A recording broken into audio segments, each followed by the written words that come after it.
Chapter 1. Hot breath scorched my heels.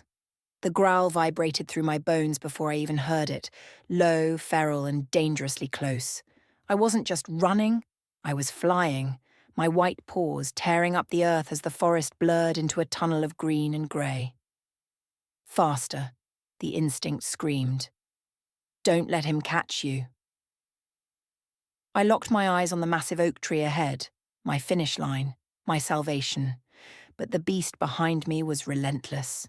I could feel the heat of his body, the raw power rolling off him in waves. I thought I had a chance. I really did. But then, teeth grazed my tail. A sharp yelp escaped my throat as weight, heavy, crushing, familiar, slammed into my back, pinning me to the forest floor.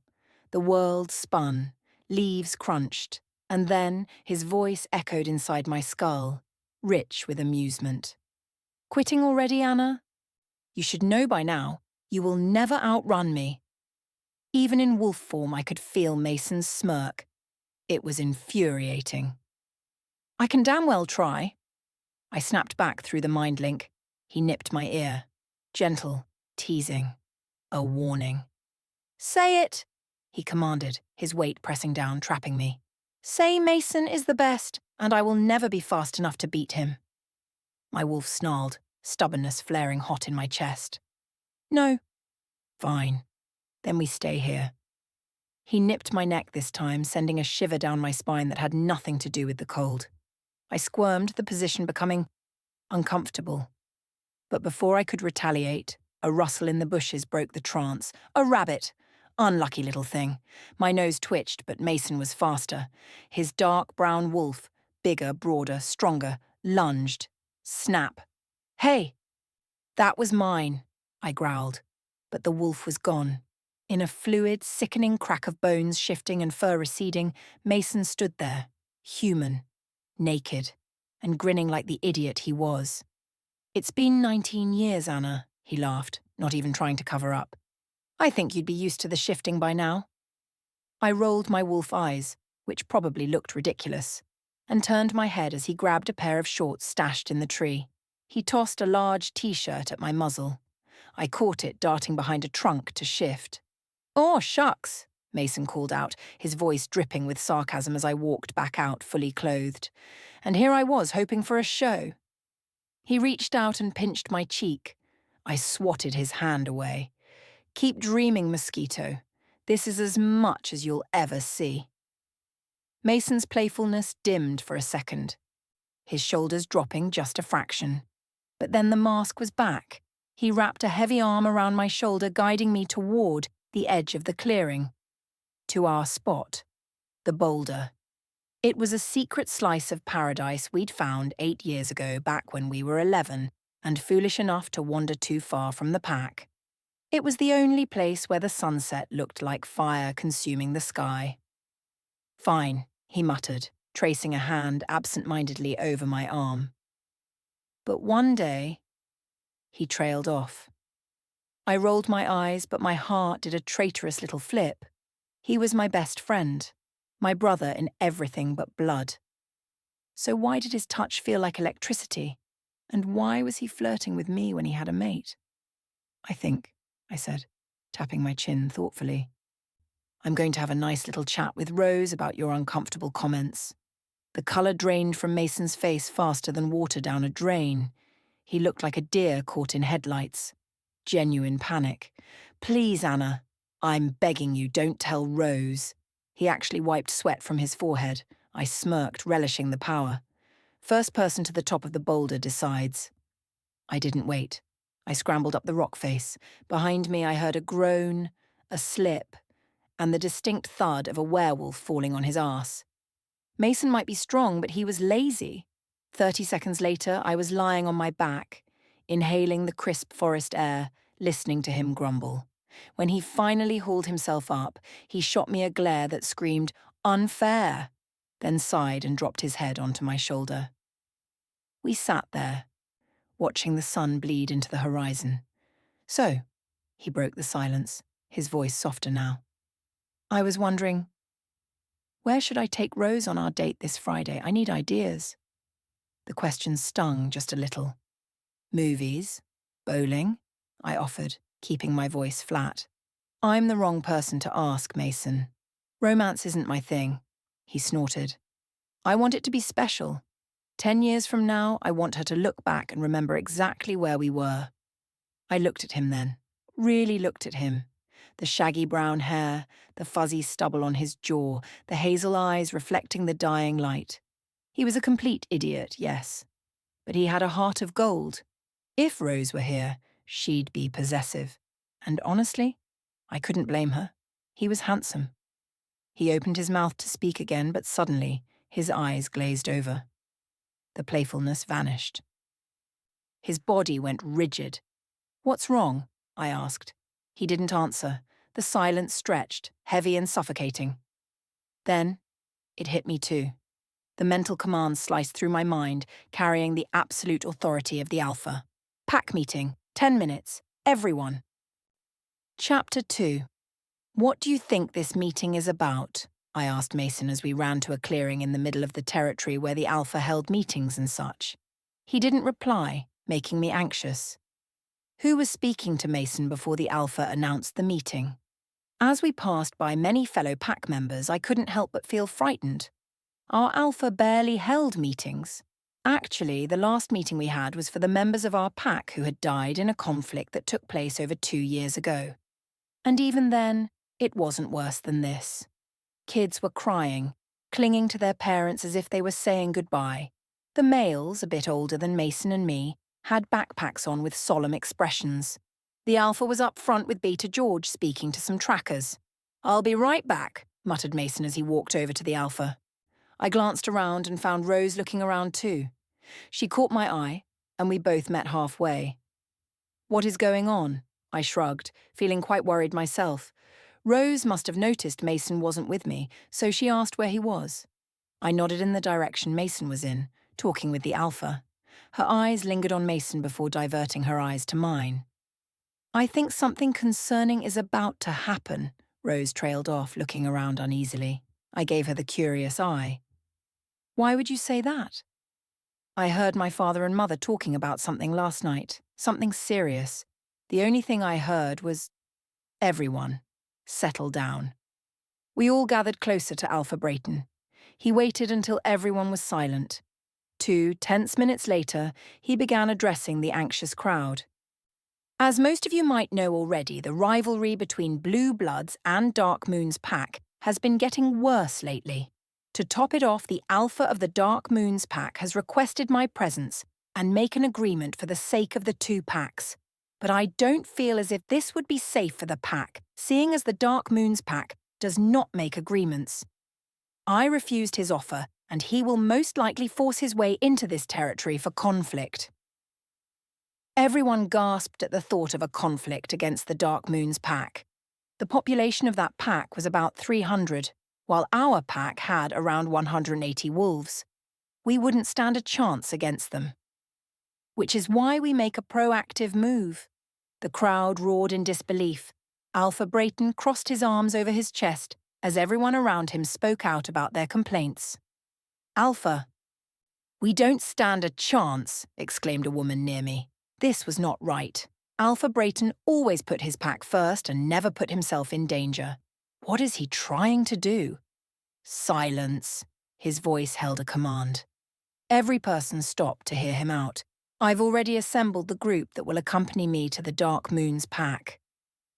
I couldn't help but snap my head in the direction where Mason was standing, staring at his feet as if they were the most interesting thing. He looked up, feeling my gaze, but then diverted his gaze elsewhere. From the look he gave me before he set his eyes on something else, I got my answer. "No," I shouted at him, opening the mind link between us. I could practically feel the guilt washing off of him in major waves. "Is this why you've been training more than usual?" For the past few days, Mason had been staying up as long as he could, constantly training with the older men of our pack.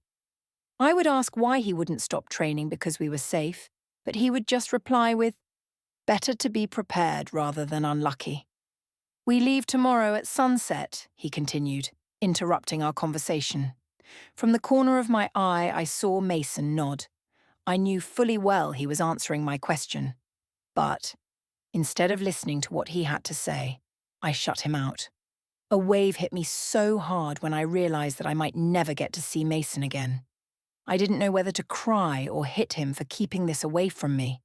I caught a glimpse of movement to my right and remembered Rose was standing next to me. Before I knew it, she was walking up to Mason with her head held high and eyes that could make anyone uneasy. Her hand made contact with Mason's chest as she struck him lightly. Mason kept his head low as every head turned to observe what was happening. "I can't believe you didn't tell me." If I weren't a werewolf, I wouldn't have been able to hear since Rose practically whispered it. Mason opened his mouth to respond but closed it, probably thinking better of it. "Say something," Rose demanded, placing her hands on her hips. "Rosalind, please discuss this elsewhere," Alpha Brayton stated. "That is all." He began walking away as if nothing was about to happen, as if he wasn't putting lives on the line in a battle we obviously wouldn't win. "Why didn't you tell me?" The first words Rose and I said to Mason were as soon as we all arrived at his place. I glanced at her at the same time she did. "You could probably tell that Rose and I cared a lot for Mason. We've all been through thick and thin, even though Mason and Rose met 2 months ago. She was a rogue and had accidentally stumbled into pack territories. Her parents also, with multiple injuries. And Mason just so happened to be on night duty. Let's just say when he first saw her, she was a very impressive girl he'd ever laid his eyes on." "I'm sorry," he says, keeping his eyes on Rose but diverting his eyes towards me. "Both of you." Mason sighed, wrapping his arms around Rose as if I wasn't here. He pressed gentle affection on her cheek and on the mark he gave her. Soon enough, you could hear Rose's sniffling. Mason tightened his grip on her, slowly moving his hand up and down on her back. "Don't go," I said, beginning to walk towards the door, trying to give the two mates some privacy. "I need you." I need him too, I think. I walk down the stairs and stay there until Mason comes down. "Where is Rose?" I ask him. Mason walks down the stairs without Rose by his side. "I put her in my bed," was all he said before he wrapped his arms around me. He placed his forehead on top of my head. Words didn't need to be spoken for me to realize how upset he is. He was basically my brother, and I didn't want to lose a brother, especially in a fight like this. "No matter what happens, you need to know I love you," he stated. "You know that, right?" I nodded just as my mum's mind linked me. "Sweetie, come home. It's getting dark." "Just a few minutes, Mom," I reply. "Mom needs you?" Mason guessed. I nodded, telling him that I had a few minutes. I spent a little while with him before reluctantly leaving. And when I say it like that, I mean Mason had to actually encourage me out of his house because I wouldn't leave. We spent a lot of time playfully chasing each other before he was finally able to get a hold of me. We act like annoying siblings so much. By the time I arrived at my home, all I wanted to do was lock myself in my room and feel upset. I would have been able to do that if my mom had not caught me halfway to my room. Damn werewolf hearing. "Annabel, come here," she said. I walked into the kitchen, where my mom was cooking something I did not want to pay any attention to. I walked right into her arms, taking in a deep breath. She patted my hair down since she was a bit taller than I was. I am an exact replica of her, and sometimes it freaked me out how alike we were. She tucked a loose strand of hair behind her ear at the same time I did, which made me smile. I got my facial features from my mom, including her love of the sunset. I got my hair colour and my stubborn side from my dad, who was not in the house at the moment. He was the Alpha's top tracker, and he was constantly busy helping the Alpha with things. "I know how you feel, sweetie," she mumbled. I shook my head. She didn't know how I felt. Having someone you care about so much leave on a risky mission. She just doesn't know. I glance at her, waiting to explain. Instead of explaining, she changes the topic. "Come eat," she says, motioning to the food on the table. "You are probably hungry, and your father should be here by now." I noticed a sad expression take over her face at the mention of my father, but I didn't pay much attention to that. I shook my head, heading to my room. I was not happy about tomorrow.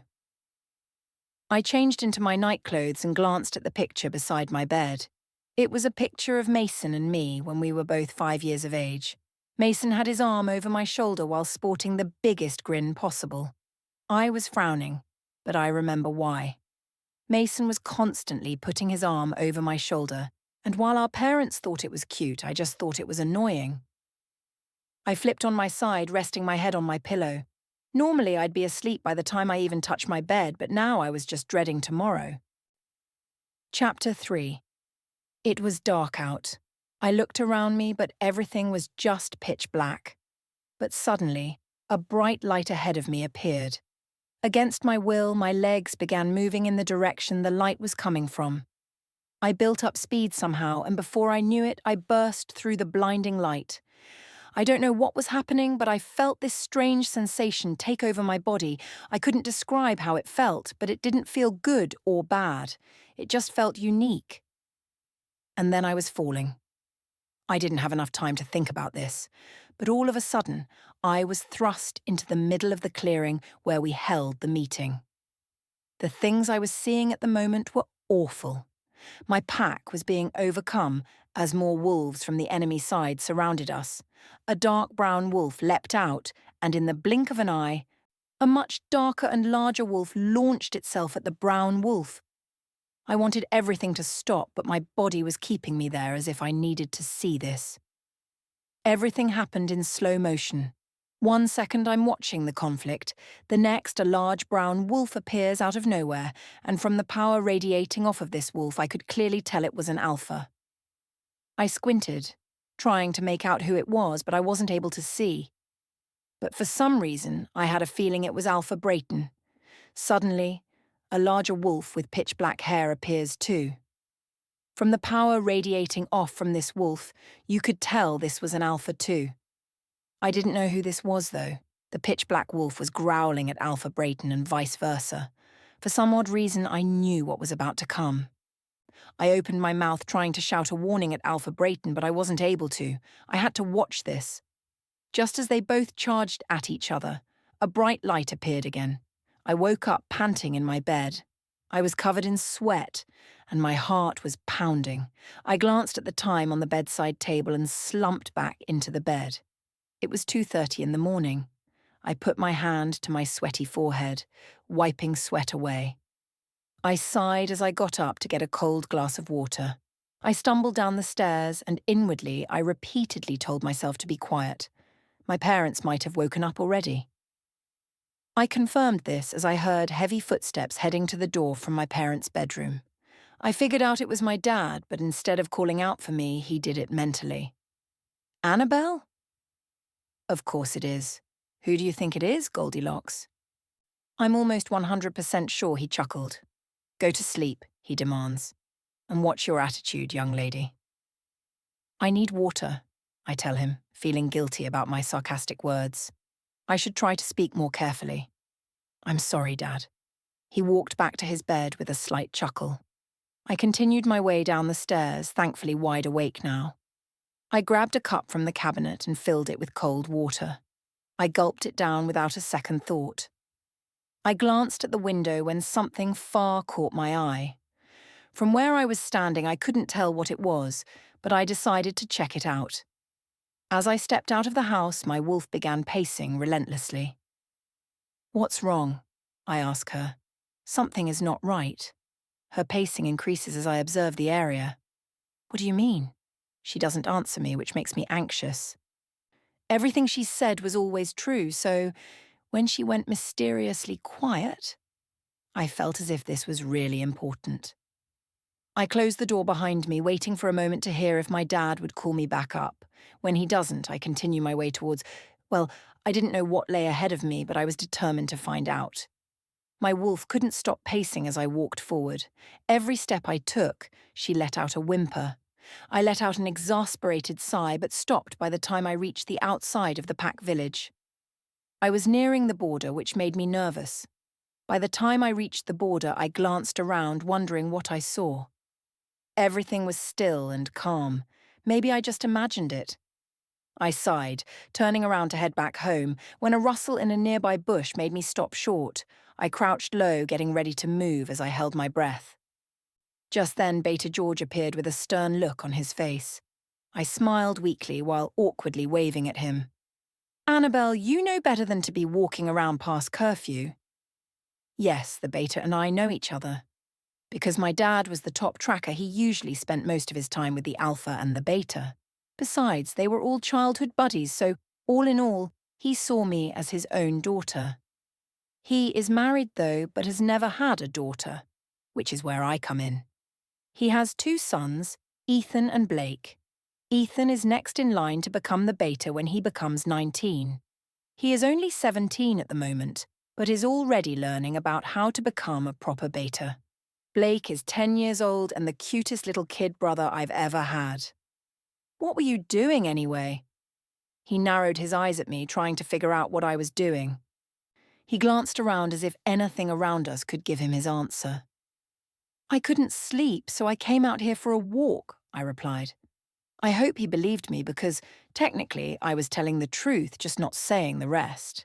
He gave me a sympathetic look, realizing what I was talking about. "It's going to be okay." I shook my head. Everyone kept saying this, but didn't they see they were practically walking into a trap? It's impossible to defeat the Dark Moon's pack. "I just wish Alpha Brayton and Alpha Thaddeus could talk it out," I explained. Beta George nodded. "But you know how Alpha Thaddeus treats others. If we were to try and talk it out, he'd probably disagree to everything we say and demand things in his own way. I've heard things about him, but I've never been sure. My mother has always said never judge a book by its cover. But when it came to the Dark Moon's pack, it was hard.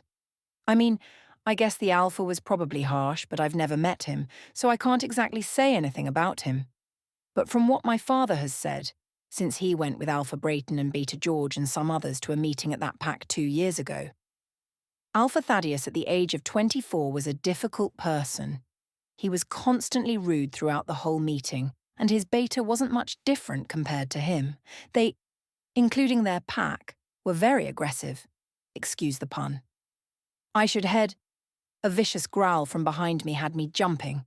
My wolf was on full alert now as I turned around. I view Beta George from the corner of my eye and realize he was shifting just as 2 big dark wolves come out from further in the woods. I sniffed the air, wondering which pack they were from because they weren't rogues. They obviously weren't from the Blue Blood pack, so I crouched low, ready to shift, when Beta George's urgent voice stopped me. "Annabel, go!" I hesitated but did as I was told as more wolves began pouring out, forming a semicircle. "We're being attacked!" I sent that message to everyone just as a wolf lunged at me. Beta George pushed me behind him and stood in front of me, his stance showing how he wasn't afraid. I turned and ran towards the pack village just as more wolves from my pack finally arrived. I calculated our chances of leaving without injuries, but there was no use. Everywhere I looked, wolves were fighting. Some already lay still on the ground. We were deeply outnumbered. I continued running but made the mistake of turning around because a wolf was right on my tail. This one was bigger, but I didn't have any time to wonder which position she held. I knew right away I couldn't stand a chance against this wolf. Against my will, my wolf, who I had been ignoring, forced me to shift. As I lunged into the air, I landed back on the ground on my paws. I turned facing my opponent while remembering what I had been taught.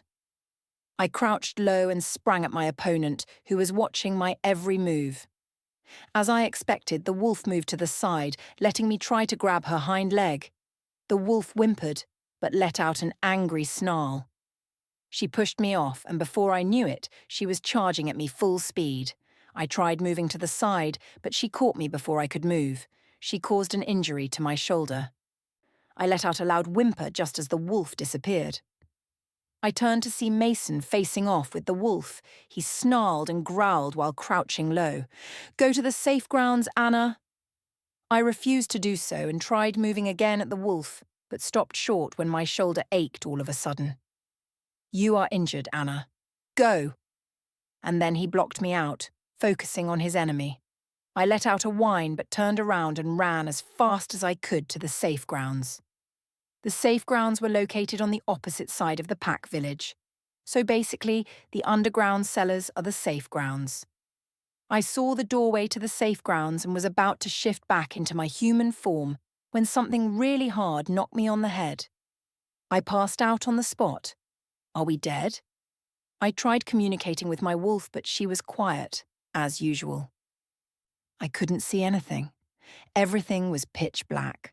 I felt as if I was falling and floating at the same time. Is this what people experience when they're unconscious? From a distance, I heard voices, but I couldn't understand what they were saying. But all of a sudden, a voice appeared from above me. "Sweetie, please wake up." From the voice, I could tell it was my mother talking to me. She sounded as if she were or already had been sobbing. I really wanted to open my eyes and tell her I was all right, but it wasn't working. I heard mumbling in the background, but I couldn't comprehend it. "Don't worry, she'll wake up." Now I was almost sure the voice belonged to Rose. "It's been 2 days?" It felt as if I was stuck in the air after my mother said that. 2 days. That means it's been 2 days since the attack. How was everyone? Did we prevail? Did we lose? Is Beta George okay? Is Mason okay? "Wait, I saw her move," exclaimed Rose. I could feel someone holding onto my hand. "She's waking up." Annabel, do it again. Whoever's grip on my hand wasn't uncomfortable. It was actually encouraging me in a way. I tried doing whatever I did, but I guess it wasn't working because Rose and my mom continued encouraging me to keep going. I tried this, and in a few seconds, I was looking up at my mom and Rose. They both looked at me with concern, yet relief written on their faces. My mum's face was tear-streaked while Rose wiped her cheeks. "Annabel," my mum took hold of my face, pushing away my hair. "You're okay." A sudden pain hit me on the head. I placed my fingertips on my head and pulled back to see some residue of dried blood on my fingertips. I glanced at Rose and my mum with worry. "What happened?" "Someone hit you on the head," Rose explained, "but we don't know with what." "Is everyone okay?" No one answered me. Then Rose burst into tears. My mum rubbed her back softly while giving me a sympathetic look. "Oh, no, no, no. Mason has to be okay. He couldn't be gone, right? Mason is one of the best fighters. There is no way he's gone, right?" "Where's Mason?" The question came out really quietly. At this, Rose sobbed even louder. For the first time I woke up, I actually looked around my surroundings but froze. My pack members were all scattered in different cells. One thing I figured out is that this place is not safe grounds. I take a glimpse at my mother, and she confirms my thoughts, nodding. This place was different compared to the Blue Blood Pack. These cells were bigger, and the bars keeping us from the other side seemed more secure. In comparison, the ones back home have never been upgraded at all. Everyone looked dirty as if they hadn't bathed in days. Young pups cried from what I'm guessing might be hunger or distress. "Mom," I say slowly, fearing her answer. "Where are we?" She looks away from me for a second before looking back at me. "We're prisoners." I watch her carefully, wondering who would do this when my answer comes to mind, the same time my wolf says to me, "Dark Moon Pack." The Dark Moon Pack surprised us with an unexpected attack, Rose explains after calming down. "Majority of our pack members are lost." I observed everyone around me again and saw about 40 people. Tears were threatening to fall when I finally realized that these were people who had survived. How is that possible? Just a few days ago we were a pack of about 180, but now it was just 40. How did it come to this? How could a pack be so cruel against their own kind? A sudden emotion exploded in my chest. Rage. Rage for what they had done. Rage towards the Dark Moon's pack. Rage towards their alpha. Is it possible to hate a group in a span of 10 seconds? Hell yes. Followed by that emotion, sorrow consumed me. The majority of people I have grown up to love and protect were gone. A sudden thought hit me.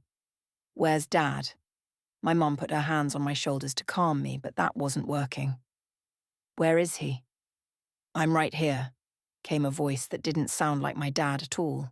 It seemed rough and broken, not joyful or serious. The voice came from farther down the room. I moved and scooted closer to the bars, trying to get a glimpse of him. "I'm all right, Annabel," he says. "Dad, are you sure?" I ask. I need to see him myself to determine that. "Annie, I'm fine, don't worry about me." I take my father's word. I look around the area, trying to find a familiar face. "Someone please tell me Mason is safe," I speak up, hoping he is alive. Rose answers me instead. "They took him out when you were sleeping because he wouldn't be quiet," she says, her eyes glazing over. "I think it's been an hour since, but he's probably being harmed." She begins crying again. "Why would you think that?" I ignored the look my mom gave me. I could sense what he feels, but because of the mate bond." I expected her to stop there, but she didn't. "I keep feeling pain throughout my body." Poor Rose. This must be harder for her because of the whole mate bond. Sensing the distress your other half endures and not being able to do anything. I wrapped my arms around her, trying to control my emotional reaction. "It's going to be okay," my wolf says, but I could hear the uncertainty in her voice. My stomach growl, forcing me to pull away. My mom snatches something from the ground, and that's when I finally see the tray. She hands me a small loaf of bread. The only thing they gave us. Instead of eating it, I hand it over to the cell beside us to a young pup, no older than 8. She smiles as if to say thank you, but I could see how distraught she is inside.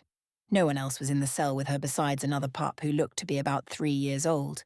Seeing them like this with no one else made me want to scream and release all my anger towards Alpha Thaddeus. This young girl's parents were most likely gone because of him. He didn't deserve to be Alpha. He's just abusing his power over his pack. I diverted my gaze, thinking of how this girl must want to be playing with her friends or whatever. But no. Instead, she's in a cell with no parents looking after her while taking care of a pup younger than her. Why should she go through all this at such a young age? Again, I hate Alpha Thaddeus. A while later, the door opens and I'm instantly hit with the most amazing scent. My wolf tenses up for some odd reason, but I ignore it. The smell of the forest mixed with coffee was captivating. Rose and my mother each gave me a questioning look.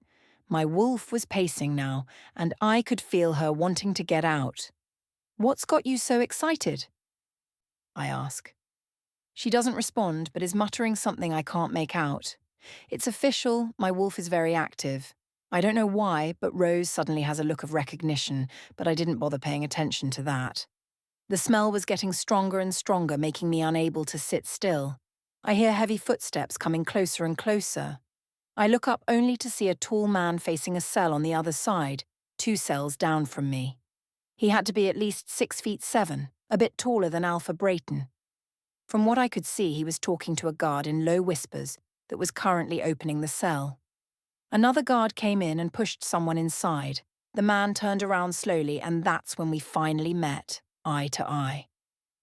I couldn't help but gasp at the intensity of his eyes. His dark, wide eyes that matched the exact same colour as his hair kept me glued in place. He looked shocked with disbelief written all over his features. I don't know why, but I had a good feeling my expression was the same as his. My wolf was howling in complete and utter joy. I didn't understand until she began saying, "Connection, connection, connection." This man was my destined partner. He was completely impressive. So striking. I didn't know whether my wolf was placing these thoughts in my head or if I was myself. My heartbeat sped up as he took a step closer to me. His muscular, tall form made him look commanding, making my wolf growl in approval. My body felt as if it was alert, and the air around me felt as if it was buzzing with energy. Time stopped, and I felt as if no one else was there at the moment. Just me and him. I don't know when, but I heard shocked intakes of air from all around me, but blocked it out, focusing on my partner. I guess everyone figured out what was going on. All of a sudden, though, I realized something. I should have known. I can't believe I didn't sense it. This man wasn't just a normal wolf. I can't believe I actually did not sense the power radiating off of him in major waves. When his guard spoke up, he confirmed my thoughts. Alpha? My partner was an alpha. Not just any normal alpha. My partner was the one who sent his pack members after mine. My partner was the one who was responsible for the loss of the majority of my pack. My partner was the one I wanted to scream at minutes ago. My partner was the one I still wanted to despise. My partner was Alpha Thaddeus. Chapter 4. I froze in fear, suddenly consumed by it. My wolf was shouting at me for feeling afraid of our partner. Our partner will never dare do harm to us, she was saying. I could feel her anger towards me, but I tried ignoring that, trying to focus all of my attention on our partner. This was Alpha Thaddeus, the harsh alpha that decided to hurt my pack. He did look intimidating, but I wasn't going to admit that. I hadn't realized that he was also looking me over. His dark eyes roamed up and down my body until his gaze stopped back on my face. The look he gave me was intense. I felt a nervous energy within me as he continued gazing at me. He took a step forward and stopped. He inhaled deeply only to exhale heavily. A loud growl erupted from within him. My heart pounded inside my chest. I thought he was going to order the guards to open the partition that was separating us, but instead he took another step back. A pang of hurt instantly hit me. I could hear my wolf whining softly. I couldn't tell if his eyes were shifting colour or not, but I knew that he was close to losing control of his wolf. He uttered one word, making my heart stop beating for a moment. No. His deep, sonorous voice made me feel a nervous flutter. I realized this was the first thing he said, and I had been waiting for him to use his voice. But what did no mean? Did he not want me as a partner? Was he stepping away from the connection?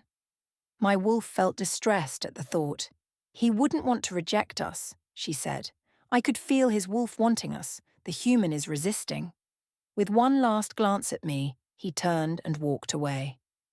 My heart shattered at his actions. Wasn't he supposed to come comfort me? Or come save me? One of his pack members lingered and examined me before leaving. I wasn't sure, but I think he may have shot me a sympathetic look before he left. I felt a hand clamp down on my shoulder. I did not need to look up to know it was my mom. Annabel, I need some rest, I interrupted. I'm just going to lay down for a bit. She didn't object. She let me do as I wanted. I woke up later on to shouting. I sat up, curious about who it was, even though my stomach roared in complaint. I really need something to eat. That person stepped away from her. I jumped at the familiar voice. Mason. Mason, Rose said softly. Please don't wake her up. I made a sound, making heads snap in my direction. Mason stood up from the cell he was in and peered through his cell bars to look at me, which was kind of hard because we were 2 cells away from each other. Anna, he breathed out in what I'm guessing is relief. Are you all right? I don't know, was I? I mean, my partner, my other half, had just seemed to step away from the bond. Suppose you call that a form of rejection? My wolf growled out in anger. She, along with me, was very saddened about the fact that our own partner did not come to comfort us. Yes, I responded, my voice hoarse. From the look Mason, Rose, and my own mother gave me, they could see through my statement. I turned my head, not wanting to receive any more looks from them or the others in different cells. I observed the younger girls beside my cell. The girl I gave my bread to earlier was kneeling in front of her younger sister who was crying. She was rocking her back and forth on her lap. Is she hungry? I asked. The girl looked up at the sound of my voice and nodded. I couldn't help but watch as tears rolled down her cheeks too, in silence. Does anyone have extra food to give to these 2 young girls? I raised my voice, making sure everyone heard. Everyone erupted into murmurs, and a few moments later, a loaf of bread was being passed down. I handed the bread to the young girl, who gave it to her younger sister to eat. I watched as the 3-year-old munched on it. I thought the 8-year-old would at least take a bit for herself, but she watched the younger one eat it all. Eat some, I spoke up. Without looking at me, she shook her head. What's your name? She didn't answer soon, which made me think she didn't want to answer my question. But minutes later, she finally spoke up. Elizabeth, she replied softly, "but you can call me Beth. My younger sister's name is Savannah." "My name's Annabel, but most people call me Anna." She didn't say anything after that, and neither did I.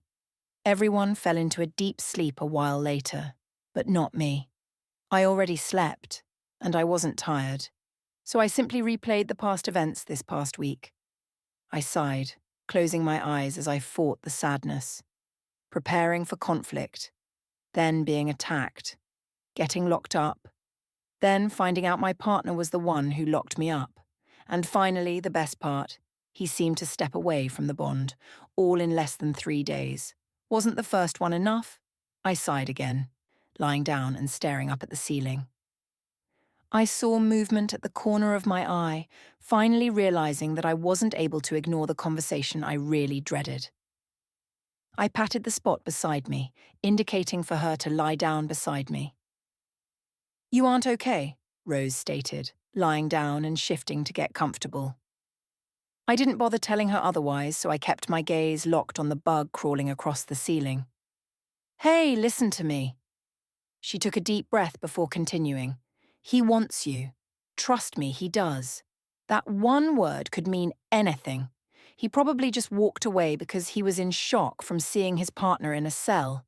Like you, he wasn't expecting to discover something like this. He probably feels guilt for what he's done to you, and he might think you hate him for hurting our pack.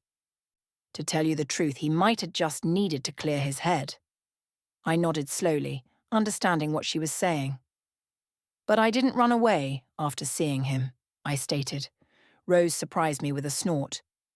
"Maybe because we're in a cell and if you haven't looked around, there's nowhere to go." I chuckled, bumping my shoulders with her. She bumped me back before shifting on the ground again. "What do you think is going to happen to us? I mean, do you think he's just going to leave us here to suffer?" I shrugged in disappointment.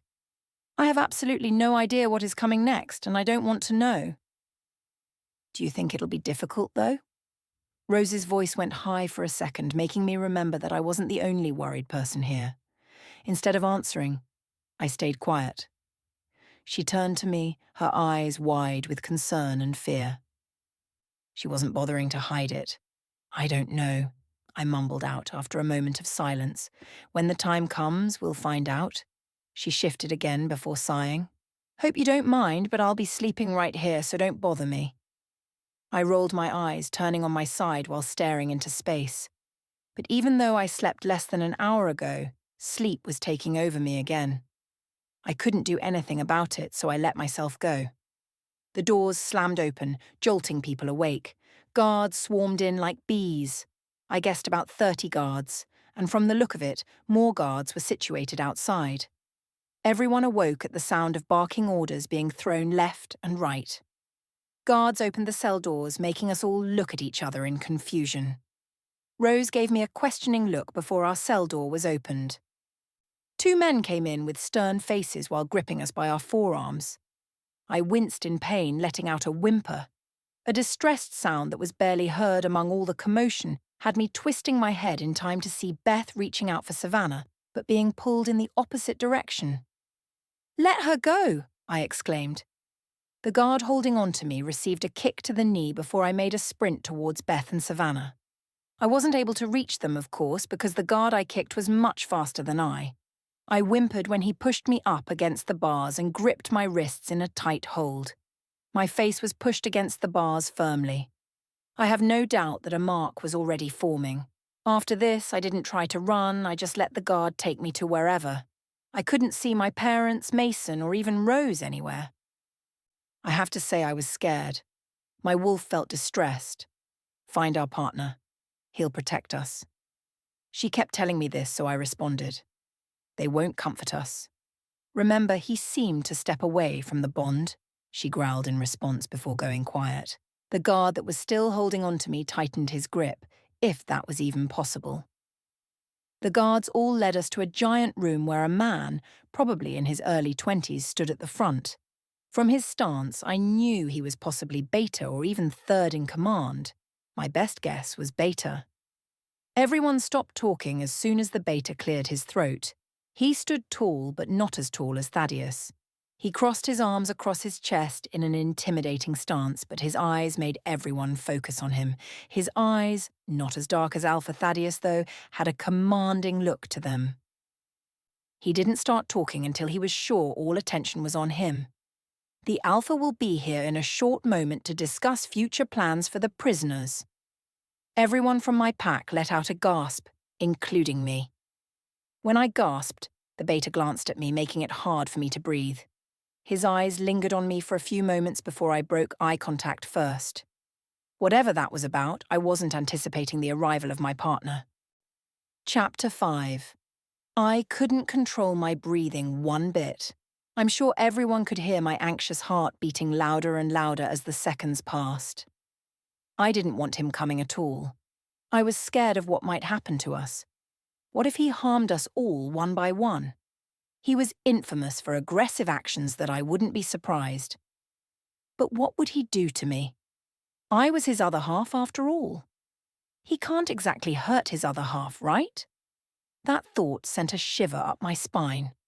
Although Alpha Thaddeus was strict and cold, I hoped deep down he had a warm place in his heart, especially one for his partner. The guard holding my wrists let go and went somewhere else. I scowled and immediately rubbed my sore red wrists. He could have at least softened his hold on me. My eyes darted around trying to find someone. When I couldn't, I released a sigh. But as if on cue, the same captivating scent from earlier seemed to appear out of nowhere. But as the scent seemed to be there, the Alpha was not. Or so I thought. I turned my head forward just in time to see the tallest person enter the room. Even if he wasn't Alpha, I guarantee that if he ever walked into a room with his height and those impressive looks, he'd attract a lot of attention, especially from the females. At that thought, a protective sense emerged from me. All heads snapped in my direction, including his. Alpha Thaddeus's dark, mysterious eyes roamed over my face. I wasn't sure if I saw correctly, but when his gaze landed on my cheek, I could have sworn I saw a hint of anger in those almost pitch-black eyes of his, but it was gone in an instant. I felt a flush immediately take over as we made brief eye contact before I diverted my eyes to the ground. I chided myself for being so foolish in front of everyone, especially my partner, who probably didn't want me. When all attention was back on him, I sighed quietly, trying not to humiliate myself any further. He stood tall and imposing at the front of everyone, standing on top of a platform that made him look out into the crowd with a powerful glare in his eyes that made you feel cautious when they landed on you. It made him look more impressive in a way. I wasn't sure if it was myself or the connection that was commencing these thoughts, but I wasn't complaining. I hadn't even realized that he had begun to talk until I noticed my pack members stiffen. Many of you must be wondering what I plan to do with you all, he began, his deep monotone voice making me feel a nervous tension, and I assume most of you already know it. My heart stopped beating for a moment. He couldn't be serious, right? He couldn't possibly eliminate us all like nothing. My wolf cried out in distress. She wasn't the only one to do so. Many others, from what I can see, had tears already crawling down their cheeks. I, too, was about to let the tears slip down, but I held myself together. He observed us all before continuing. But after having a discussion with my beta, I've decided to change the plans.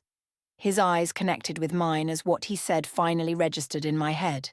He was the first to break eye contact and glanced at the crowd as everyone but the guards surrounding us looked around in confusion, as if the person next to them knew. I pulled my eyebrows together in confusion. What was he planning? I glanced at his beta who stood behind him. His facial expression wasn't giving anything away. Like Alpha Thaddeus, the beta was emotionless. I hadn't noticed this earlier, but Alpha Thaddeus and his beta were similar in appearance. They both had strong builds and eyes that made you feel cautious when they landed on you. Even though his beta's eyes were a dark green, I still found them slightly intimidating. We have decided to have you all join the Dark Moon's pack. My mouth went wide open at this. Join this pack? The same pack that overcame our pack. After the words were out of his mouth, silence ascended into the room. Not one person moved a muscle. Heck, his very own guards looked shocked to hear this coming from their own Alpha. The same Alpha that opposed other packs and acted ruthlessly in an instant. This was very different. But you all have a choice. Who was this man standing before us? This didn't seem like Alpha Thaddeus one bit. Since when did he give his prisoners a choice? Ever since he found his partner, my wolf proudly answered me. He is doing this for us. I wanted to ignore what she was saying, but deep down, I couldn't help but think he was doing this for us. As I've said, the choice is up to you. You can either join or you can become an independent wolf. I don't care what you choose. Become an independent wolf? That was such a challenging thing to do. Independent wolves were wolves with no pack that had either been exiled or had run away. They are often isolated and usually struggle to survive on their own. Even though the independent option was difficult, I couldn't help but feel as if this choice was going to be harder than I thought. I've heard the way my pack talks about Alpha Thaddeus and the Dark Moon's pack. Who would want to join his pack and who would pick becoming an independent wolf? Just as these thoughts begin emerging into my head, something I haven't thought about immediately comes to mind. What about Alpha Brayton? The question literally comes out of my mouth as if I were just having a normal conversation with the most powerful man in the world. Alpha Thaddeus's eyes narrow. I don't think he was expecting any questions or comments from us at all. His guards looked at me curiously. Obviously, no one has ever questioned Alpha Thaddeus before. Everyone from my pack looked at me too. For a few moments before the looks of recognition came down on their faces. All this time, we have been talking amongst ourselves when our own Alpha has not made an appearance. What if he were gone? What if Alpha Thaddeus has already defeated Alpha Brayton? Now that I think of it, though, Alpha Brayton was much older and probably had much more experience than Alpha Thaddeus has. But Alpha Thaddeus could most definitely defeat Alpha Brayton, seeing as my Alpha doesn't like to use excessive force. I really wonder where Alpha Brayton is. His eyes were still narrowed in my direction, making me look down. I thought he'd shout at me, but he didn't. He is gone. I was right. He was gone. Alpha Thaddeus kept his gaze on me for a few more moments before diverting them elsewhere. I have important business to do, so I suggest everyone choose now. I think it's best if we go out on our own, someone whispered to me. I turned my head to see Mason standing right beside me. Rose was holding onto his hand tightly. I looked over Mason's injuries and winced. You can barely make out that this was Mason. His face was heavily bruised, and his bottom lip was very swollen. I lifted a hand to hold his cheek, but he shook his head, slowly letting out a groan. What do you two say? I exhaled. Even though this was the Blue Bloods' enemy pack, we couldn't go out on our own. Even if they did overcome the majority of my pack, we still couldn't become independent. I shook my head at Mason. We can't be independent, Mason, I stated. His shoulders sank before he turned his head towards Rose. Rose looked determined, yet afraid. She looked up at Mason, who was practically pleading with his eyes. I agree with Annabel. Why? I thought he was only talking to Rose, but he turned his head and glanced at me too.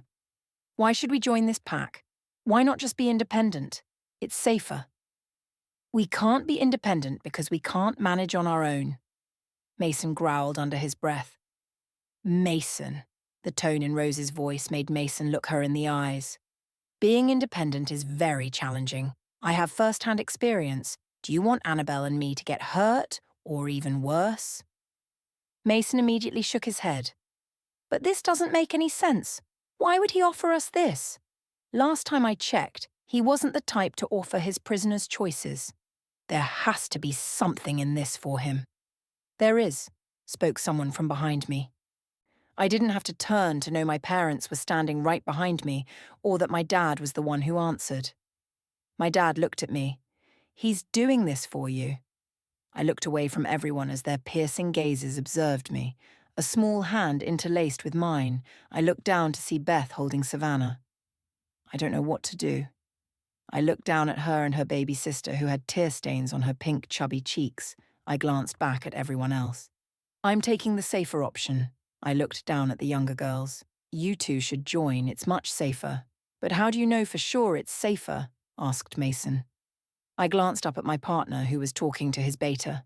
As if feeling my gaze on him, he turned, catching my eye. I looked back at everyone else, not wanting to get distracted. I just know. He harmed my mommy and daddy. My mum was quick to comfort Beth as tears started leaking down her eyelids. I guess my mum can relate to their situation because her own parents were lost before her when others attacked her own pack. After the attack, another pack nearby helped the remaining survivors. This pack was the Blue Bloods pack. And from there, she met my dad. A helpful ending, right? We have to join, says my dad. He watched us all closely. Unless anyone wants to become independent. We all watched Mason. He was thinking about this, which concerned me deeply. Before I could add anything else about why he shouldn't be independent, he nodded. Fine, I'll join. Rose and I both moved to hug him carefully.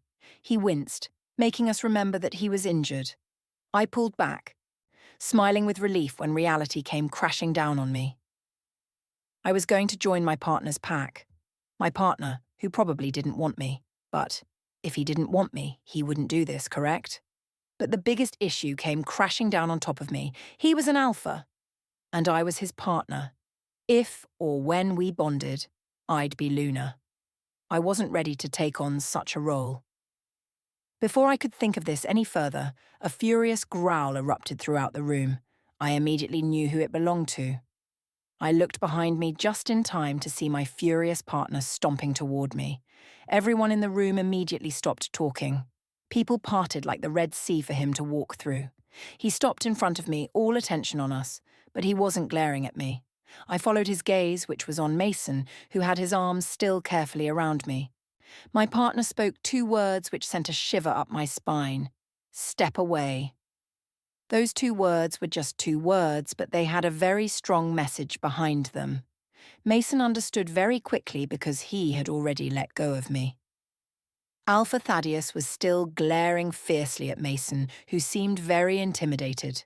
My partner's fists were clenching and unclenching. He was breathing heavily. I knew he was close to shifting, but before anything else could happen, Alpha Thaddeus's eyes glazed over. Someone was mind-linking him. After his eyes focused back on us, he gave Mason a warning glance before walking away. I thought he'd walk back to the front, but he surprised me by slamming a door open and shutting it closed. Mason let out a breath of relief, but by the look on his face, he hadn't known he was holding his breath. Now I'm having second thoughts here, he stated. I shook my head. I opened my mouth to reply, but my dad beat me to it. He is an alpha, Mason. Alphas tend to become protective over their partner. I wrapped my arms around myself, hating the attention that was back on me. But in order to be protective, he'd have to care for me. My dad and Rose both looked at me. Mason was listening but not watching me. Who says he doesn't care for you? Rose asks. She gestured to Mason, who looked up. Mason acts protective all the time when he sees or even suspects another male is looking at me. Why do you do that, Mason? His answer came out almost immediately. Because I care for you and no one besides me is allowed to show that kind of interest. She turned back to me. So basically multiply Mason's protective behavior by 10 and that's how much your partner cares for you. My dad nodded in agreement. He might not want to show it, but he cares for you. I was just about to remind them about what he said the first time we met when the beta cleared his throat. All eyes went back to him. We will conduct the ceremony of acceptance tomorrow night for anyone wanting to join. His eyes looked around before stopping on me. For now, all who choose to become an independent wolf must step forward. No one moved a muscle, so no one wanted to become an independent wolf? Well, that's good. I thought too soon. A man who looked slightly familiar stepped forward. He had long brown hair that reached his wide shoulders. He looked young, but I knew better. He could be in his mid-30s. When no one else stepped forward, he turned to face us all with a stern expression. Why am I the only one staying loyal to the Blue Bloods pack? You all are abandoning your values. leaving your own pack to join the enemy's. You have no pack, says the beta coldly. They're gone. Because of you, your alpha and your pack. Once he raised his voice, 2 guards stepped forward. The beta stopped them with a hand, but as the future independent wolf kept making accusations, the beta motioned for the guards. The guards took him away, but he was struggling. 2 more guards helped the others take him away. My dad mumbled something so low under his breath that I wasn't able to hear it. What? Behavior like that is grounds for severe punishment. I nodded along with what he was saying and turned my attention back to the beta. If anyone agrees with what that man said, step up now. He said it like a calm message, but everyone could hear the challenging message behind those words. No one stepped forward. We were all too determined to avoid becoming independent wolves. The beta eyed us all one more time before nodding. As I've said, tomorrow night is when the ceremony begins. For now, everyone must return to their cells for one last night. I could feel the disapproval from everyone like a wave. I too disapproved of this, but we tried to hide it when the beta looked out onto the crowd again. The guards surrounded us and led us back to the cells. They didn't use any force on us because we were future pack members, and they probably figured out we weren't a threat.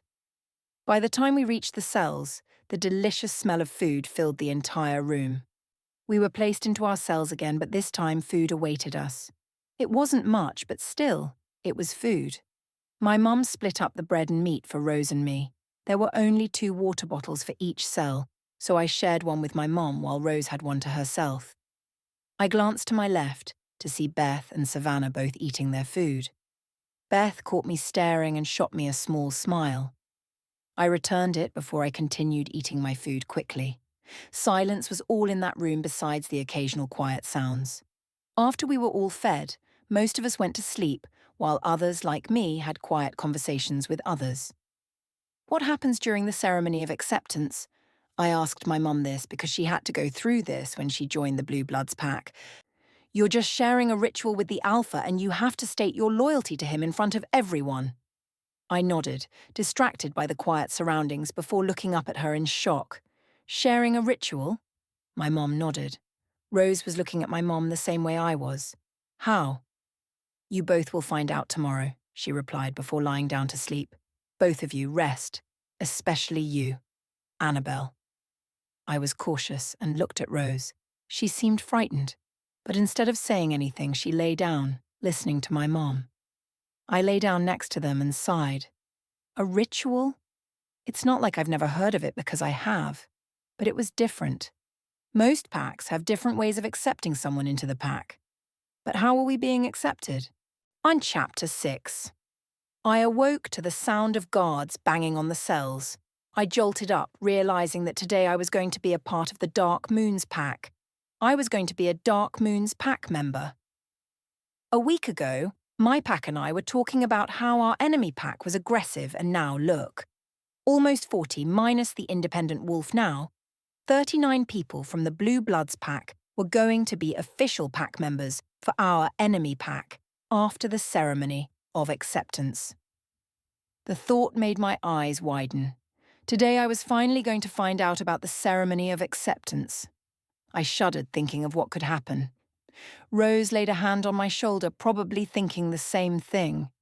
Her face almost looked green, but I wasn't so sure. I turned to my mom, who was rubbing the sleep out of her eyes. The guards woke everyone up before sliding a tray full of breakfast into each cell.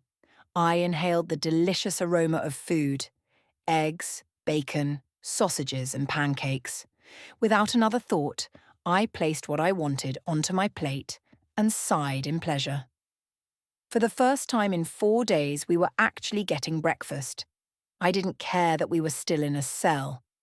Okay, actually I did. My wolf was urging me to be let out. I had to admit, we really needed that run. After eating breakfast, the room was full of conversations happening here and there. Some people were anxious because, like me, they didn't know exactly what happened during the ceremony of acceptance. Others wanted to get this over with and the majority of us wondered where we would be staying once we were accepted into the pack. Back at our pack, most of the pack members who had families settled in their own homes, while some people who had no family whatsoever lived in the pack house. But don't misunderstand, I said to some people. Others lived in the pack house for many different reasons. We stayed in the cells for a bit longer before we were let out by the guards. Rose tapped my shoulder, giving me a questioning look. Even though the ceremony was tonight and we had no access to the time, I knew deep down it was not time yet. What if Alpha Thaddeus decided not to do the ceremony after all? What if he just changes his mind and makes us all become independent wolves? My wolf felt protective and said, "Don't you dare talk about our partner like that." My wolf was anxious and annoyed. We hadn't shifted in almost 5 days, and she was becoming restless. She wanted to be let out, but I had to control her, or else the next time we saw our partner, she'd feel the urge to affirm the bond. The guards separated the males and the females. The females went with female guards while the males went with the males. I still had no idea where we were being taken to, but the older female guards turned to us. "We are sending you all to clean yourselves and pick out appropriate clothing." The Alpha decided to conduct the ceremony earlier than expected, so everyone must look presentable in an hour. The other guard behind her spoke up. "So, just follow us.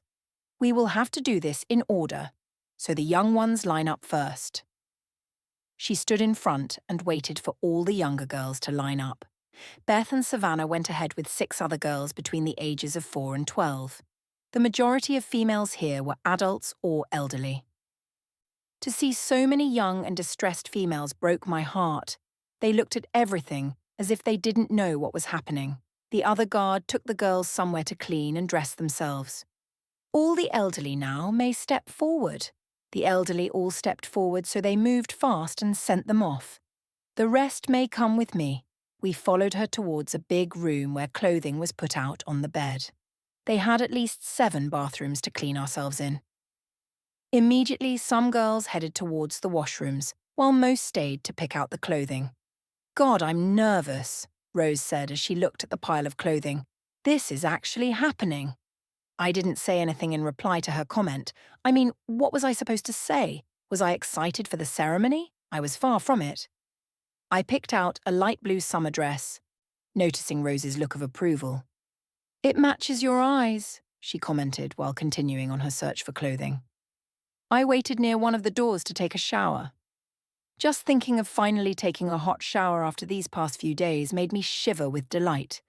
I inhaled, noticing that the scent from inside the washroom was familiar. Just before I could dwell on it any further, my mom stepped out.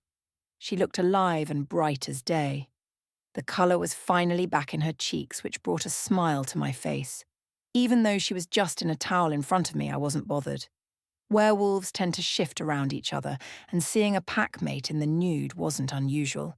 But I did feel uncomfortable when Mason was too casual.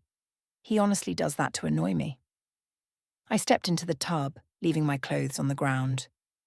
I sighed in absolute pleasure as the warm water pelted my back. I squirted some shampoo onto my hand, washing out the dirt in my hair. It felt good. I spent about 20 minutes in there before getting out and drying myself. I slipped the dress on. It ended just above my knees and was slightly snug around my waist, but I ignored it. I let my wet hair down. It looked curly, which I kind of liked but hated at the same time. I walked out to see Rose deep in thought. "What are you thinking about?" I asked. I sat next to her on the chair. She didn't answer me, so I snapped my fingers in her face. She looked at me, startled. Her eyes were getting misty, which I then knew was serious. Rose hardly cried, but when she did, it was because of Mason. I placed a hand on her shoulder in concern. "What's wrong?" She inhaled deeply before sighing out. "I don't know where my parents are." A horrible realization dawned on me. I hadn't seen Rose's parents at all. Mason's parents were here, but not Rose's. So while I was focused on my worries, Rose had been keeping quiet about her own. I was focused on myself these past days. I wrapped an arm around her. "Did you talk to Mason about this?" She surprised me by snorting. No. Do you think they're... I trailed off, not wanting to actually say it. Rose understood what I was trying to say because she shrugged. They could be, she stated, going back to her silent distress. They're all the family I have left. That's not true, I say firmly. You have Mason, me, my mom, and my dad. She didn't reply, but she began wiping her tears away. Instead of saying anything else, she hugs me before leaving for the washrooms. I really needed Mason to know about this. I glanced around the room, noticing that some females had already left. Where did they go? My mom included. Instead of waiting for Rose to finish with her shower like I originally planned, I took to the door. The halls were empty except for a few guards who lingered here and there. One guard looked up at me before pointing down the hall. Everyone is gathered downstairs. I said a brief thank you before practically walking quickly down the stairs. I needed to know what was happening and find Mason. It was actually pretty easy to spot Mason in the crowd. For some odd reason, he was speaking to one of the guards at the far left side of the room. He turned around before I even took 5 steps in his direction. His eyes met mine, and in an instant, he was hurrying over to me. "You look lovely like always, Anne," he complimented. "But my partner looks better." He had a teasing tone in his voice which made me roll my eyes. I knew I wouldn't be able to win in our arguments, so I usually just gave him an eye roll. "Speaking of my beautiful partner," he says, looking around, "where is she?" "She's on her way," I stated. He pouted before rolling his eyes. "What is with girls always taking time to get ready?" I scoffed. "Well, I'm sorry, we girls like to look a bit more presentable." Mason shook his head as if hearing my thoughts. "Oh, and talk to Rose," I said seriously. "Well, duh, why wouldn't I—" He caught on to the seriousness in my voice. "Did something happen?" I shook my head. "Just talk to her." He looked up at the staircase where Rose was coming down. She wasn't wearing a dress like me. Instead, she was wearing a plain white shirt with a jeans skirt. Mason hurried in her direction. I turned around looking for a familiar young girl with a younger sister. I couldn't find them, so I walked around looking for my parents. I found them with Beth and Savannah. I almost found what they were wearing very sweet. Savannah was wearing a puffy pink dress while Beth wore a dark green shirt with a black skirt. I immediately rushed forward, catching them both in a careful hug. Beth gasped while Savannah moved out of the hug. "You both look so sweet," I complimented, loving the way Beth's cheeks went a dark shade of red. "Thank you," she muttered before looking at what I was wearing. "And you look really pretty too." "Thank you," I replied, carefully attempting to pick up her younger sister. Her eyes widened before she started moving out of my grip. I placed her down carefully. I guess kids just don't appreciate my attempts. "Sweetie," I glanced at my parents, "you look absolutely wonderful." My mom opened her arms for me to jump into them. I hugged her tightly before moving on to my dad. "I'm cautious," he says, looking me up and down.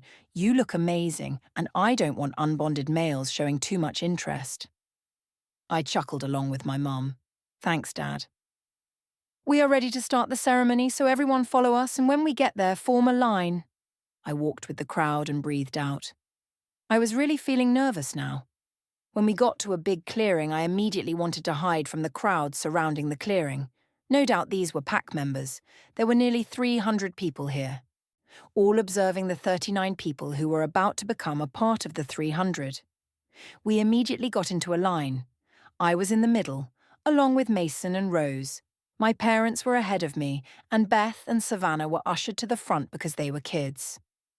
My mom turned around and gestured for me to go stand where Beth was. "Why?" I questioned. "The Alpha's partner goes first, but if kids are involved, she goes after the kids." I glanced at the front before slowly making my way there. I stood behind Beth, who turned around at my arrival. She gave me a questioning look, but in return, I gave her a reassuring smile. It was just best to get this over with. The line was right in front of Alpha Thaddeus, who was standing on a small wooden stage-like thing with his hands behind his back. His eyes looked around before settling on me. I was too nervous to look him in the eyes, so I played with my fingers. I could feel his gaze on me like lasers burning into my skull. Finally, I felt his gaze move onto something or someone else, so I snapped my head up to glance at him. My eyes widen in shock while my wolf gives a low approval. It looked as if my partner was somehow even more striking than the last time I saw him.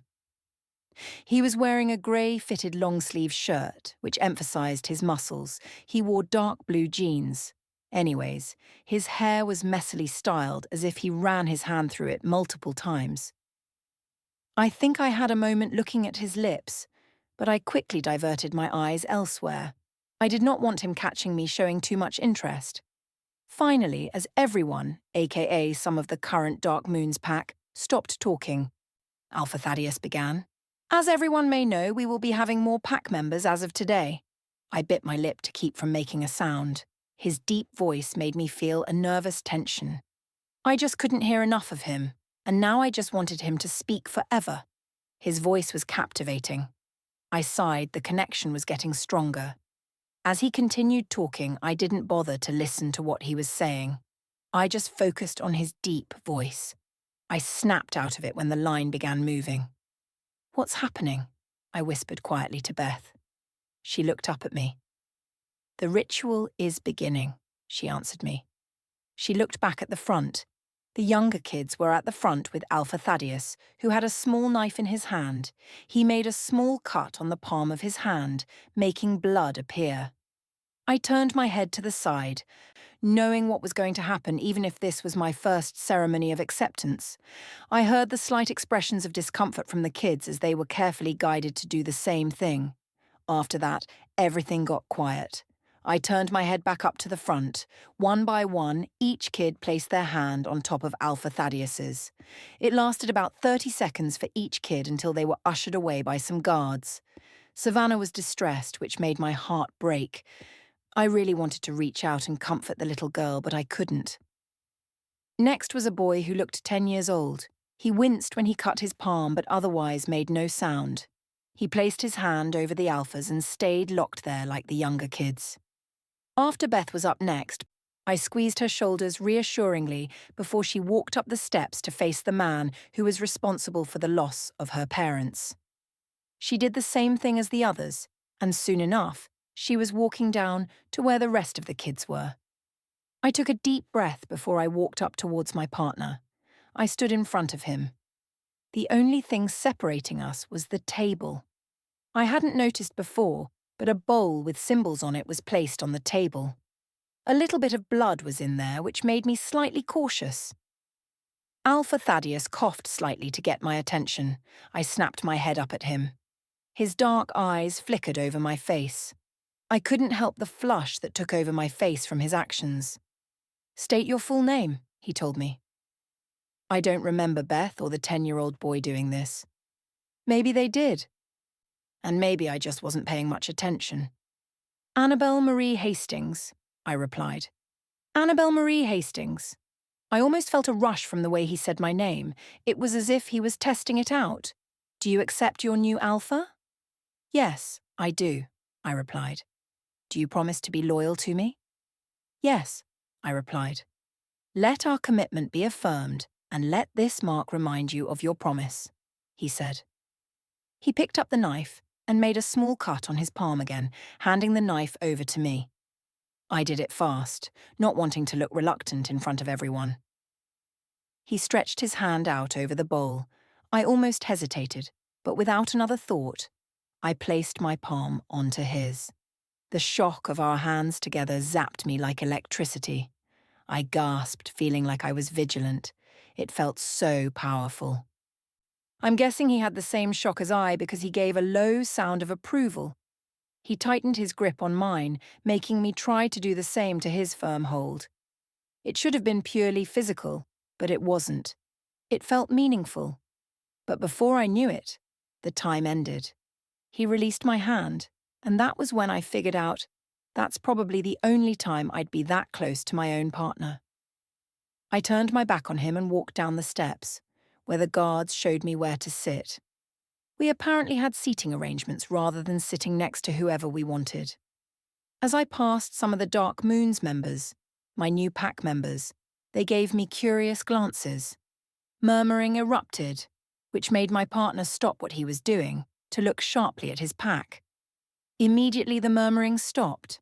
I felt his gaze on me, but I turned my head away, taking a seat next to Beth, who was looking up at me with a curious expression.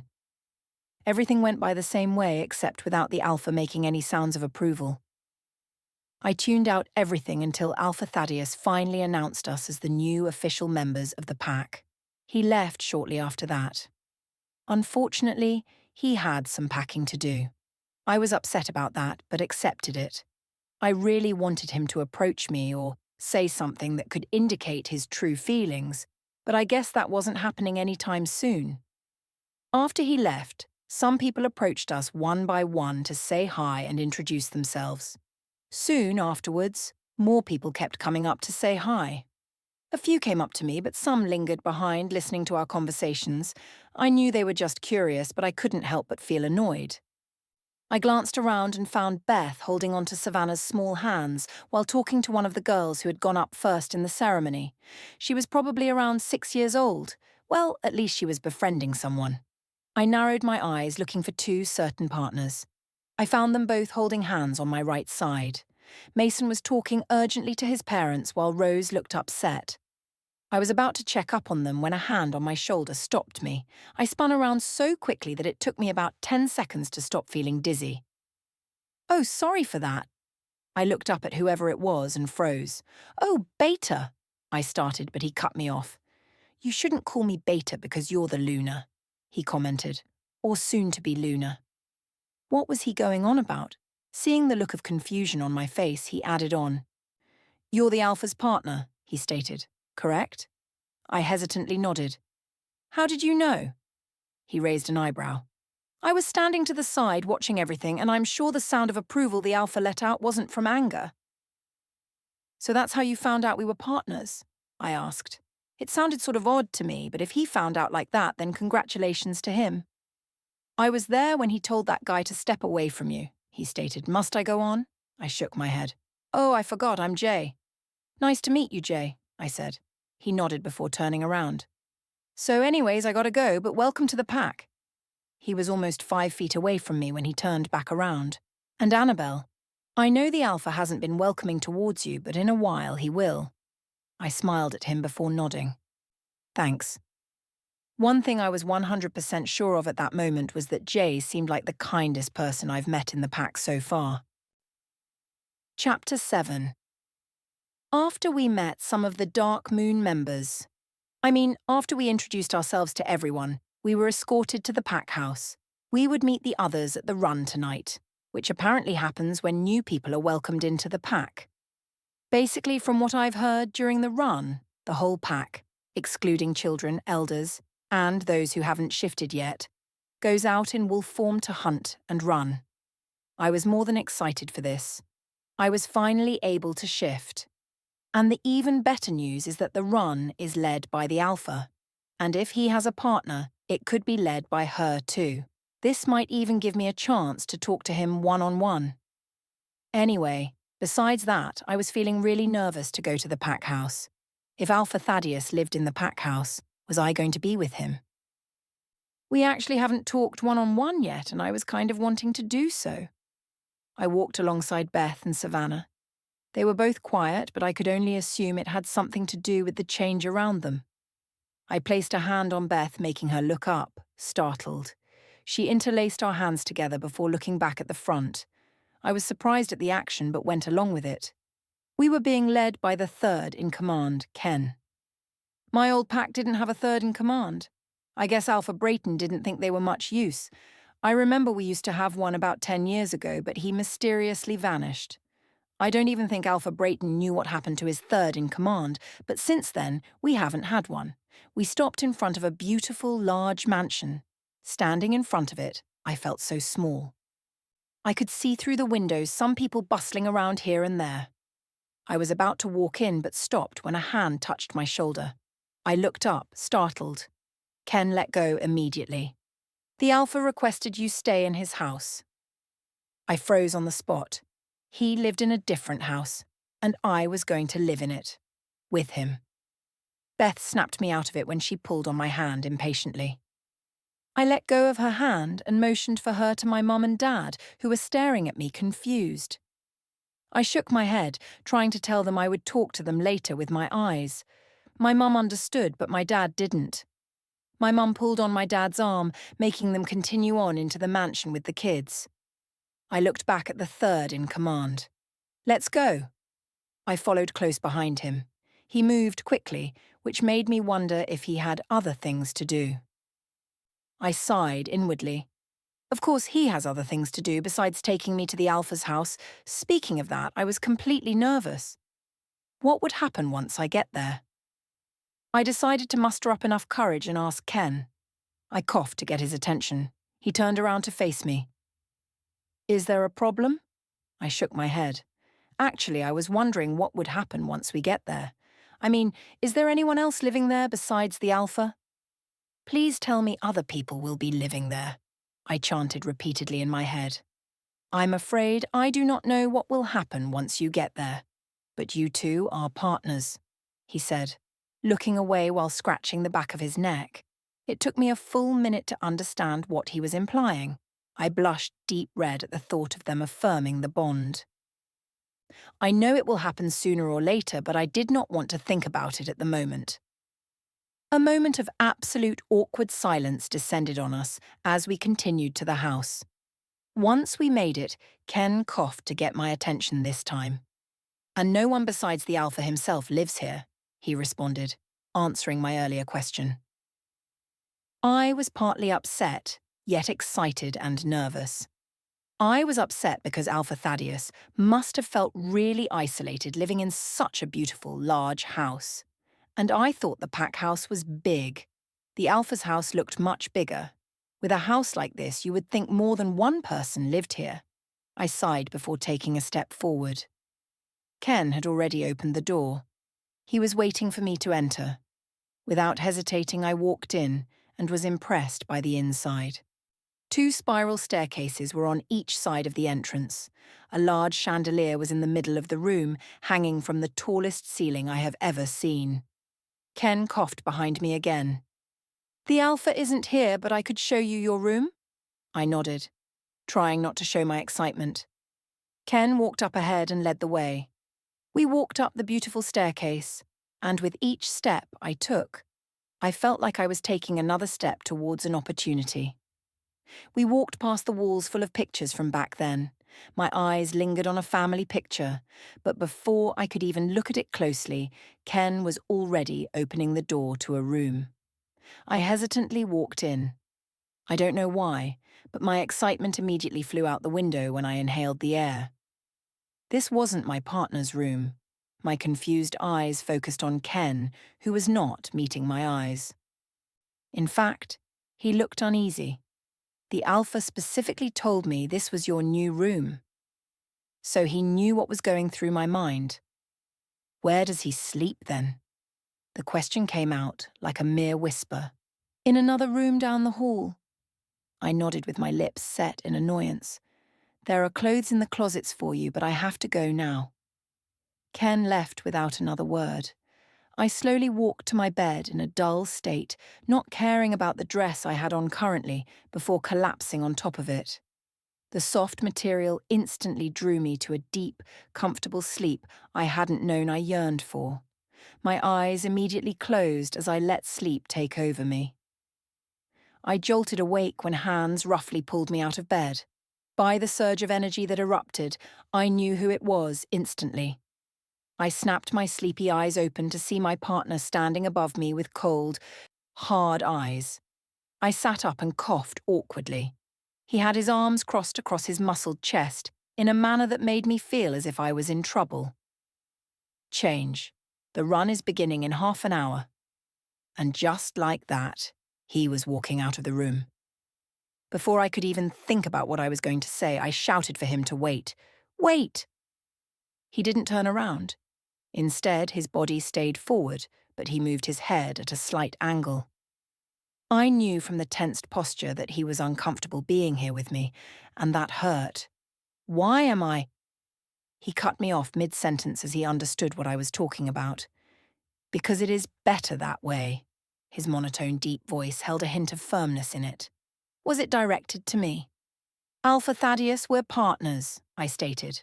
At this, Alpha Thaddeus turned around in a movement so quick it surprised me. We may be partners, but... His tone changed from monotone to angry. I never wanted one. His dark eyes glared into my blue eyes, which made me gasp. Adjust your dress. He turned and walked out quickly, making every footstep feel like a difficult realization being repeated. I looked down at my dress to see that it had shifted. I pulled the dress into place, deciding to change out of it. I sighed and tossed it on the ground near the closet. I fell back on the soft material as a tear slid down my cheek. I growled furiously, wiping away the tear. I glanced back at the door. So that was it. He didn't want me. I sighed before getting up to change. I gasped in surprise at the number of people here, including the newbies. We were probably about 300. We were in a clearing, in the territory. That still had enough room for 100 more wolves, though. Some people had already shifted, while others were just waiting for the alpha and talking around with each other. My mind drifted back to our conversation, but I immediately told myself to focus. I was going to join the run without having any problems, and it would be amazing. I joined Rose and Mason, who were just chatting. I didn't want to interrupt them, but I needed to forget about Alpha Thaddeus. As I approached them, Mason spoke up louder than I expected, which must have meant he heard me coming. Annabel is going to lose when I challenge her to a race again. I scoffed, which made him turn around with a fake look of shock. Anna, I didn't know you were there. I rolled my eyes at him, but I couldn't help the smile on my lips. I hope you didn't hear any of what I just said. I raised an eyebrow at him. So you think you can beat me at another race? Anna, since when have you ever beat me at a race? He questioned. I frowned, making him smirk. Rose playfully struck his arm, making him look at her. Seriously, when has she ever beat me? Okay, that is not the important question she needs to answer, Maze, Rose answered for me, using that annoying nickname he always hated. Mason's face scrunched up in discomfort as if Rose had just said something completely inappropriate. Don't use that. What happened between you and your impressive partner? Rose questioned. Mason stopped trying to explain why his nickname was annoying and turned serious, but then his eyes widened. Chapter 8. I woke up in a comfortable bed. Last I remembered, I was in the woods in wolf form, and that's it. I glanced under the covers only to realize I was in different clothing than I was last night. A faint scent attacked my nose, which then I realized was Alpha Thaddeus's scent. A cautious thought came to mind just then. What if Alpha Thaddeus changed me? I shook my head at the thought, trying to fight the flush when someone else caught my attention. I hadn't noticed this before, but another scent lingered inside my room. A female? A deep protective sound erupted as the thought upset my wolf and me. But then the truth suddenly dawned on me. He didn't want me. He didn't want a partner. I was confused as to how he wouldn't want a partner. Every werewolf always wants to find their partner. Luckily, some do and some don't. So Alpha Thaddeus should have been happy he was one of those lucky ones to find their partner. I was about to get out of bed when I thought of how awkward it'd be if we both encountered each other this early in the morning. I took a deep breath and listened for any sound inside the mansion. I could hear movement in the kitchen, which must have meant he was there. I exhaled in annoyance and leapt out of bed to go take a relaxing shower. I was in desperate need of one. Once I was finished with my morning routine, I checked the closets for clothing. Surprisingly, the clothes were all in my size, which I didn't expect, but nonetheless I pulled out a random purple shirt and black sweats. I hesitated at the door of my bedroom. What would his reaction be when he sees me? I already know he wouldn't be caring or even affectionate like other partners are to each other. I awaited the worst as I slowly walked down the halls, which were like a maze. It took me a few moments to finally find the stairs, but once I spotted the direction of the kitchen, I hesitated again. I forced myself to move down the stairs. Once my feet were at the bottom, I tensed up. Whoever was in the kitchen was not who I expected to be. I approached the kitchen slowly, only to see a small figure whose back was facing me. "Good morning, Luna," Ari said cheerily as she turned around. I wasn't sure what you wanted for breakfast, so I sort of just made a bit of everything. Morning, Ari, I replied slowly, but please don't call me Luna. She seemed confused for a second before nodding. Anyways, so breakfast is in the dining room. I nodded, but before I left, I had to get an answer. Who changed me last night? She blushed a deep red before answering. I hope you don't mind, but I did. The Alpha came inside carrying you and said it'd be best if I changed you. Well, I didn't know what to say. I mean, I was relieved he didn't change me, but for some reason, I was at a loss for words. Thanks. She nodded before going back to cleaning. I followed the delicious aroma of food and found myself in a very large room. In the center of the room was an oval-shaped table with 8 chairs around it. I let my eyes scan over the food on the table. One big plate full of pancakes sat in the middle of the table. Blueberry and strawberry syrup were on the sides. A lot of bacon strips were on another plate, and so were scrambled eggs. Chopped up fruit was on another plate. A big glass cup full of orange juice sat on the table too. I looked back at Ari, who seemed to be expecting something. So, do you like it? I nodded at Ari. She exhaled deeply, wiping her forehead as if she were sweating. You sure do know how to make someone feel anxious on the spot. I chuckled before Ari gestured for me to sit and eat. I did as I was told to and dug into the pancakes. I almost made a sound of pleasure at the taste. Ari sat across from me, watching. So, she began, what do you think of the pancakes? I made a sound of satisfaction, giving her my answer as I stuffed my face. She laughed out loud before gesturing towards the syrup. It tastes 100 times better with syrup. I glanced at the 2 types of syrups before swallowing.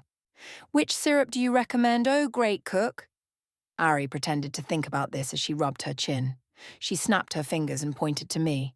Why try one when you can try 2? I chuckled at her idea and poured a small amount of both syrups. I glanced up at her to see her just watching me. Aren't you going to eat? I asked worriedly. Ari shook her head before glancing at my pancakes. I'm a cook, she stated. All I'm supposed to do is wake up early, make breakfast for you and the Alpha, and then head over to help at the pack house. Do you at least eat? I ask, exasperated. She nods before getting up. I eat at the pack house after my work here is done. I nodded before asking a question I didn't intend to ask at all. Did Alpha Thaddeus leave while you were making breakfast? He skipped breakfast, she answered. I honestly have never saw him eat breakfast before, but I think he has pack business to do. I nodded, trying to hide the disappointment on my face. Anyways, she changes the conversation. I should get going. I'll be back in about 15 minutes to clean up, all right? I shook my head. Go eat. I'll clean up. Anna, that's my job, she nervously replied. I have to. Go eat, I demanded, giving no more room for discussion. Ari nodded, though she still looked nervous. See you around, Anna, Ari bid before turning and leaving the dining room. I glanced back at my breakfast. I did not feel like eating all of a sudden. I glanced around the empty room before sighing. I wanted some company. I wish my partner would magically walk through the door and show me some affection before joining me for breakfast. We would talk about the pack, about our plans for the day, and about our future. Of course, that seemed like a dream that would never happen. I finished my breakfast despite my upset mood. I took all the dishes, utensils, and cups and placed them in the dishwasher. I cleaned where I was eating and stumbled around the house. I found the living room and sat down on the couch. I didn't know what to do, so I observed the room. A flat-screen TV hung over the fireplace. Alpha Thaddeus didn't strike me as the type to watch TV, so it surprised me that he even had one. There were 4 couches in the room. One single couch and the rest were not. I couldn't really say much because I felt someone mind-linking me. Annabel? It was Rose, of course. Yes? Are you at the Alpha's home right now? Why did she want to know? Why? I met this really nice girl our age and she wanted to show us around. She said she already met you, so we'll be there in 5. She didn't let me reply, so I slumped back onto the couch. But just then, someone knocked on the door. That wasn't even 10 seconds. I thought you said you'd be here in 5, I questioned, noticing 2 guards stationed beside the house. Rose gave me a cheeky grin. I meant 5 seconds, she replied, before gesturing towards a tall girl. Of course, the tall girl was Ari. You two met already? Questions rose, looking between the two of us. I nodded, shutting the door behind me. Where's Mason? I asked the following of Ari. He went with some boys to go play sports or something, Rose replied before speeding up to catch Ari. So Ari, I start, you're 19? I'll be 20 next month, she retorted. Instantly, she begins showing us different areas in the Pack village. This whole territory was probably 5 times the size of my old home. I could see Rose having the same thought from her face. I tried to pay attention, but everywhere we went, people would stare at me. Now, I wasn't a very shy person, but when it came to crowds, I was a nervous wreck. I was so happy when Ari told us we were done. And basically that's all you have to see, Ari says. I'm really sorry, but I have a lot of work to do. I have to leave. She didn't even give us enough time to thank her for showing us around. Rose and I glanced at each other before shrugging. Everyone's really busy trying to fit like 39 people inside at the Pack house. I nodded in understanding. With more people came more work. I sympathized with Ari. I doubt she even ate anything. So now that we kind of know the Pack village, what do you want to do? Asked Rose. I shrugged before an idea came to mind. How about we go see the Pack house? I'm curious of how it looks. Rose led the way, chattering about how big it was and how she was lucky enough to share a room with Mason. She explained how people were put into rooms. So, basically, the ones who are bonded share a room, while everyone else, except the elderly, sleep 2 to a room. The really young kids, like Savannah, had to sleep in the pups' side of the house, where they were cared for by some workers, while the elderly stayed in their own room. She explained to me that even though the house did feel busy inside, it was enjoyable. Everyone got to meet new people and make friends. I tried not to show it, but my heart dropped to the pit of my stomach. I now wish I could have stayed at the Pack house. It sounded enjoyable, unlike my morning. But I don't think Alpha Thaddeus would enjoy me sleeping in another room with perhaps a male, even though he doesn't want a partner. And besides, even if I was allowed to do so, how would Alpha Thaddeus feel living in the house all alone? I'd immediately feel guilty as I realised this. And even though he doesn't like me, he still wanted me to stay at his house. Rose snapped her fingers in my face. Were you listening? By the look on her face, she knew I wasn't. Sorry, what did you say? I said there's your partner, she said, pointing with her chin in his direction. I glanced at him before quickly diverting my eyes. He was standing in front of the Pack house speaking to some people. I'm almost sure he picked up on my scent, even though I was less than 20 feet away. I knew he did after his shoulders tensed when I took another step towards the Pack house. I gripped onto Rose and spun around, heading away. A few seconds later, she stopped me. What's going on? I shook my head, expressing my frustration. I wish my partner would accept me. Rose took a step forward, holding onto my shoulders. What happened yesterday? I knew I couldn't keep it in any longer.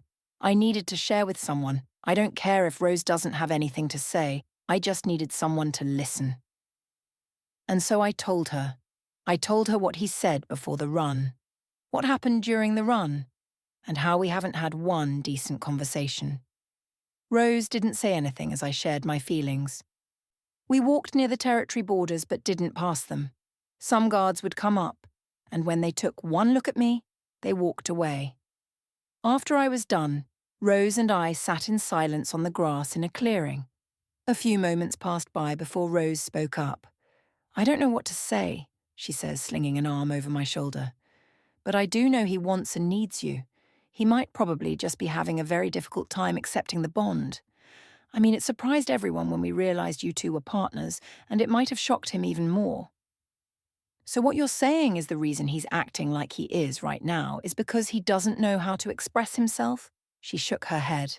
I think the reason he's acting coldly towards you is because something happened in his past. Past experiences tend to leave people deeply affected. So for now, you should probably just try to show him you care until he opens up. I don't know how, I say, throwing my hands up in frustration. He can't even stand to be in the same room as me. Rose pulled her arm away before standing up. She gave me her hand and pulled me up with her. She bit the inside of her mouth, making that face she always made when she was thinking really hard about something. "Maybe you could cook something for him," she says, nudging my arm. "You are a very good cook." I refused instantly. I don't even think he eats in human form, to be honest. "Come on, if you do this, he would know you're trying," Rose pleaded. "What if he doesn't eat? And what would I make? I haven't checked what he has in the kitchen." "Whatever you plan on making, we could ask Ari to get the supplies." "All right," I say nervously, giving in. I hope she was right. "All right," Rose repeats. "Now what are you planning?" I sighed, thinking hard. "Do you think he'd like it?" I ask Ari for what seemed to be the billionth time. I glanced nervously at the food on the plate. It wasn't anything fancy, but I hoped he'd like it. Basically, it was just a few fried chicken breasts mixed with some vegetables. I placed bread beside his plate and a cup of water. It took me a really long time to find out what to make, and then it took almost 2 hours to make it, since Rose was on guard duty and Ari was getting me what I needed. Ari nods excitedly. This is a really good meal for dinner. If for some odd reason it isn't finished by tomorrow, I will gladly eat it. I grin at her comment before looking over everything. It was all set. My plate was across from his, which wasn't my idea, but Ari's. Something about proper seating arrangements, but I wasn't listening. "Anyways," Ari begins, grabbing a spoon and scooping up a tiny portion from my plate and shoving it into her mouth. "I should get going." Because of the food in her mouth, her words sounded muffled. I only nodded before I quickly piled a good portion of the food from the pan and onto another plate. "But before you go, you should have a plate to yourself." She quickly shook her head. "It's for you and the Alpha. You helped make this, it's only fair for you to have some," I say, practically forcing the plate into her hands. "No returns." Ari rolls her eyes before leaving the house after shouting a quick thank you. I sigh, feeling really nervous all of a sudden. Would he appreciate the work I put in for him? I really wanted him to. I waited almost 2 hours for him to come. I expected him to come soon, but he hadn't. I placed both of our plates in the microwave to heat up later on when he actually came. I didn't want to eat without him, so even though I was practically starving, I waited. I was slumped down on the couch, eyes about to shut, when the door opened and the amazing scent of my partner reached me. I snapped my eyes at the time on the wall to find out it was 11 o'clock. I instantly caught up with Alpha Thaddeus, just as he was heading up the stairs. "Alpha Thaddeus!" I spoke up, my voice sounding strained. I immediately coughed. Alpha Thaddeus stood motionless at the top of the stairs. "I cooked something for you, I could just go heat it up." "There is no need to do so." His baritone voice was loud in the room. "I am not hungry." I froze as I finally registered what he was saying. "Are you sure? I mean, you were out for a while, I thought—" "I am not hungry," he snapped. "I suggest you go to bed." My shoulders slumped as he disappeared from my eyesight. My bottom lip quivered, but I took a deep breath before calming myself. "Don't cry," I chanted. "Don't cry, you're stronger than this." I went back to the kitchen and took my plate from the counter. I didn't bother heating it up. I placed the plate on the table in the lonely dining room and sighed, collapsing in the cold seat. I ate quickly and put the dishes away. I scurried upstairs but hesitated at my door. I wanted to say something to him, but I thought better of it and went to bed. Nice plan, Rose, totally worked. Chapter 9. My morning was the same as yesterday's. I woke up, though I cried myself to sleep last night, and did my morning routine. Once I was downstairs, Ari made the same breakfast from yesterday except with chocolate chip pancakes. Let's just say it was delicious. But this time, Ari sat across from me with curious eyes. I knew she was wondering what had happened last night and why my eyes were noticeably swollen. After a while, though, I got tired of her watching me. "You can ask, you know," I stated, noticing the way her cheeks turned red. "I'm sorry, I don't mean to pry," she began. "It's none of my business." Shaking my head, I snatched some bacon, shoving it into my mouth. I gave her a look to encourage her to speak, which she did. "How did it go?" She was hesitant, as if she already knew how it went, but was asking so I could prove her wrong. He was not hungry, she nodded, taking in my answer before giving me a sympathetic glance. I did not like it one bit. I spoke up, wanting to change the subject. "Remember the run?" I asked her, making her nod. "You were about to say something to me, but we were interrupted." She needed to hear my words before realization dawned on her. "Oh, I was going to say that the Alpha is a reserved, tough, very closed-up person. I kind of knew how he'd treat his partner." I shrugged sadly. I had so many questions I wanted to ask, but I had no idea how to. I guess she saw how uneasy I was, which is why she changed the subject. "Where is the leftover food?" I pointed towards the fridge in the kitchen. Ari immediately dashed for it and quickly opened the fridge, reaching inside. From where I was sitting, I could see the whole thing. She came back, confused. "I thought you were going to save me some." Looking up, confused, she showed me the empty pan. I stopped eating immediately. I didn't eat it. I was at a loss for words, so I just shrugged helplessly. "Is that your way of telling me you ate it all?" Ari questioned, raising an eyebrow. I shook my head, staring at the pan in wonder. "I'll make this again next time," I stated, nibbling on my fruit. Ari sighed. "All right," she says, snatching a strawberry off my plate. "I have to go now, but I'll see you later." I nodded and waited for her footsteps to disappear. Once the door was closed behind her, I jumped from my seat to inspect the pan. It was totally empty. Not a piece or scrap left. Was it possible that he ate it? I stood in the middle of the dining room in wonder. Breaking away from my thoughts, I finished my breakfast, no longer feeling hungry. Cleaning the table, I made my way to the pack house. I was planning on seeing the others today and trying to forget about everything with my partner. I was just tired of it. Not many people were near the Alpha's home, which really felt isolated. I really needed some company. I continued walking with a skip towards the direction of the pack house. Don't ask me why I was suddenly in a good mood, but I think it had to do with finally getting to see my parents, Mason, Beth, and Savannah. A few moments into the walk, I then realized I had taken the wrong path and I was heading in the opposite direction. I continued walking, though curious about where I'd end up. A few moments later, I was approaching a very wide, low building. It wasn't as big as the pack house or even the Alpha's home. There had to be at least 2 floors inside. I hesitated at the front, wondering if I should go in or not. Taking a deep breath, I opened the door, curious about what was in here. I peeked, noticing how some people were bustling about trying to go wherever. Of course, everyone was busy, so they didn't notice me walk in. I don't know why I was so curious, but I forced my legs to take me farther than this. Walking through the busy crowd, I hesitantly walked down the long hallway. There were 3 doors on my left side and 2 on the right. The hallway ended, and I was left staring at the door in front of me.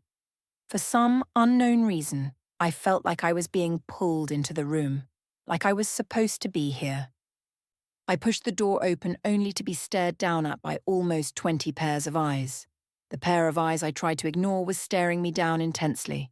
He was probably wondering what I was doing here, interrupting what seemed to be a meeting as everyone was standing around a table.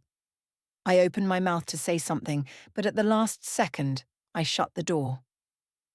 I instantly turned around, my face heating up from the embarrassment. So that's why I wanted to go into that room, because my partner was there. Before I could register what was happening, the door opened, making me jump. I turned around expecting my partner, but instead was greeted by Jay. "Oh, hi." I'm guessing he knew I wasn't expecting him. "The Alpha told me to go see what you needed," Jay replied. I tried not to show my disappointment, but I guess I wasn't much of a good actor. "He is really busy right now," Jay continued, as if that was important. I nodded with a grim expression on my face. "I was just curious what this place was, sorry to disturb." "Are you sure that is it?" He didn't look like he believed me. He seemed to think there was more to this. "See you later," I said, before walking quickly out of the place. I pushed past a few people who, in return, looked annoyed at me. Mumbling a few apologies, I finally made it outside. Not wanting to waste any time, I made a quick movement towards what I think was the pack house again. Too bad I didn't get far. A hand clamped down on my arm. Instantly knowing who it was, I refused to turn around, but of course my partner had other plans. He spun me around, making my arm feel strained. "What was that for?" I snapped, suddenly fed up with him. He doesn't want me, and then he acts like he does. Why couldn't I get a more supportive partner? Why would fate put us together? He threw me a cold, icy glare, making me remember that he was still my alpha, and I did say I'd be loyal to him. "You will not speak to me with such disrespect," he said firmly, taking a step forward. Unknowingly, my jaw fell open as I took a step back. Well, I'm sorry, my arm felt like it was about to be pulled off. He kept his narrowed, cold eyes on me and surprisingly took a step back. "What did you need?" I shrugged before answering. I was just wandering about until I saw this and was just curious. His dark eyes made me feel uneasy. He watched every one of my movements before leaning back against a tree with his arms crossed over his chest. His muscles suddenly became so much more prominent through the long sleeve he was wearing. I had to focus on keeping my thoughts neutral. He continued to observe me. It made it slightly worse for me because we were all alone, and my wolf was focusing on the connection. I forced myself to say something, but he beat me to it. "Some of my guards told me they saw you and another female near the borders yesterday." His face was expressionless, which made me wonder what he was thinking. "You cannot be near the borders. It is risky." Without meaning to, I frowned. "So what? It's not like you care about me," I said bitterly. I met his cold eyes before turning away and running towards the pack house. I didn't turn back to see if he was still leaning against the tree because I could feel his eyes fixed on me as I ran. When I finally arrived at the pack house, everyone was having lunch. A very large table stretched across the room, and it had almost 50 chairs or even more. I noticed how these were adults and the elderly. The teens and children were nowhere in sight. The good thing about this, though, was that I spotted my parents who were gathered around speaking to Mason's parents and a few other adults. I immediately made a direct path towards them. Before I could wrap my arms around them, though, my dad spun around. "You can't sneak up on me, Anna," he says as a smile takes over his features. My mom spun around at the sound of my name and immediately tackled me into a tight hug. "Mom," I groaned as the adults watched on. "You're squeezing me." "Well, I'm sorry I can't hug my daughter after not seeing her for so long," she jokes, affectionately touching my cheek as if I were a little pup. "Hey," I looked back at my dad. "Don't leave me out now." He wrapped his arms around my mum and me. A smile made its way onto my cheek as I felt so thankful to have my parents alive, here with me. It felt like forever since I've last seen them. The moment was immediately interrupted when I realised my mum was inhaling my scent. "They haven't affirmed the bond, and it's been almost a day and a half," my dad speaks up, lifting my hair up to show my mum my neck. I quickly stepped back, realising what they were hinting at. "Please, that is private," I retorted, placing my palms up. "Right after I met your mother, Where's Mason?" I said, cutting him off. I did not need to know those details. Chuckles erupted from behind my parents. The other adults were finding this whole thing amusing, while I found it uncomfortable. Especially because we were having this talk in front of other people. "He is with the other kids your age in the backyard." I gave Mason's parents a quick hug before going to the backyard. It took me a few moments to find where Mason was, seeing as there were a lot of teens and even some pups. I noticed how the backyard was very huge. In fact, I think this is where Alpha Thaddeus might do pack meetings, seeing as this might be able to fit everyone. Glancing around, I saw a few guys throwing around a ball. Taking a deep breath, I stepped towards the guys and unsurprisingly found Mason. He always had a thing for that sport. He was playing with a few guys, but they took a sudden water break. I took that as my cue to go. Staying a good distance from him, I broke into a run and jumped onto his back, finally catching him by surprise. He stumbled but caught himself as I climbed off. He turned around, and once his eyes landed on me, they widened in shock. He dropped his water bottle and wrapped his arms around me, holding me tightly to his chest. "Anna!" The sudden shout got the boys' attention as they eyed me and Mason. "You're actually here," he commented as he put me back down. It feels like I haven't seen you in ages. I grinned at this and was about to say something when one of the guys interrupted. Stop, Mason. No more attention on the girls. Let's focus on the game. Mason frowned before walking away from whoever said that. I can't help it. I'm just so friendly. The guy Mason was facing was built and tall. Not Thaddeus's height, though. More like Mason's. His very bright blonde hair made his green eyes more prominent. He was somewhat attractive, actually.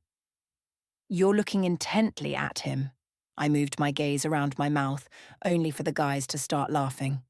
Mason bit his lip to hold it in when he saw my glare. He then gave me a cheeky grin. So? He slung an arm over my shoulder, steering me away from the guys. Anything interesting you want to share? His hand immediately went to one side of my hair and lifted up the strands. I sighed as he took his time observing my neck. Well, that's interesting, he mumbled, making that face he always made when he was thinking hard. How is my neck so interesting? I blurted out. Most partners affirm the bond in the first few hours they've met each other, he replies, arching an eyebrow.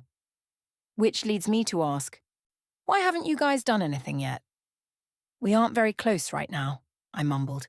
He is a very closed-up person, I'm guessing, right? I nodded and leaned into him. He rubbed my back softly. I want a partner like you, I said through his shirt. A partner that cares for his female and comforts her and makes her happy. Not the opposite where she feels upset and isolated. He didn't say anything in return. Instead, something began tugging at my sweats. I glanced down and a smile burst onto my face as I saw who was doing the tugging. Hi, Beth cheerfully chirps. Mason lets go of me but the exchange. Where did you go? I have to stay somewhere else. I noticed the way Mason's eyes narrowed and the way he clenched his fists. I missed you, I said to her before wrapping her in my arms. I missed you too, I replied. And your sister. Looking around for the usual happy child, I couldn't find Savannah anywhere. One of the caretakers are feeding her and the other pups. So how are you? Made any new friends lately? She looked up and nodded with a smile stretching across her face. Without a word, she pointed towards a group of girls that were clustered together, talking and giggling while occasionally waving at Mason. I looked at him to see his reaction, but he didn't seem to acknowledge that. In fact, he was frowning at me. You have to live at his house? He asked incredulously. I shyly shrugged before turning back to Beth. I have to speak to Mason about something right now, okay? Okay. I watched her hurry back towards the group of girls, but Mason brought my attention back to him. You have too? He still sounded shocked. I shrugged before taking his hand in mine and pulling him down so we could sit on the grass. I haven't really checked. Did he ask you to stay with him? I shook my head. Ken, the third in command, told me that the Alpha had requested I stay at his house.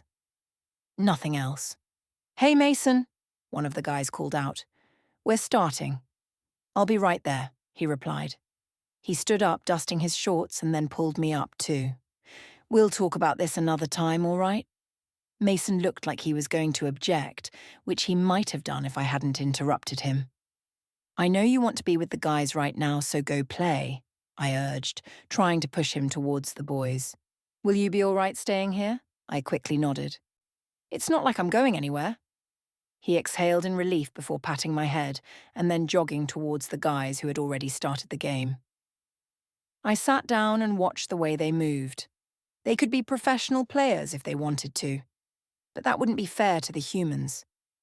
After a while, they took another break where Mason and a few others sat beside me. You want me to introduce you guys? We all rolled our eyes at Mason's question before I spoke up. I'm Annabel, but you can call me Anna. Well, Anna, said the blonde, green-eyed guy, did you find your partner? Because I think I found mine. His friends, excluding Mason, began chuckling. I found nothing funny about it. I did find my partner, actually, I said after the stop giggling. The blonde glanced up at me with a curious look before having a mischievous expression. I knew we were meant to be close when I laid my eyes on you. In return for the friendly look he sent me after saying that, I gave him a flat, almost bored-like stare. Her partner is our Alpha, Mason spoke up before I could do anything about it. Show some respect, that's our future, Luna. Upon this new information, the boys all gave me a once-over and then looked back at Mason. They burst into wild laughter while I kept my glare on them. Was it that hard to believe? That is the best joke ever, said another guy as he tried to control his laughter. Mason and I both watched with unamused expressions. By the time they were done, they looked back at us.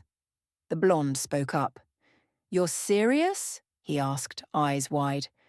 I slowly nodded and watched as he scratched the back of his neck. The other boys glanced at each other nervously. "I think it is almost time for our training session," the blonde spoke up. "Catch you later, Anna." They left, leaving me confused. Mason bit his bottom lip, almost as if he expected that to happen. "What was that for?" Mason shrugged before getting to his feet. "I'm supposed to head to the training session too," he says, stretching his arms. "The beta would make me suffer if I'm late." "What training session?" I asked, confused. "And what was that all about?" I added, gesturing to where the boys disappeared off to. "The pack kids between ages 10 to 20 are required to go train with the beta every day for 2 hours.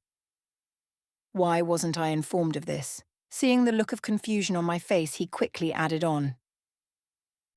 "It isn't very challenging anyways," he says, "and it is only for the males." I nodded, trying to hide the way my shoulder sagged down. "You should go before you're late." Mason sighed before glancing at his shoes, something he did when he was uncomfortable. "I'll see you later." He walked away after giving me a quick side hug. Walking back inside, I nudged my mom on the shoulder. She looked up, startled. "Do you know where Rose is?" "They all went to the training grounds," she replied as if it was obvious, before helping someone who dropped some utensils in the kitchen. "There are separate trainings?" At the look of confusion on her face, I felt my heart drop. "The beta trains the kids," she said. "Females and males." I stepped out of the kitchen, breaking into a run. "And it is only for the males." "Why did you lie to me, Mason?" Hurrying past people, I stopped when two young girls' conversation caught my interest. I interrupted them quickly. "Are you two going to the training grounds?" They both nodded before one spoke up. "Why do you ask?" "Can you show me where it is?" Both nodding again, I followed them. It turns out it wasn't that far from the pack house. When we arrived, everyone was around Jay, forming a semicircle. And by everyone, I mean Mason, his friends, Rose, Ari, and many others.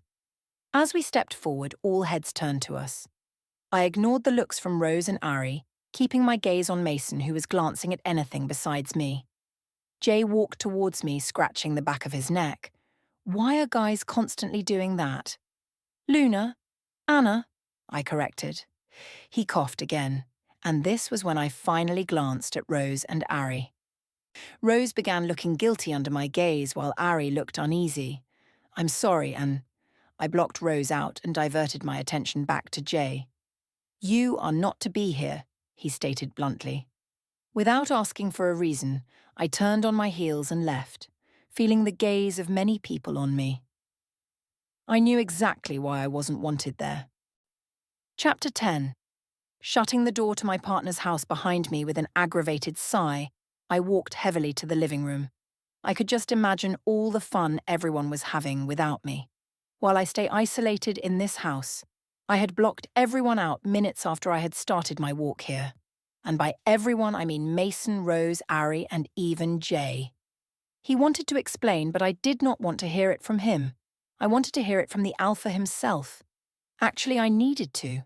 I slumped onto the couch. The front door opened and I immediately heard the firm footsteps of Alpha Thaddeus. I turned my head to see him practically glaring holes into me. Neither of us moved nor spoke a word for a very tense minute. "What is so urgent that I had to put the meeting on hold?" His words were full of annoyance. "Why are you isolating me from everyone?" I asked, ignoring his tone. He closed his eyes for a second before staring intently at me. "I do not have time for this." He turned around, but I was already on my feet. "Wait!" I took a deep breath before continuing. "You said you didn't want a partner," I began. "Step away from the bond right now." He turned his body halfway, facing me, before becoming rigid. A very uncomfortable silence took over as I waited for him to say the proper words. My wolf hated me for saying this, but I pushed her aside. I was thinking for us both, and if she didn't like it, then so be it. A tense minute passed, then another, and then another. 3 minutes had already passed, and he was still in the same position. Finally, he spoke. For goodness sake, my eyes widened as I did not take him as the type to use strong language. I can't do that. Then why do you keep pushing me away? I took a few steps closer to his unmoving position. If he couldn't do that, then that meant he must have feelings for me deep down. Instead of answering, he shook his head. That is enough for now. Please tell me. I didn't bother to hide the vulnerable tone in my voice. I cried my eyes out last night, and I know you heard me. Yet you did not come and check up on me. Why can't we do what other partners do? Have affection for each other. Hell, love each other. By the time I was done, I was trying to control my breathing. I usually didn't cry as much, but being around Alpha Thaddeus made me feel very emotional. I watched his facial expression, but it gave me no clue as to what he was thinking. You are stepping away from the bond then, I suppose, he said, his voice emotionless. I shook my head, my eyes bulging out. I don't want to step away from the bond. Then what are you saying? I want to start all over. Not everyone can get what they want. I was almost sure there was a double meaning in his words as my eyes flickered over his face. Can we just take it slow? Start all over? There was a pregnant pause before he answered. That is enough, he said slowly. My shoulders sagged as I cast my eyes downwards. Silence overtook us as he stood still, probably thinking I'd say something. When I didn't, he turned and sped out of the room. I turned and walked back to the living room and did the only thing I had been good at since last night, feeling deeply upset. I felt myself being shaken awake. I slowly cracked my eyes open, seeing Ari and Rose standing above me. I didn't show any emotion as I sat upright and watched them take a few steps back. Some staff and I made dinner at the pack house and we came to get you. Ari spoke. Why couldn't you just bring it here? I retorted harshly. She took a step back along with Rose, who had a guilty look on her face. I was told not to tell me, I interrupted. Rose looked down before meeting my face. She nodded before turning around. Mason wants to talk to you, she said in a low voice. He's outside. Once she walked out, Ari was still watching me. I know the Alpha isn't very accepting of you, but everyone has their reasons. I inhaled, then slowly exhaled. What do you think his reason is? She shrugged her shoulders. I guess it has something to do when he was younger. No one, I think, really knows. But if you can get him to open up somehow, you'd be the first to know. I groaned before slumping back on the couch. Before I could add my thoughts, she beat me to it. Mason is pretty desperate to talk to you. I reluctantly got up before heading towards the front door. I saw Mason's head snap up as his eyes observed my tear-stained cheeks. Without another word, he wrapped his arms around me, holding me tightly to his chest. I'm so sorry I couldn't tell you, he mumbled near my head. I really wanted to tell you, but your partner kind of told us. I know what he did. He tensed. And you're all right with that? I shook my head. Why were you crying? Not now, please, I practically plead. I just want to go eat. He nodded before letting go of me. Rose stepped up from behind him, shocking me. I didn't know she was there at all. I'm sorry, she said as Mason slung an arm over her shoulder. I nodded. It's okay. Enough of this. I'm hungry, and if any of you want to join me, I'll be at the pack house. We all frowned before following her. As we arrived, heads turned and murmurs erupted at the sight of me. I knew they must have found out I was the Alpha's partner by now. Many people looked away as I passed them. I don't know why. I wasn't intimidating in the least bit, yet I had people looking uneasy. Great, another way to be isolated. If you guys need tips on how to become a loner, please come to me. I ignored the worried glance from Mason. He knew better than anyone else that this was affecting me significantly. It's not like I asked to become isolated. I didn't want people looking uneasy around me like they were doing right now. You know, I spoke up, stopping Ari, Rose and Mason. I don't really feel hungry anymore. They all saw through my statement, but instead of trying to get me to reconsider, they let me go. Just as I turn around, Ari speaks up. I will bring food to the Alpha's home. Without another word passed between us, I head back to the Alpha's home. I didn't feel comfortable with saying it like that, but it was his home after all. I was just his partner living in his house for I don't know how long. I walked past a small bush, ignoring the glances from people walking about. I paused before retracing my steps and bending down to grasp what had caught my eye, a baby lily. I touched around, trying to find an already grown one. A few moments later, I found a great number of white lilies. I snatched 2 or 3 and held them close before taking a whiff of the scent. I have always appreciated flowers when I was younger. I always thought they were beautiful and held so much meaning. Holding the flowers in my hand, I made my way back to the house. Watching as the house came into view, I thought of my future days in the house. Is it always going to be like this? I played with the lovely petals when I reached the door. I breathed in deeply, but a scent had me glancing around. More specifically, his scent. He was inside the house. I contemplated whether or not I should go in, but as the movements inside increased, I realized I had no choice. He had already sensed me near. When my fingers were a mere few centimeters away, the door flew open. I didn't jump as I already sensed it coming. "Where did you go?" His question came out in a firm tone which made me feel uneasy.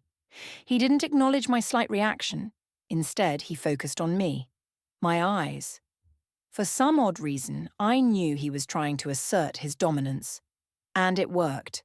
I could literally feel the intensity flowing off of him in waves. I don't know what I did to make him this tense and frustrated. Whatever it was, though, I was going to find out. "I was just going to the pack house," I quietly replied. I know he heard me loud and clear, though. With who? I disliked how it felt like he was intensely questioning me for answers. I don't know what he wanted me to say, though.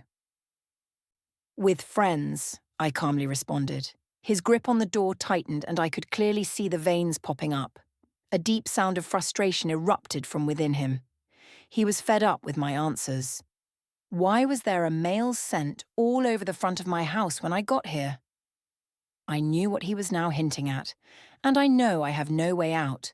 I steeled myself for the outcome and looked him in the eyes for the first time he opened the door. Because I had visitors. And with those words out of my mouth, my partner let out a sound of distress that had me stumbling backwards. I caught myself before I could fall and noticed how some bystanders ran away from the intense Alpha. Alpha Thaddeus took a few steps forward, his cold, intense stare fixed on me. I was actually nervous about what he'd do. Would he physically harm me? I've heard of some stories of partners who've abused their other half and not thought twice about it. I don't know why someone would do that, much less to their own partner. Staring up at Thaddeus now, I wasn't sure of what he'd do. My wolf was reaching out, telling me to somehow get him to calm down, to comfort him. Taking a deep breath, I lift my hand up to place on his arm. Before I could lay a finger on him, he was already pushing past me. I watched as he walked with a purpose in the direction I used to go to the pack house. His back was straight while he kept clenching and unclenching his fists. It was then that the truth came to me. Before I realized what I was doing, my feet were already taking me to him. 6 steps, 4 steps, 2 steps behind. I launched myself at him, wrapping my arms around him. He froze in place. I could feel his rigid muscles underneath my fingertips. I could feel his heart beating faster and faster. I don't know what I was doing, but it felt right. For a split second, he relaxed, but seeming to remember who I was or what was happening, he took hold of my hands around him and pulled them off. A gasp flew out of me from how much force he had used. My heart was beating at such a rapid pace that I knew he heard it. Blinking the oncoming tears away, I looked at his back muscles. He was so tense. If I thought he disliked me before, then boy, was I wrong. He would most definitely treat me more cautiously than before. Wanting to divert the situation to something else, I did. "Please don't hurt him." He knew I was talking about Mason, but he didn't reply as fast as I thought he would. Minutes later, his deep, sonorous voice filled my ears. Go back inside. He wasn't asking. Not surprisingly, he was ordering me to do so. Deciding to just be stubborn, I stood my ground. I'm not letting you hurt my best friend. He spun around and raised his hand. My mind flashed back to the rumors of partners hurting their other half. With that in mind, I flinched backwards, tripping over my own 2 feet. I landed on my bum and glanced upwards. Alpha Thaddeus was still, very still. His blank, dark eyes were trained on me as he lowered his hand and kept it at his side. You thought I'd hurt you. It wasn't a question, it was a statement. I couldn't help but feel as if he was disappointed and unhappy with me. He took a few steps away from me. I'm sorry. Without letting me fully explain, he turned, and I was forced to watch his retreating figure. I'm sorry, I mumbled, knowing he wouldn't hear me anyway. Aren't you hungry? Ari asked, bringing me back to the present. I shook my head and glanced out the window. I thought you'd be. You haven't eaten for a while. I lost my appetite, I retorted. It's been an hour since I last saw Thaddeus, and it has been getting pretty dark ever since. I couldn't deny I was quite nervous, even though he was a very strong wolf. I guess it was the bond doing this to me. I couldn't get rid of that face of his. He looked distressed that I had thought he would strike me. All I wanted to do at the moment was confront him and apologize continually. Some part of me knows he wouldn't appreciate that, though. You want to do something? Ari asked. I don't know why she was asking, because I don't plan on leaving at all. Maybe I could just live inside my room and get Ari to bring the food to my bedroom door. Yeah, I think that could work. You already know the answer to that. Ari pursed her lips and said nothing for a while, until all of a sudden she tapped her palm onto the table. I jerked away from her. What? I got a good idea, she began. We should go to the human town nearby, get a bit... I don't go out casually like that, I replied with a straight face. Then how about we just go somewhere? Her cheeky grin had me almost smiling. Keyword, almost. I don't think we're allowed to... Yes, we are, she says. Once a month, Alpha Thaddeus lets everyone go to the human city nearby to do whatever. What about having to go shopping or whatever? I ask, a spark of curiosity slowly igniting me. We have some staff who go out to fetch whatever people need, she answered. But if you want to do it yourself, you go to the Alpha himself for permission. Why? Ari shrugged. You should ask him yourself. But my guess is, he doesn't want us revealing ourselves to the humans. That does make sense, I reply, sitting up straighter. When can we go? Ari shook her head and shrugged. He kind of just announces when he feels like it. I slumped in my seat, feeling the slight excitement fade away. But, Ari started seeing the look on my face. You can ask him yourself if we could go. Now? Now. I shook my head at her. It's almost midnight. Ari didn't seem to let the time faze her. Ari, that's not a good idea. Come on, Anna, she was now pouting. It is not healthy to be closed up in here like this. Why can't we go tomorrow? Because by then you'll think of a great excuse not to go and I'll be way too busy tomorrow. I sighed, giving in. What's the worst that could happen anyway? Is this necessary? I ask, gesturing to the all-black clothing we were both wearing. Ari nodded before moving with quick speed towards the woods. Aren't there? She stopped me by putting her index finger to her lips. Understanding her quickly, I shut up. Aren't there guards situated here?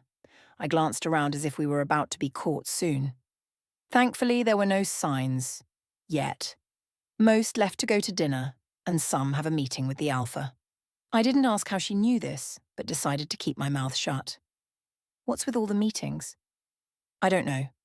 But one thing is for sure. The meetings began happening right after your old pack was overcome. I shivered, remembering the night when Beta George told me to run. A sudden pain hit me. Beta George was likely gone. There was no way he could have survived those wolves surrounding him. They must have been responsible for his loss. The pack I was now in. Not wanting to get upset, I hurried to keep up with Ari, who was suddenly ahead of me. I stayed behind her as she walked ahead. She suddenly stopped, which made me crash into her back. "What is it?" She didn't reply, but instead shushed me again. We waited in silence before going back to walking. According to Ari, it takes nearly 20 minutes to get to the pack borders. And so far we haven't seen a single guard. If it was this easy to leave the pack, I thought as we neared the borders. Then I did not feel safe one bit. We crossed the borders. I turned around and let out a nervous laugh. "Well, that was easy." Ari opened her mouth to reply, but someone else beat her to it. "Think again." We turned around to face him. I instantly knew we were in deep trouble. Chapter 11. Ari wouldn't stop fidgeting. That much was obvious. Beta J, who by the way found us, was leading us back to my partner's house. When he had found us, I had slightly begged and pleaded for him not to tell him. But he shook his head, giving me a sympathetic look before sending a cold glare at Ari. I had returned the same glare to him, but he didn't see it. Or he did, but wanted to ignore me. We were being accompanied by 2 other guards who were on patrol. I felt pretty embarrassed because whether or not I liked being the Alpha's partner, I knew I still had to act as a leader, and being caught was just plain embarrassing. When Beta J mind-linked my partner, I could feel his anger through the mind link. By the way Ari continuously fidgeted, I also knew she could feel his anger in powerful waves. And I felt extremely responsible for that, but my wolf was telling me it was mainly Ari's fault. As we neared his home, his scent became stronger by the second. I had to get a grip on myself, seeing as I'm almost falling apart here. Even though we've had countless arguments, I felt as if this was going to be the most intense one yet. By the time the house came into view, I was terrified. I did not know what to say to him that might get him to calm down. While I was in deep thought of what I could say, an angry growl startled me. I glanced quickly at my seething partner, who was standing in front of me. Why was I so quickly being thrown into this difficult situation? I glanced at Jay for help, but from one glance at him, I knew he wasn't planning on coming for my rescue. "Why can't you behave yourself?"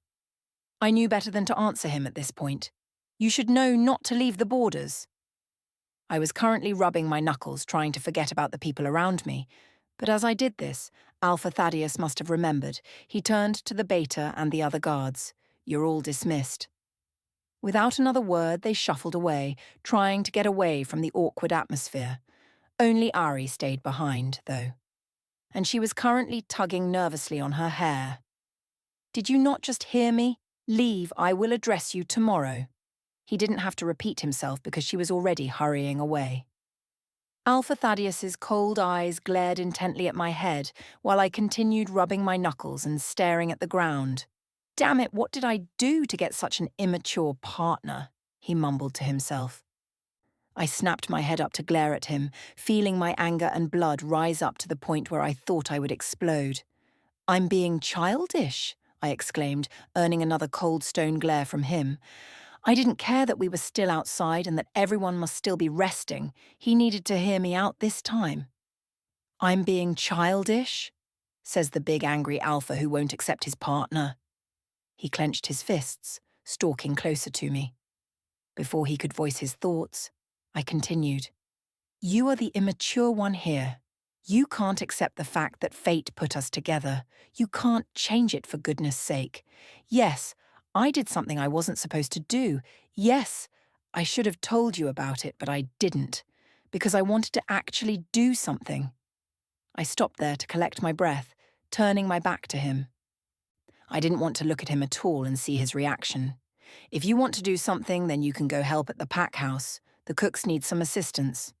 Before thinking, I turned and with my palm out almost struck him if my actions were faster. He gripped my wrist with his hand, painfully digging into my skin.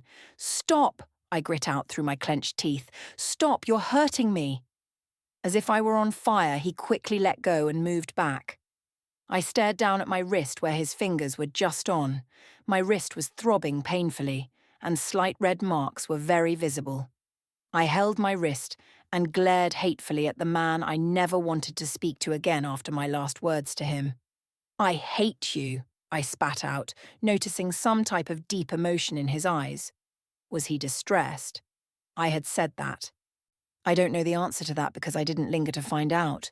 Turning on my heel, I sped away from him and his house and headed for the trees. He didn't follow. I stretched out my muscles as the morning sun rays hit my eyes. My position on the low tree branch I decided to sleep in was very uncomfortable, but I wasn't planning on going back inside. I turned my head when something caught my eye. How had I not noticed this? A small blue blanket lay resting over my legs. Who put it there? I had a small suspicion of who it was, but I quickly dismissed the thought. I doubt he would do it, I thought bitterly. Sighing, I returned to my position before my stomach growled. Letting out an irritated sigh, I got up and dragged myself and the blanket towards the house. I stood outside the door, but then remembered that he skips breakfast, so my nerves went away. Too bad I was wrong. I saw him before I picked up his scent. He was pacing back and forth at the top of the stairs when I walked in. He noticed my presence and stopped pacing. He just watched me. A minute passed of just staring at each other until he coughed awkwardly. Not really knowing what to do, I scurried towards the dining room. I collapsed onto a chair and took a deep breath, trying to control my nerves. Why was my heart racing in my chest? A hand suddenly appeared in front of my face. I jumped and glanced from the hand to the head of the body. I was completely startled when a lady, no older than 50, stood before me with a worried expression on her face. I scrambled backwards, completely forgetting about the chair, and toppled over. I let out a sound of surprise and closed my eyes just as I was about to hit the ground. But mere inches from the ground, the chair stopped, and my sound of surprise slowly went to a "huh?" I reopened my eyes to see my partner leaning above me. His dark eyes, staring straight into my own eyes, made me shiver. I removed my gaze from him, remembering that I was supposed to be upset with him. He placed both legs of the chair on the ground before glancing quickly at the lady who was still in the room. "This is Mary." His firm voice made me tense up. "She will be here instead of Ariana for a short period." I nodded, not even understanding what he was saying, but he took this as a sign to leave the room. Mary gave me a small smile. "I apologize, Luna," she began, but I stopped her by shaking my head. "It's okay. And please don't call me Luna," I replied. She shot me a confused look but nodded, letting me exhale gratefully.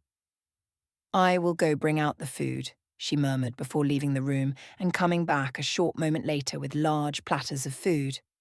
I inhaled the delicious aroma that surrounded me the minute she came back. "Is that all you need for now?" I nodded and said a quiet, "Thank you," letting her leave. I glanced around the empty dining room before slowly going back to eating. But a few moments later, something happened. The seat in front of me was empty, but then Alpha Thaddeus was somehow now sitting in front of me. My mouth dropped open, and I was left flabbergasted. He didn't notice as he was too busy piling his plate with some bacon and other sorts. When he was finally done, he glanced up at me, taking in my expression. I quickly looked away when our eyes connected. I continued eating, but slower this time, as I thought of reasons why he would be doing this. Maybe he's just hungry, or maybe this is his way of showing he cares about me. No, I'm just thinking too much about this. Throughout the entire 10 minutes we sat there, I was sneaking glances at him, hoping he wouldn't notice me checking him out. After we were both done, the real surprise came. "Would you like to accompany me to a meeting?" I almost choked on my own saliva. I glanced up at him only to realize that he was being serious, and he looked very nervous but hid it when he found me watching. "You want me to go with you?" He looked uncomfortable, but other than that, he answered me, "You said you wanted to do something, and this is it." I felt a slight flush, but I looked away from him. Now? Yes. And that was how I found myself walking towards the same building I had walked into the day before, but this time it was different. I had Alpha Thaddeus standing next to me. When we both walked inside, everyone stopped what they were doing to bow their heads and say their good morning greetings to him. I hadn't really expected them to say anything to me, but when some turned to me and did the same thing, I was beyond shocked. Alpha Thaddeus didn't let me dwell on it, because he was already leading the way. When we walked inside the meeting room, all chatter disappeared, and I was met with an awkward silence. Alpha Thaddeus walked to the head chair and sat down while I lingered by his side. A man nearby immediately stood and offered his chair. I accepted and watched as he sat elsewhere. My partner's voice caught my attention back to him. I glanced at him, watching the way he spoke and the way all eyes were on him, and no one dared interrupt. Maybe I'd enjoy coming to these meetings, or maybe I just should have done what he said in the beginning, and just helped the cooks at the pack house, because what I thought would be a normal meeting turned out to be much more. Chapter 12. Next week, I plan on having the pack go into the nearby city if all seems safe, Alpha Thaddeus began, looking at everyone in the eye. I glance around and see men, about 7 of them nodding their heads. We need to make sure he is away from this area. I look at my partner in confusion. He notices this but doesn't glance my way. Robert, any leads your group has found yet? I follow his gaze and watch as Robert straightens up in his seat. He coughs nervously before meeting my gaze and going back to the Alpha. What is going on? We haven't tracked him down yet, sir. Wherever he is hiding, we're very certain he doesn't want to be found. Alpha Thaddeus slowly nods before glancing at another man who might be in his early 30s. There is no way of knowing, so as werewolves tend to age more slowly than humans by the time we hit age 25. And what about your group, John? This time, John didn't display any look of nervousness or fear on his face. He calmly responded, No leads at the moment, but I must agree with Robert. Wherever he is hiding, he doesn't want to be found. Again, Alpha Thaddeus nodded slowly, taking all this in. I absolutely don't know what was going on at the moment, but I wouldn't want to miss out on whatever they were talking about. My partner's firm voice brought me back to the meeting, again. We need to keep looking for him. Robert, your group looks in this area, he said, pointing at a location on the map in front of us. I knew the outline of it. It was the entire grounds of the pack. I looked on amazed because I hadn't known the pack was this big. I found where we were at the moment, and from here it seemed about 20 miles from the city. John, your group looked near the city. He could be blending in with the humans for now. Kind of feeling fed up with not knowing anything besides a male in this, I awkwardly coughed. Big mistake, because everyone had their eyes on me in milliseconds. Not about to back down, I asked my question. Who are you looking for? An awkward silence descended on us all after my words were out. I was currently scratching my knuckles nervously before meeting my partner's gaze. His answer didn't help make me any less nervous. Someone who should have been gone a few days ago. Figuring that's the only response I'll get, I kept my mouth shut. I wasn't satisfied with that answer because there was no name. According to the information from last week, the aggressive wolf attack happened around the time of 7 in the morning. We won't get any leads unless we check up with some of the human witnesses, spoke up another man. I was starting to feel like women weren't usually allowed into these types of meetings, but for me to be here, I felt incredibly special. No, she doesn't know anything, my partner suddenly spoke up, glaring at John. John sent Alpha Thaddeus a look which I couldn't understand, but that didn't surprise me. It was the courage John had to stand up to his own alpha. It was as if Alpha Thaddeus wasn't even considered an alpha to John. I glanced in between them, noticing how I was the only one blocked from this conversation. I could have tried forcing myself into the mind link, but it'd be impossible to do so, especially if it involves the alpha. The alphas, being much stronger and more capable than the rest of the pack, are the toughest werewolves in the world. It'd take more than 10 normal werewolves to take one down. I continued glancing between the two, but accidentally let out a sigh, which got everyone's attention. I sank lower in my seat, but I could still feel everyone's intense gaze on me. Annabel? I sat frozen for a few seconds, trying to understand what I just heard. My name? Yes. But my partner? Saying my name. This was a first. I faced him with a slightly confused look on my face. He didn't wait for me to answer, though. Did your old Alpha have any connections to other packs, werewolves, or even humans, that you might know of? The wind was knocked out of me at that question. Why was he bringing Alpha Brayton's name up in a meeting if he was gone? By the looks on everyone's face, Alpha Thaddeus had a stone-cold expression. I was missing something huge. And as the seconds ticked by, my mind was going on a wild journey. No, I trailed off, still wondering why he was suddenly bringing this up. I had an idea, but it couldn't be true, right? Why? He just continued looking at me, making me all the more nervous. It was as if he didn't hear me and was now staring right through me, as if I were glass. His dark eyes and the way they would narrow made me feel as if he was trying to assert his dominance. If that was his goal, he achieved it all right.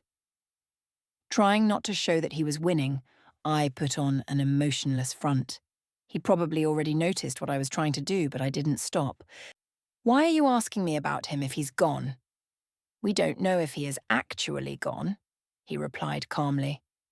I, on the other hand, almost choked on my saliva. Rising up from my chair slowly, I raised my eyebrows at him. What's that supposed to mean? I kept my gaze on him, forgetting about the people leaving the room in a hurried manner. I guess no one wanted to see what would happen next. Thaddeus sighed, running a hand through his hair.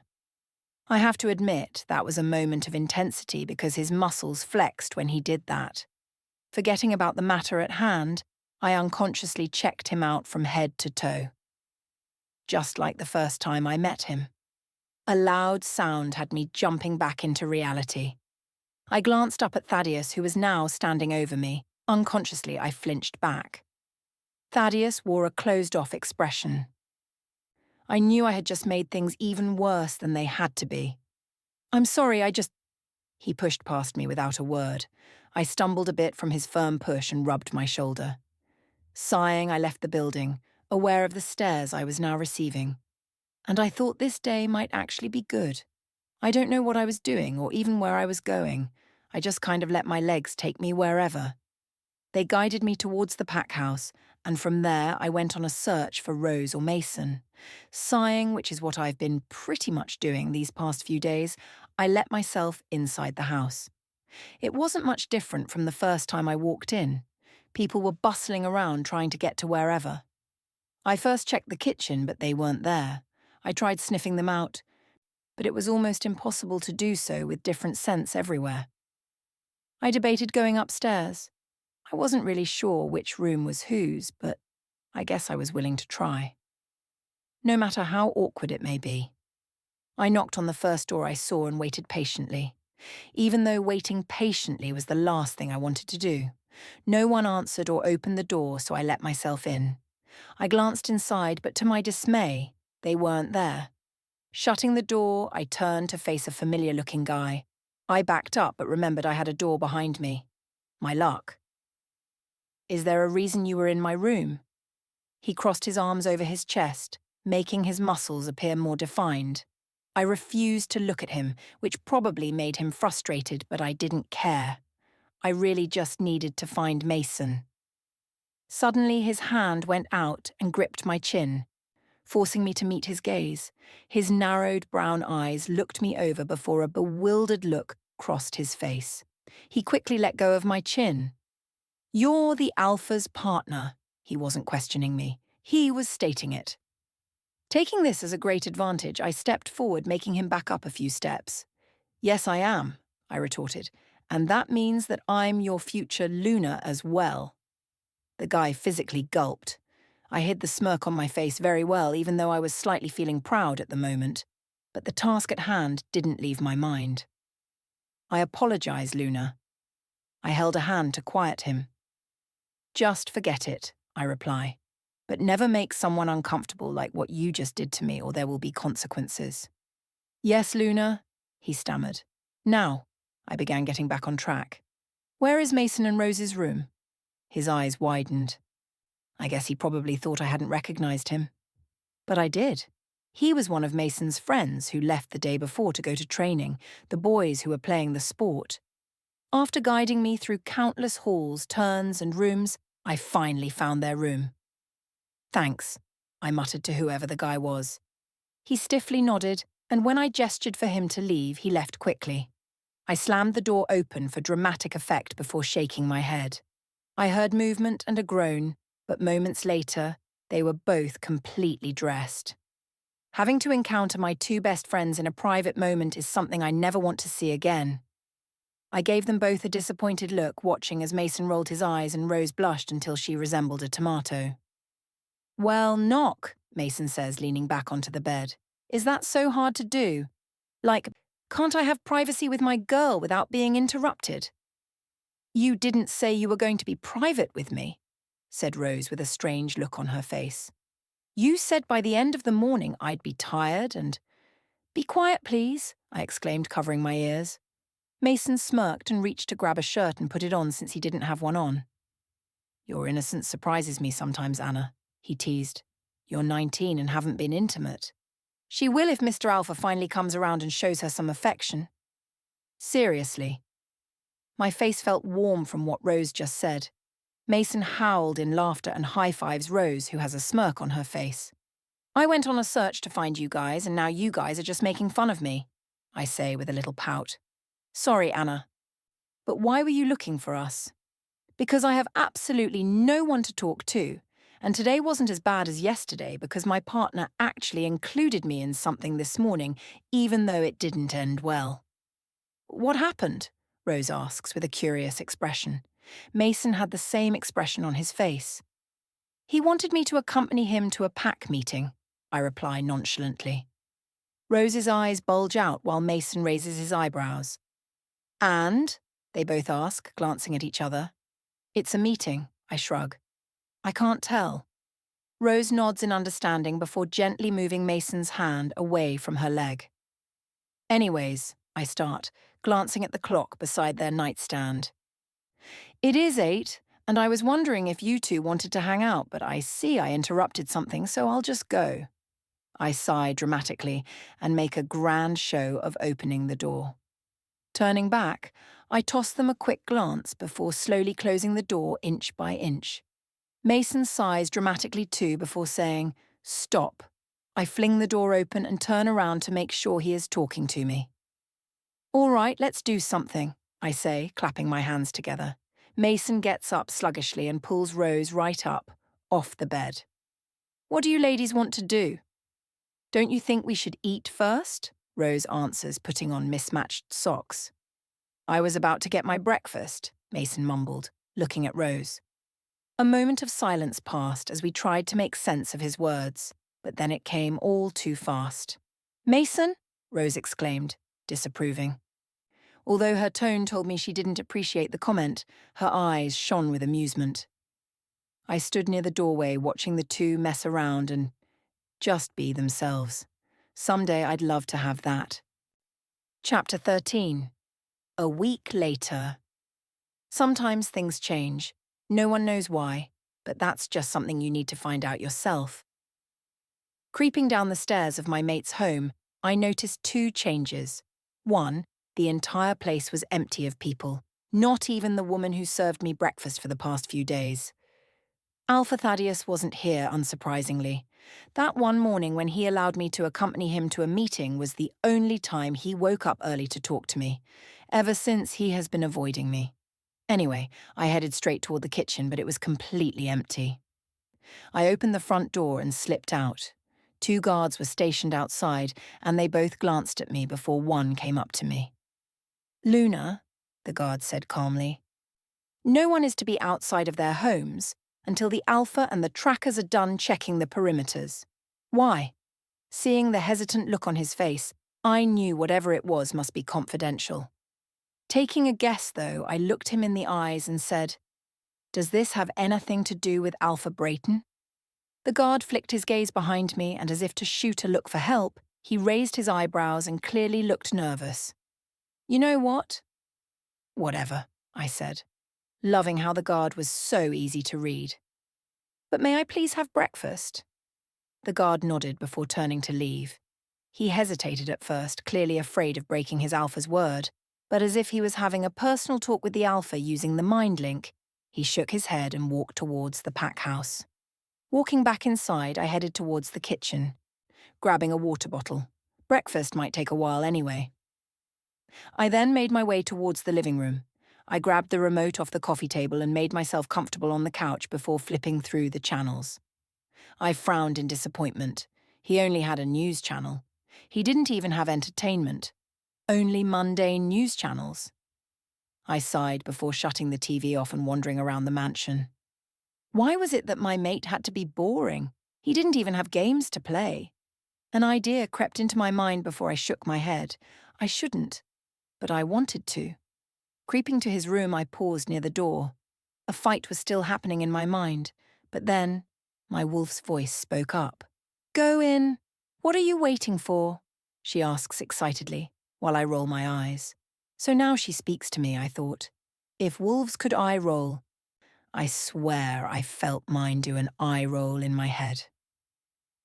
"So dramatic," she said back before being quiet again. I sighed and reached out to touch the door handle when I heard a distant knock. I could already smell my breakfast before I reached the front door. The guard stood outside with a stoic expression. Smiling at him, I took my breakfast from his hold. "Thank you." The guard nodded before returning to his position in front of the house. I turned my back towards them and sat in the living room instead of the dining room. My reason: I'd much rather sit on a comfy couch rather than a wooden chair. As I continued eating, I planned out what I was going to do for the day. I wasn't allowed to bother Mason and Rose since today was for them. Besides, I've been spending so much time with them last week. They both told me to leave them alone for one day. Of course Mason said this jokingly, I think. Rose was nicer to me than Mason, but I still got their message. Halfway through my food, I felt Alpha Thaddeus about to announce something in the mind link. As the Alpha of the Dark Moon's pack, I've decided that everyone in the pack go into the city to do whatever is necessary. Be warned, though, anyone who raises suspicions towards the humans will be in danger of revealing our secret to them. That is all. Immediately, I dropped my breakfast and made a dash towards the door. Swinging it open, I took a step forward before crashing into a body I was way too familiar with. My breath was caught in my throat before I forced myself to breathe. Unfortunately, his being so close to me was making my mind race. I glanced upwards, noticing his intense gaze. Before I knew it, I was stumbling over my words. I was just going to the bathroom. Instead of telling me off for my blabbering, he walked inside, forcing me to walk backwards. He stopped in front of me, but with space in between us. "Isn't there some place you wanted to be?" The way he asked the question with his deep voice made my wolf feel restless. Instead of answering him, I ran past him. Who knew when you first meet your mate, you become intensely aware of them? From the way he was staring at me, I think he might have known what was on my mind. I shivered before getting a hold of my emotions. Thinking positively, I focused on where I was going. Obviously, I couldn't go to Mason or Rose, so I settled for Ari. It's been almost 2 weeks since I last saw her. Our last time together, she wanted to go into the city late at night, and we were caught. I remember Alpha Thaddeus telling her that he was going to deal with her later, but I don't recall what happened to her. I'm such an awful person, how did I forget? Making it my mission to find out what happened to her, I sought her out. I made my way to the pack house again and pushed open the door. Many people inside were chatting about, I think, the announcement and what they were going to do. Some were already moving towards the door. Passing people, they bowed at me before going wherever. I still wasn't used to this whole bowing your head at the Alpha's mate. Even though I am supposed to get used to it, I'm just not.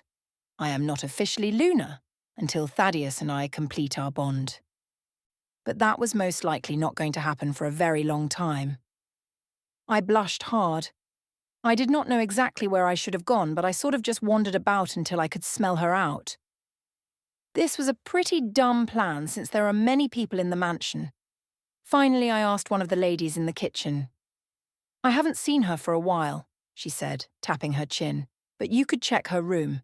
Go up the stairs, left, and the second door on your right. Has her name right on it." I began following the instructions after thanking her. I found the door immediately, and before I opened the door, I knocked. Instead of waiting, though, I slipped inside. That knock was pointless. I slipped inside the room just as Ari came out of the bathroom, a towel wrapped around her. I closed the door just as her head snapped up to look at me. "Anna!" I heard her wet footsteps as she paddled towards the now-closed door. She opened the door just a crack. "Anna!" She sounded so startled that I had to wave my hand in her face. "Anna?"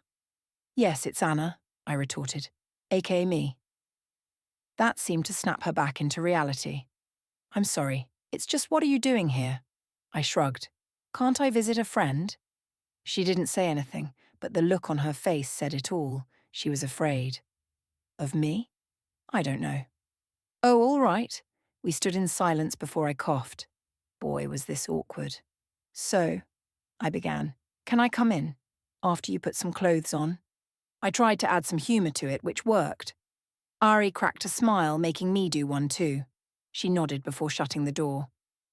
A few moments later, the door was reopened, and Ari came out in a pair of fitted grey jeans and a short-sleeved white t-shirt paired with black Converse. "Now, I don't know about you, but I really need to go shopping," she said with a smirk on her face. I nodded before following her out. "So, where have you been?" I asked about keeping up with her pace. "Here." I raised an eyebrow at her easy short answer. "I mean, why haven't you been coming over?"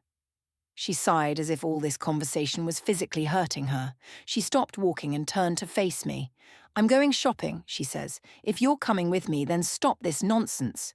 She abruptly began walking at a faster pace now. I stood there, dumbfounded, before forcing my legs to move. "Okay, then." We practically jogged towards the front of the mansion. I wasn't sure what had happened to Ari, but I was still very determined to find out. Maybe not now, but sometime later. "You have money on you, right?" The question flew me off for a moment. Ari glanced at me. "There is nothing free in the city." "I don't have any money," I replied quietly. Where was I supposed to get money? "You can go ask your mate for money." I nodded uneasily. "If the pack goes into the city every once in a while," I began, glancing around at people around us. "Where do they get their money?" "Your mate provides us with money and some members of the pack have jobs in the town." I struggled to keep up with her pace now. She was moving very fast. "Don't you have your own money then?" "Yes, but it wouldn't be enough for the both of us." We jogged back towards my mate's home where Ari waited outside. I went inside, and that's when the butterflies began flying around in my stomach. My mate was changing his shirt in the middle of the room. He currently had his shirt above his chest. He pulled it off and snatched another shirt off the ground. I admit I began checking him out and admired his well-defined physique, including his strong abdominal muscles. I opened my mouth to speak, but something caught my eye. A faint, long scar from his right shoulder to his ribcage stood out. What happened to him? A small sound erupted through my throat, and his head snapped in my direction. His narrowed eyes caused me to look away from him very quickly, while blushing. I turned my gaze to the staircase. I came to ask if I can borrow some money to go into the city." I was determined to ask in a straight voice, but I lost my confidence near the end. We stood in silence before I glanced at him. He was looking at me with mixed feelings, but one emotion in particular stood out. Disgust. Oh God, he must think I'm only interested in his resources. Tears stung at the corner of my eyes, but I fought them away. I shouldn't have even asked for money. Alpha Thaddeus began walking towards me and reached into the back pocket of his jeans. He retrieved a wallet and pulled out a credit card, passing it to me. Our fingers brushed, but I pulled my hand back quickly. And then he was walking away. Before he was completely out of my hearing, I thanked him. His shoulders seemed to tense up at the sound of my voice, but then he relaxed and continued to walk away. "So let's go now," says Ari, turning away from me. I caught up with her quickly. "Do we all walk to the city? I mean, isn't it far?" Ari gives me a look as if I was stupid, which, at the moment, I probably am. "Have you forgotten what we are?" Ari and I both stood behind big trees and stripped, quickly shifting into my wolf. It had been a very long time since I've shifted, so the change was pretty slow, but eventually I did shift. I picked up my clothes in my jaw and went to Ari. She had her clothes in her jaw too. She turned around and began to lead the way. As we ran side by side, I observed her wolf. She was a grey wolf with white patches here and there. She looked amazing. "How long does it take to go to the city?" "About an hour and a half," she replies. "But we're wolves, so about half an hour." We ran for a while, passing areas that I hadn't seen before. It is kind of sad how I am usually staying inside the mansion instead of roaming the territory, even though my mate said not to. The scenery is so beautiful. Screw it. I'm coming here tomorrow. I hadn't noticed this at all, but a few pack members began piling out of nowhere and joining us. I don't know why they were running with us, but one of the wolves' minds linked me, telling me how everyone wanted to see the future Luna and be with her. Apparently, people I haven't even spoken to wanted to protect me from any danger. I had my own personal guards. I wasn't complaining, though, because it felt nice running with pack members knowing they just wanted to protect their future Luna. More wolves kept piling in, and soon we were in a sort of large group with maybe 50 wolves. An idea hit me like a brick. If they wanted to know me, then I should start interacting with them. That might be a good start. Before I knew it, though, we were nearing the city.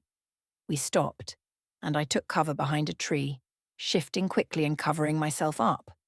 I know we are all pack members, but I doubt my mate would like to hear I changed in front of unmated males. I pat my jean pockets to make sure I still have the credit card. Good thing I still do. I leave the tree and head back to the group, where Ari was currently in the middle talking to some people. I stopped to glance around. Many of the people around me were teens, but some might have been older. "So are we going, or what?" I couldn't help it. I was very excited to see the city and do whatever. Ari nods before looking around. "All right, guys. The girls already agreed to go shopping, so unless you want to go into a store with things we need, I suggest you guys do whatever guys do." Chuckles erupt from everyone, including me. "A store full of things we need," a guy says. "I'd love to go." "You're such a jokester, Dan," some girl says while giggling. "All right, let's go." We split up into groups, girls going shopping and guys, well, I don't know what they plan on doing. From the excited faces, I don't even want to know. As we enter the city, we attract attention from many people, males specifically. Some began making comments while others tried to talk lowly with their friends. Of course, with our advanced hearing, we could hear everything they were saying. "Humans," I mumbled, rolling my eyes. Some girls glance at me and nod. "Let's go to the mall," some girls suggest. The rest of us all nod, as we don't want to wander around by ourselves. We make it to the mall in no time and take a look around. Ari suggests the very first store we all see, Forever 21. As we enter the store, workers glance at us before big smiles light up their faces. I guess they know they are getting big bucks today. We all split up, and Ari immediately drags me to the dress section. "When I walked in," Ari began, "this dress honestly screamed Anna." I chuckled before observing the dress. It was dark blue and lace. Only the sleeves were lace. The dress went down to probably mid-thigh and it had a thin black belt going around the stomach. But all in all, it was beautiful. "Don't just look at it," Ari says, taking it off the rack. "Try it on." She practically pushes me into a changing room. I easily strip and put the dress on. I looked at myself in the mirror. The dress did go mid-thigh. But love it. "Let me see, woman." Chuckling at Ari, I open the door. "Oh my God," she whispers into her hands. Other girls, hearing Ari whispering, come to see what's going on. I feel uncomfortable suddenly being in the spotlight. The other girls observe me from head to toe, and then they break out into comments. "You look so pretty." "Pretty? She looks stylish." "You should but it. The Alpha will be very pleased to see you in that." That last comment had me blushing so hard I'm sure I resemble a tomato. "You need to buy it," Ari finally says. "Are you sure?" "Yes." I cover my ears at the girls all screaming yes. "Wait, don't bring it off yet, I saw some shoes." The girl trails off, leaving to apparently find shoes. It takes a few seconds, but she returns with a pair. She holds them out and I take them. These shoes were black ankle heels. I love it. I put them on and observed myself in the mirror. The shoes matched the belt. I nodded in approval. Thanks. I trailed off, not knowing her name. She spoke up immediately. Cassie, she says, grinning, short for Cassandra. Thanks, Cassie. Ari breaks in at that moment. Enough of this now. Anna, you look great, but now I'm going to go check some things out. But I guess it wouldn't hurt if you guys all introduced yourselves. She left just as the girls began saying their names. Of course, I wasn't going to remember them all, but remembering some was easier than none. At that moment, we broke off and I changed out of everything and went to get a shopping basket. I bought a few pairs of shoes, dresses and some tops, but that was it. There weren't any bottoms that caught my eye yet. After paying for our things, the manager was very happy, even insisting we come again soon. We left to go to another store. The next store wasn't much, but we still looked around. The girls bought some fun things, but I didn't want to spend my mate's money on silly things. Besides, I'm almost 100% sure that everything I buy with his credit card will show up somewhere, and he will most likely see it. The next store, we didn't really buy anything, but it was still fun to look around. We poked jokes, but soon we left after the storekeeper sent us glares. The next store we went into, I bought a little gift for Beth and Savannah. I haven't seen them in a while, and the gift might make up for my absence. Okay, Ari says, taking a dramatic pause. I think the only reason we came here was for that. We all look towards where she is facing, and we all come face to face with the flashing words, Victoria's Secret. I go inside with the rest of the ladies, and I want to turn around and leave, but Ari latches onto my wrist and tugs me to a rack of bras and small undergarments. My eyes go wide and my jaw drops slightly. Looking at Ari, I know she wanted me to buy some. I shake my head. I am not getting those things. Instead of saying anything back, she randomly picks out some small undergarments and motions to the bras. What's your size? Grumbling about how this was completely stupid, I picked my bra size out. Like Forever 21, Ari shoved me into a changing room. I put the bra on, and after a 2-minute debate with my wolf, who insisted on getting the most attractive pair I could find. My wolf is very dramatic, I know. I reluctantly put it on, while still wearing my own panties. It fit, but the bra felt uncomfortable. I flung it off and was about to put on the pink set, but Ari had a different idea. Oh my God, Ari says, throwing something in the stall at the top. Put these on. I sigh with exasperation before glancing at what she threw. A red lace bra and a red lace pair of underwear. The other one was a black lace bra and a black lace pair of underwear that offered decent coverage. I put the red on first, surprised that they fit. And after I switched to put the black one on. The doorknob rattled as Ari impatiently tried to break in. I went for cover immediately. There is no way you are going to see me, Ari, I say quickly, shoving off the lace undergarments and reaching for my jeans. Why? She asked with a little whine in her voice. We are pack members after all. I shushed her, not wanting to raise suspicions. Humans didn't need to know to get any hints at all. I put my clothes on before gathering the undergarments that I plan to buy in my hands. That's it? Ari asks, glancing at the objects in my hand. At least get a bit more, and they don't have to be minimal coverage. I left her to go get things I was comfortable with, and soon enough, I was outside the store after buying them. It took the others a while because they wanted to buy a lot of things for their mates, but I wanted to just get myself out of there. I noticed a girl in the pack standing outside the store, so I decided to befriend her. Hi, I say, standing beside her. I noticed you look a bit lonely, so I thought you could use a friend. The girl, Sasha or Tasha, smiled shyly at me before blushing. Yeah, I was just feeling really weird in there, so I decided to leave. I know what you mean, I reply, placing my bags down. If it wasn't for Ari, I would have left this store earlier. She nodded before we descended into silence, just enjoying the company. I honestly had nothing else to say, so I kept quiet. Oh God, I am so terrible at this. Eventually the girls all came out, and then we were just walking around with nothing else to do. We had to carry our bags around, and some pack members roaming the mall also offered to carry our things, but we refused. "What do you girls want to do now?" a girl asks us all. The majority of us shrug, and then one of them turns to me. "What do you think we could do, no Luna?" "Anna," I corrected, and then answered her question by shrugging. "I've never been here, so don't ask me." "We could go check out the food court," someone suggests. I sort of just nod, feeling very tired all of a sudden. I follow them to the food court and notice how checking out the food court really meant, hey, I'm going to buy everything and eat a lot. A very important thing about us wolves is that we don't care about weight.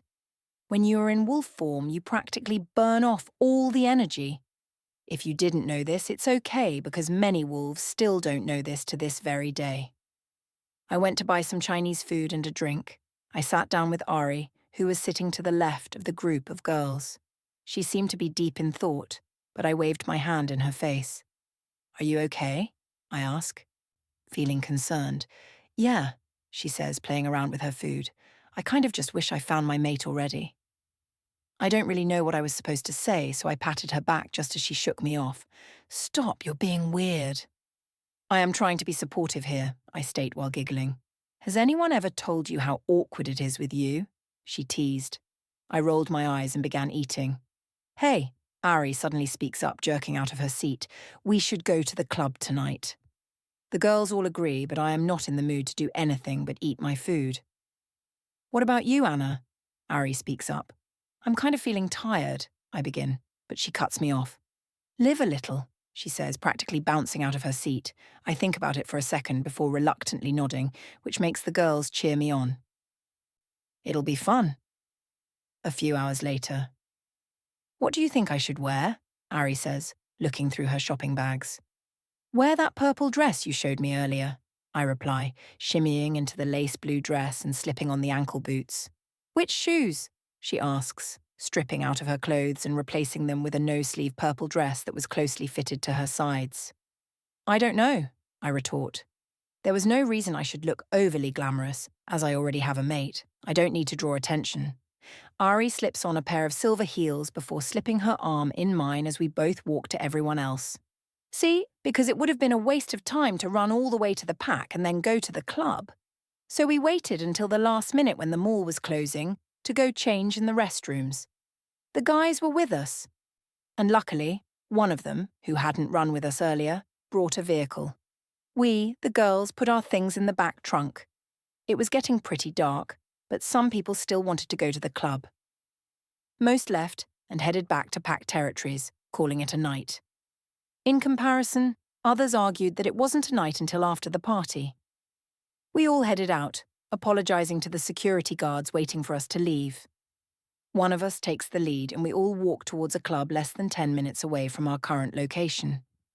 When we arrive, I notice that there is no security guard asking for IDs. Ari pulled me closer to her. "You, my friend, needs to loosen up."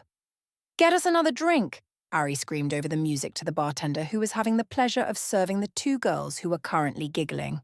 Us. When I walked in with Ari hours ago, she tried to get me to dance, but I didn't, so instead we just drank and drank and drank. I wasn't really drunk, but I was slightly tipsy at the moment. I glanced around, trying to find the other teens, but they were nowhere in sight. "Hey!" I clapped Ari on the shoulder, getting her attention. "I'm going to use the washroom." Ari nodded, waving me away. Getting up, I pushed past people to try to find the washroom. It wasn't hard because I had already been there earlier, though, so I found it quite quickly. I went in and quickly did my business, leaving the stall. I cleaned up quickly and left. I tried walking around, but it seemed that in the last few minutes I was in the washroom, the club suddenly had more people than it had before. Steering away from the crowd, I headed outside. I sighed before trying to find out the time. Walking up to a kind-looking lady, I asked her the time. 11 o'clock, she retorted in a firm tone. I stepped back. Maybe she wasn't so kind after all. I turned back to the club, only remembering what she said. 11? I practically ran inside to try and find Ari and the others, but it seemed as if they weren't there. I ran around and spotted the bartender handing out drinks. I tapped him on the shoulder, making him turn around, startled. Have you seen the girl I was with and the group of people I came here with? I saw them all head out a while ago, he retorts. I don't know, but you could go check outside. Thanks, I reply, shoving my way towards the door. I glanced wildly around with my heart pounding in my ears. They wouldn't leave me, right? Did you see a group of people leave? She nodded and motioned to where the group and I had come from earlier, and the car that one of the guys had come with was gone. They left, oh my God. They left. I decided to mind link Ari, but for some reason she was blocking me out. I couldn't mind linking with the others since I wasn't really close to them. I decided to just run back. They might not have gotten so far. I ran as fast as I could, trying to remember which way we came from. I slowed down as a scent attacked my nose. It was pretty strong, but it belonged to a werewolf. I followed it until I turned onto a different street where the smell got stronger. I froze on the spot when my gaze landed on the 3 rough-looking werewolves blending in as normal humans. I hadn't realized this until their gaze landed on me at the same time. These weren't normal pack wolves. They were rogues. Before they took a step forward, I was already trying to use the pack mind link. Too bad it didn't work because of the long-distance thing. I turned on my heel and dashed down the street, hearing their footsteps behind me. They were getting closer. I ran into a group of humans and turned around to see the rogues easily pass the humans. The humans didn't bother to even look at the girl running from 3 men. I ran as fast as I could, trying to force my wolf to remain hidden. She wanted to shift in front of many eyes, but I couldn't risk the humans finding out the existence of werewolves just because of me.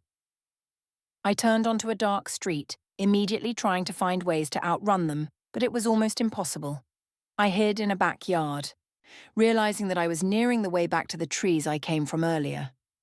Unconsciously, I stepped forward, forgetting about the rogues and focusing on getting back to my mate's house. Worst mistake ever. Rough hands gripped my arms while another pair pulled me up by my hair. I let out a cry, struggling to get out of their grip. No one even heard me. It's her right, one of them asks. Yeah, says another guy. One of the men made the mistake of loosening his grip on me, and I kicked him in the lower abdomen. I was already running by the time he fell to his knees. I heard some people around the corner getting nearer. If only I could. Just as I turned, I was violently pulled back by the hair and thrown to the ground. My head hit the pavement, immediately making me dazed. I swear I saw bright flashes. This person, one of the men says. A blow to my head has me seeing the world move in circles. Black dots appear, clouding my vision. I know what that meant. I tried forcing my eyes to stay open, but it was clearly no use. I wouldn't be able to keep it up to call for help. At a last attempt for help, I tried to send a message to Thaddeus. Rogues, help. And then I was out like a light bulb. Chapter 14. Mason. I can't believe you guys left her, I exclaimed. We thought she came back, spoke up Keith, who had a very scared expression on his face, along with the rest of the group. We need to go back for her, I stated, gently removing Rose from my lap. It's 12 in the morning, says Rose. What about the Alpha? I thought hard about telling him. The Alpha and I were obviously not on good terms since day 1. He did have a right to know about his own mate, even if he was a jerk. I watched the fear cross the guys' faces as they thought of what the Alpha would do. Hey, I turned my head to see the person who was speaking. For all we know, she could be in her bed, at the Alpha's house. Ari. I was feeling quite annoyed with this girl. First, she wants to go to the club with Anna. Then she gets drunk with her. Lastly, she leaves her behind. All in all, I was furious with her. I think, rogue alert! Rogue alert! Everyone remains indoors as the guards scour the area. My head whipped over to Rose. She had the same expression on her face as I did. Horror. If Anna was still somewhere outside, maybe even in the city, and I don't even want to finish that sentence. I don't care if we have to stay inside, I stated, fear growing inside of me at what Alpha Thaddeus might do to me if he found out I disobeyed.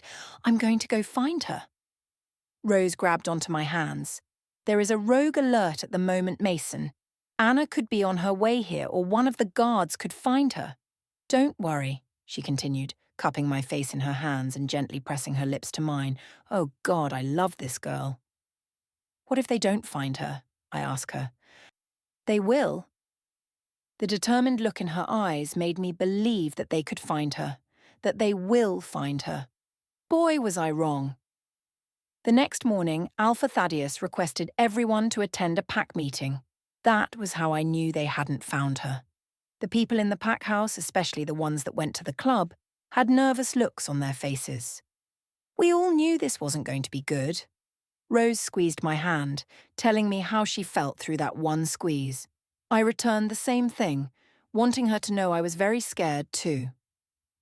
As we entered the meeting hall or whatever it was, I noticed how the Alpha and the Beta both looked equally troubled. Even though Alpha Thaddeus was better at hiding it, you could still see the anger in his eyes. When the last of us arrived, he began to speak. Last night, he begins, looking at everyone. We had a few rogues in the city that most of you went into. We got there late, and because of that, they got away. Now, it isn't very clear what they came here for, but one thing is certain.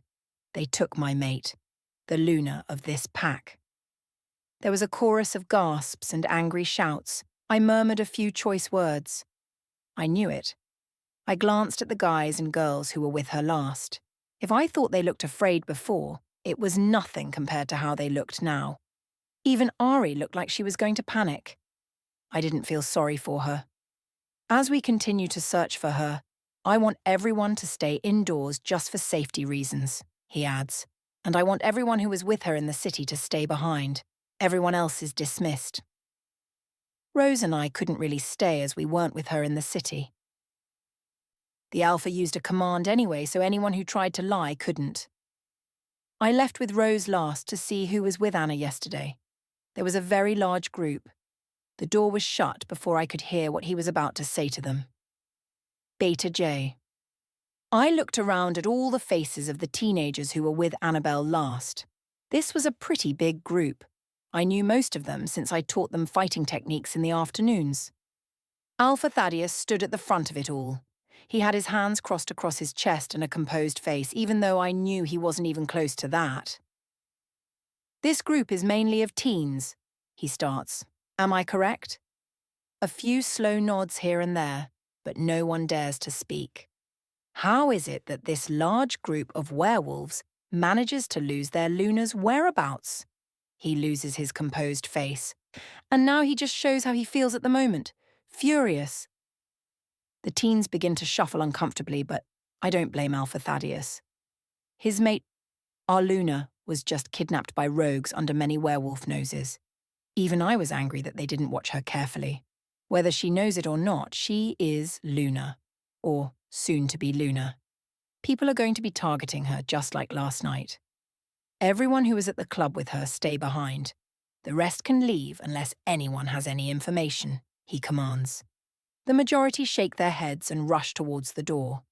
That was the easy thing for them. I was beginning to sort of feel bad for the ones staying behind. They haven't seen anything yet. Now, he says, observing the 15 or so teens, whose idea was it to attend the club? No one spoke up or stepped forward for a few seconds until an all-too-familiar person stepped forward with her head down. The Alpha's face changed into full-out fury. He wasn't the only one furious with her. Ariana, the same girl who tried to leave with Annabel so late at night. I always knew she was trouble for Annabel. The foolish thing is that she didn't even learn from her first mistake. Because of your reckless suggestion, my mate, your Luna, is currently vulnerable in the hands of rogues. He probably shouted only to frighten her, but he didn't need to, seeing as she was already shaking and crying. Pathetic. I remember this group arriving at the pack house, but I hadn't seen my mate, thinking that she would have been back at the house. I listened to how he says the house instead of our house. I can still see that he hasn't accepted her then. Alpha Thaddeus isn't a bad guy. I've grown up with him. He just has a very difficult past that makes him who he is now. He hasn't had the best role models to guide him in the right direction.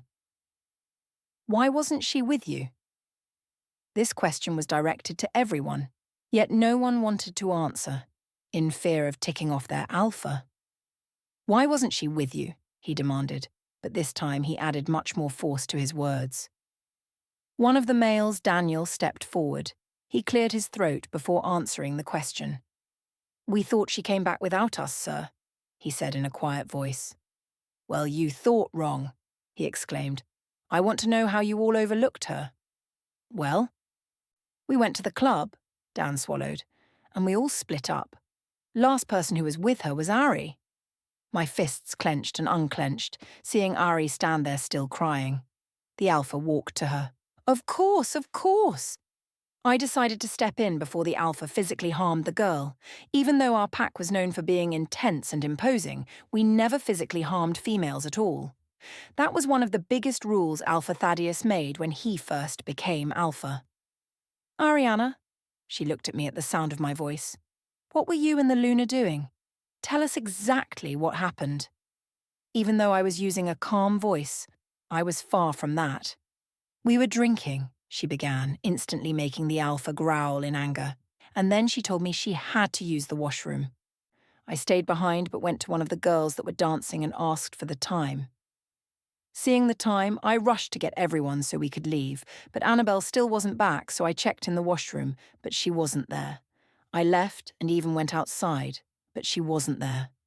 Her scent was strong outside, so we assumed she left us, so we came back here. I thought over what she said. I know she wouldn't dare lie, especially with the Alpha watching her every move at the moment. "My trackers found signs of struggle in 3 different rogue scents 5 minutes away from the club," spoke up the Alpha. "They found indications of her being injured. Her blood.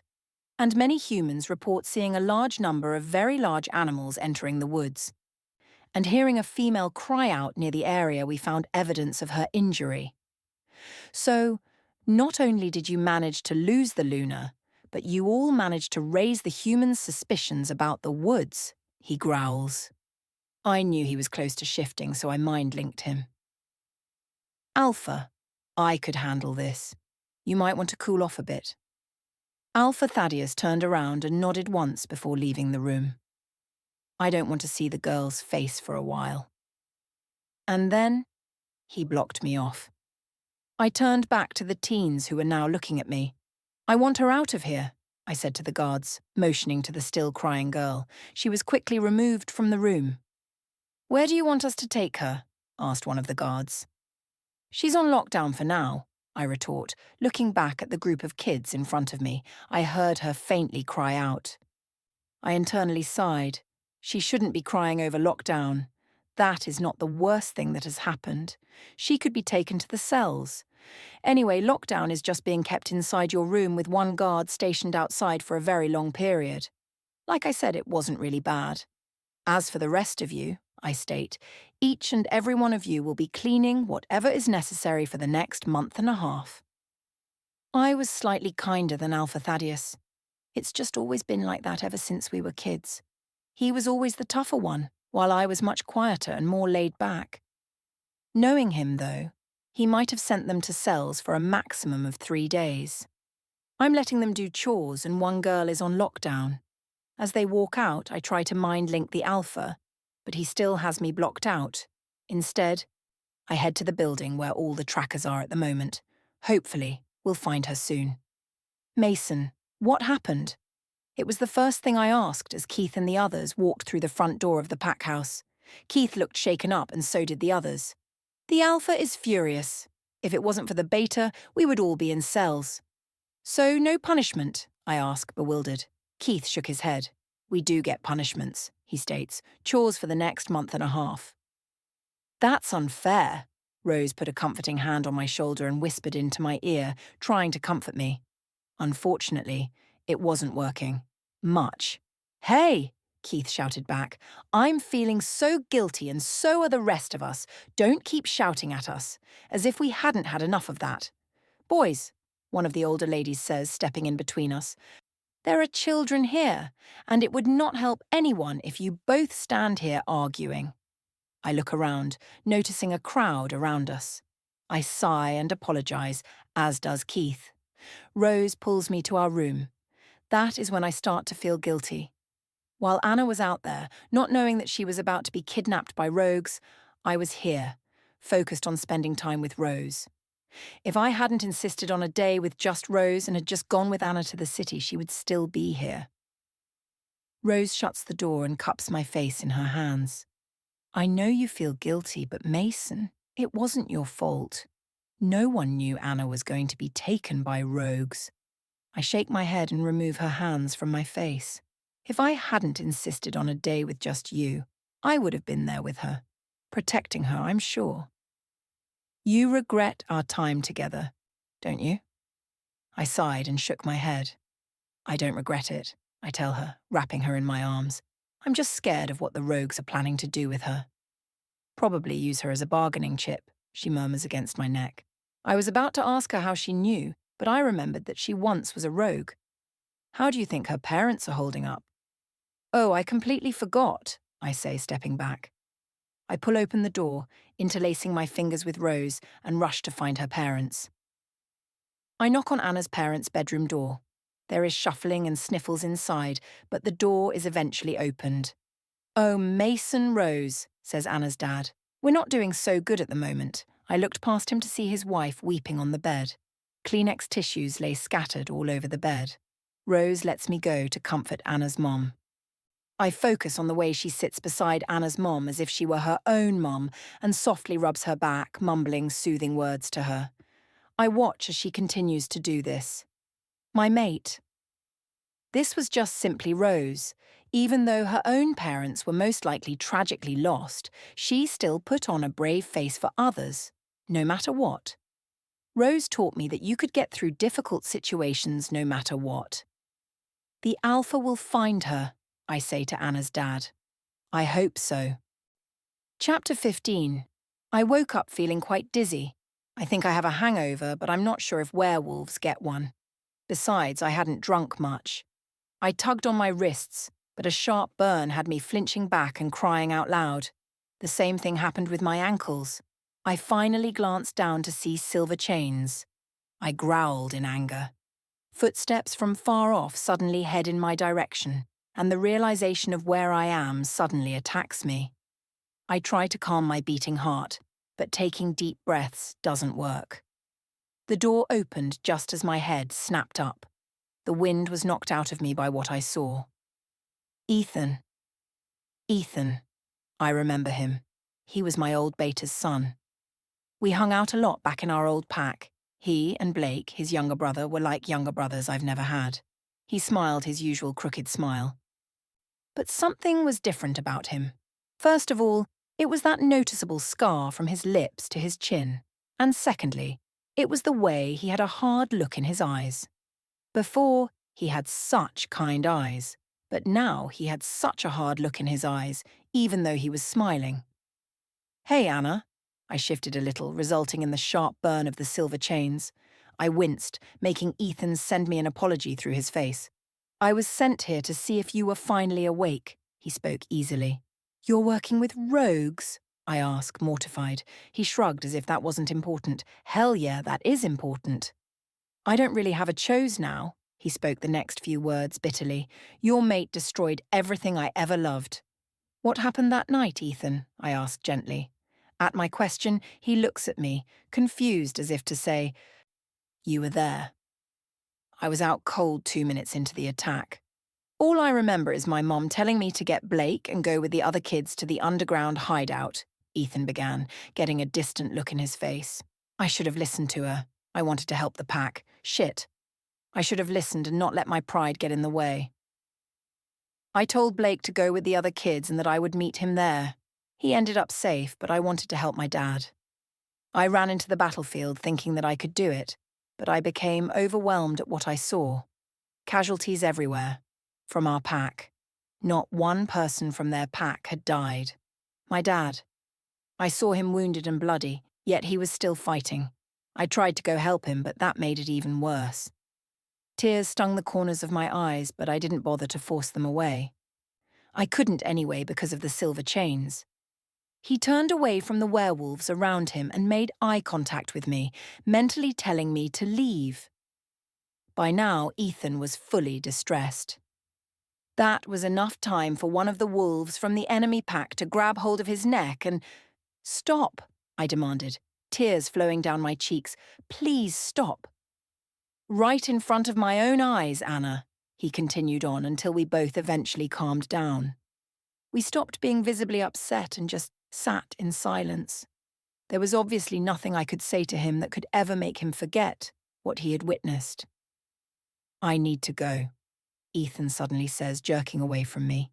He had a closed-off expression on his face that made me wonder what he was doing with these people who kidnapped me. "Ethan," I beg just before he closes the door, "get me out of these." He shuts the door without saying anything. A shocked gasp erupted from me. This guy was like a brother to me, and he was now likely involved in my confinement. I sighed as I awaited further developments. A little while later, the door opened, and the face of Alpha Brayton was suddenly in my view. My heart suddenly raced. Was I really seeing this, or just disoriented from the silver that was affecting my skin? Yes, that's right. Not only were the silver chains causing discomfort to my wrists, but now it was irritating my bloodstream from all that broken skin. I kept my eyes steady and closed my mouth so he could see I wasn't affected. I mean, that's what I hoped I did. I was clearly shocked. My very first and past Alpha was standing in front of me, smiling, as if he had just been handed the best thing he had ever wanted in life. "Hello, darling," he says, taking a seat across from me. "You look surprised." "How?" That was the only word I managed to get out. Alpha Brayton made a ticking sound of disapproval. "You seem to forget I have some intelligence installed in this head of mine," he says, patting the top of his head. That action put me off because Alpha Brayton was acting strange. Very strange. "Is everything all right?" I ask slowly. Alpha Brayton continues to keep a very unusual smile on his face. He was unsettling me, no doubt. "It's just," he paused, struggling for words, "word is going around that you are the mate of that animal, Thaddeus. But I know it isn't true. You wouldn't betray your pack like that, would you?" "Of course not." By this point, I am 100% sure he was unstable. It's fate. I can't control who I end up with. His smile twitches, but he regains his composure. I know then that somehow he would hurt me, physically, if it needed to be done to get whatever he wanted. "What do you want?" My voice comes out slightly wavery, but I keep my gaze on him. He chuckles deep and menacingly. "I want to know if that animal is really your mate." "He is," I reply confidently, "and he will find me." A hard strike across the face flings my head to the side. I bite my lip, trying not to make any noise, but a big grunt erupts when I feel the silver chains press in too deeply. "You should know better than to lie," he says, looking at my face. "No, tell me the truth. Are you his mate?" I weakly nod before a heavy foot lands on my ankles, pressing the silver into my skin. "Stop, stop, please stop!" I cry out in pain. The tears return and are now streaming down my face just like earlier. "Please stop." "You know what?" he asks, stepping off my foot and coming closer. "I think you might be some help to us here." I didn't face him at all. I couldn't. This was the man whom I was born to trust and obey from such a young age, and now all that trust is gone. "Being the only young woman here," he says, tapping his chin, "in a group full of males. Who knows how the dynamics will change?" He walks out of the room, leaving me calling out loudly for help. Of course, no one comes. A little while later, Ethan returns with a water bottle and an apple. He unscrews the lid for me and helps me drink the water. Unfortunately for him, he had the pleasure of being the first person I spat water at in a very long time. The water left my mouth and hit his face perfectly. I had the urge to smile, but I couldn't do it with all the pain inside my body. He growled under his breath before shoving the apple to my mouth. I took a few bites of it, but after Ethan threw it onto my lap, "Have a nice stay here." I shut my eyes afterwards because sleep took over. A strike across my cheek had me jolting awake, which resulted in the continuation of the silver irritating my wrists. Alpha Brayton stood above me, grinning strangely. "What do you want now?" I asked weakly. I tried to be strong, but I couldn't. Just like to tell you, he says, grabbing a lock of my hair and twirling it around his finger, that I sent your mate a little present. If he doesn't oblige to the rules, there'll be consequences. What consequences? I asked nervously. Wouldn't you like to know? Beta J. The next thing that happened was one of the worst things that the pack, mainly our Alpha, had ever seen. I saw his furious eyes as they scanned across the paper that was attached to the deceased human's body on the ground. She was human and not one of us, thankfully, but as the majority of our pack circled around the dead girl, the Alpha and I, some low growls here and there were very prominent. What does it say? Instead of replying, he throws the paper at me, which lands at my feet. I pick it up and begin to read it. It read, "Dear members of the Pack of Animals," I prefer that name, don't you? "I have your precious little Luna here, currently being held. I know most of you would want her back, but you have something I want in return, my pack back. Don't bother to take your time, seeing as your Luna is facing a deadline. 24 hours? 48? The most. Time is ticking.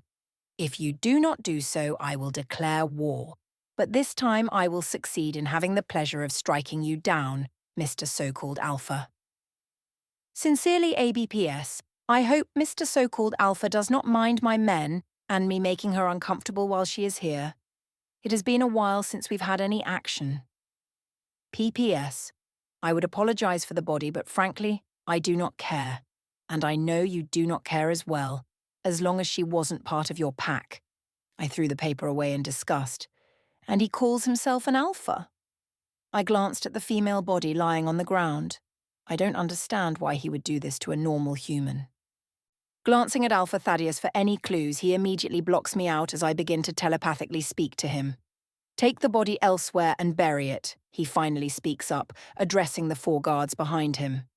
Everyone else, leave, he commands in a hard tone. I knew it must have been hard having to deal with an annoying Alpha who wanted nothing but his pack back.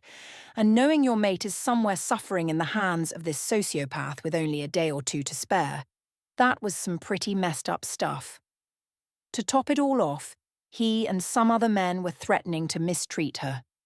I don't know how he is even controlling himself on the surface right now.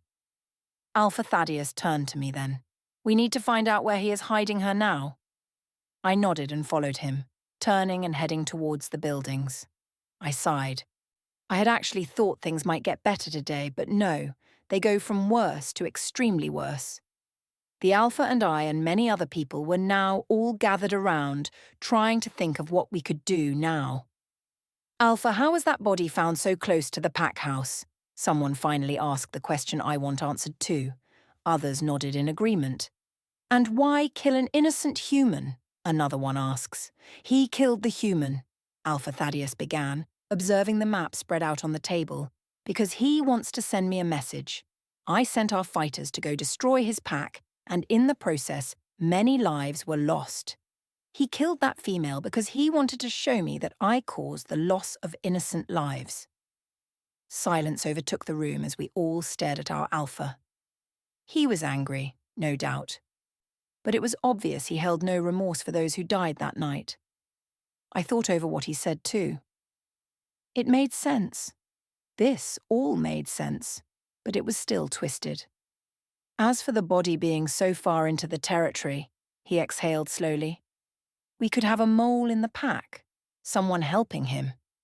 A traitor? Now that was some new news. I don't know who in their right mind would turn against Alpha Thaddeus, but you would need some pretty big guts to do so. We will not worry about that yet.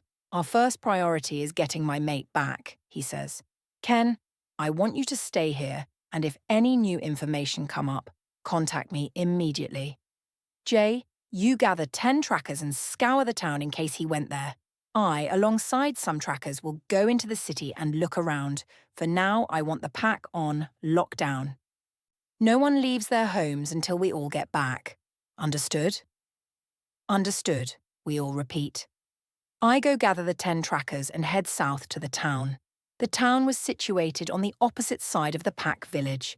So the city town and the pack village were all in a sort of line. The city is north of the pack village, about an hour and a half to get to. The pack village was right in the middle of the Dark Moon territory. The town was south of everything, and to get from the town to the city or vice versa would take almost 3 hours. I choose to run instead of using the vehicles. Those would just slow us down. Heading to the south side of the woods, I pulled off my shorts before shifting. I glanced at the ripped pieces of cloth, only remembering that the shirt was one of my favourites. Sigh. I led the group of trackers. Once in a while we would stop to sniff out the area, but there seemed to be no scent at all. Maybe they hadn't come here yet. We continued to run and eventually neared the town. Spotting the pile of clothes hidden inside a bush, I pulled out a pair of shorts and quickly put them on. The rest of the trackers went to other bushes with hidden clothes inside. I flung on a shirt and gathered the trackers. From here we split up, I announce, looking at everyone carefully. Just mind link the rest of us, if anyone finds anything. They nod in agreement before we all split up. I start off by walking behind the trees and observing things from afar.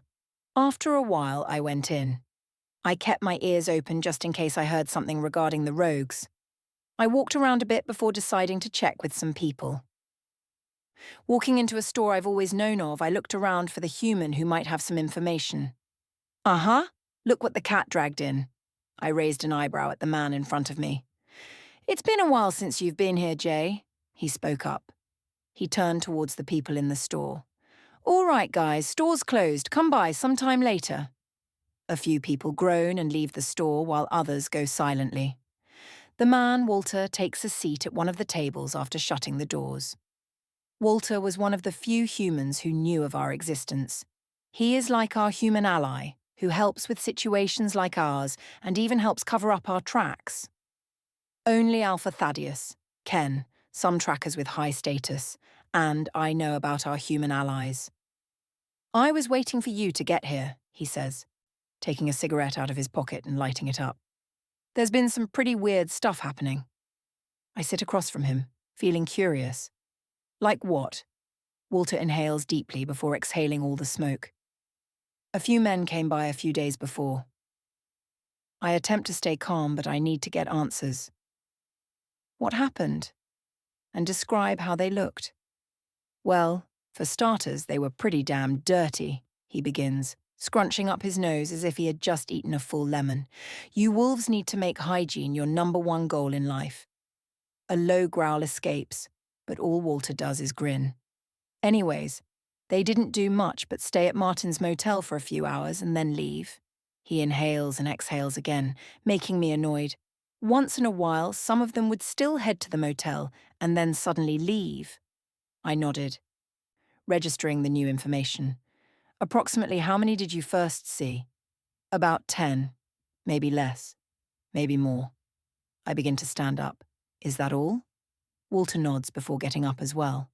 If I find anything else, I'll ring you up if someone answers the damn thing. Yeah, I begin, finding it slightly amusing. We've been busy these past few days, but I will try to answer the phone.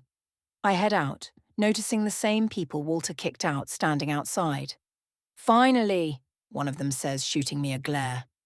I instantly glare back firmly, making the humans flinch back in fear. Cowards. My next stop is Martin's motel. It was a minute walk to get there, and it was located much closer to the woods than the other small buildings. Beta. I think I found something. Where? Martin's motel.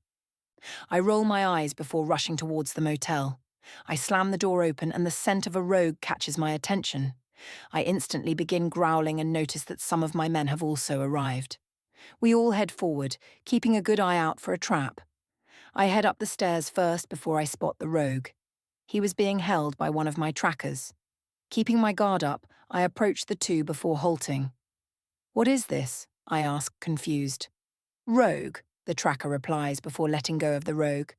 He's a child, one of the others says out loud, asking the same thing I had in mind. The rogue was just a child, no older than 10. He was shaking on the spot as we all stared him down. Not for intimidation, because it was obvious he was already intimidated by my one tracker, but out of curiosity. The child was very filthy. He had scrapes and dirt all over his young hands. He continued shaking. He was scared of us all, no doubt. Something that shook me off, though, about him was the sense of power around him, which I instantly realized as the power of a beta. This must be a beta son. From the way my trackers shifted, they realized it too. "What is your name?" The child stayed silent for a few moments before looking me in the eyes and answering, "Blake." Chapter 16. Mason. "Mason," says Rose, grabbing onto me. "Stop walking in circles." "I can't," I reply, continuing on what I was doing for the past 10 minutes. "You act like I'm not worried about her, Mason." She suddenly takes on a serious tone in her voice. "You are not the only one afraid, Mason." "You don't look like it," I practically growled. The way she moved away with a sad expression had me already wanting to hold her and apologize 1,000 times. "Because one of us has to be the strong one in this relationship," she replied before leaving the room. I sigh, already regretting growling at her. I hadn't meant to, it just kind of slipped out. I flung the door open and followed her scent down the stairs. She was speaking with another girl, and when I neared them both, they both tensed up. "Hey," I begin, trying to keep my hands to myself. "I'm sorry." "Go talk to one of your friends," she replies without looking at me. "I really don't want to talk to you, Mason." "But leave." I walk away and head to sit on a stool in the kitchen. "Nice going, Mason," my wolf was telling me. "Thanks for messing up." A hit on the back had me jolting up. "What the—" "Language," Keith says, pulling up a chair. "There's kids here." I nodded before sighing and placing my chin on top of my hands. Keith left but returned with a bag of chips and 2 bottles of root beer. He slid me a drink before ripping open the bag of chips and handing the bag over to me. "We're good, right?" Keith asked, taking a sip of his drink. I nodded before taking a sip of my drink. "So what's up?" he asks, taking a few chips. I gave him a stern look before answering. "Besides the fact that my best friend is missing and my mate doesn't want to talk to me?" I ask sarcastically. "No, I'm absolutely fine." He blew through his lips before patting me on the back.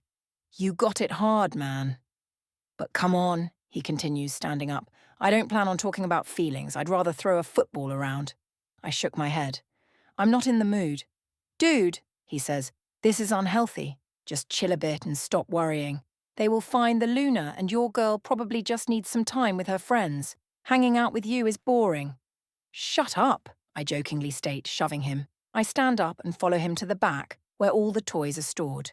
He grabbed a football just as I asked him a question. "Since we're on this lockdown thing," I began, "where can we play?" "The halls," he suggests while shrugging. Heading upstairs, we claim one of the halls as our own and begin tossing the ball back and forth. "This is boring," I complain.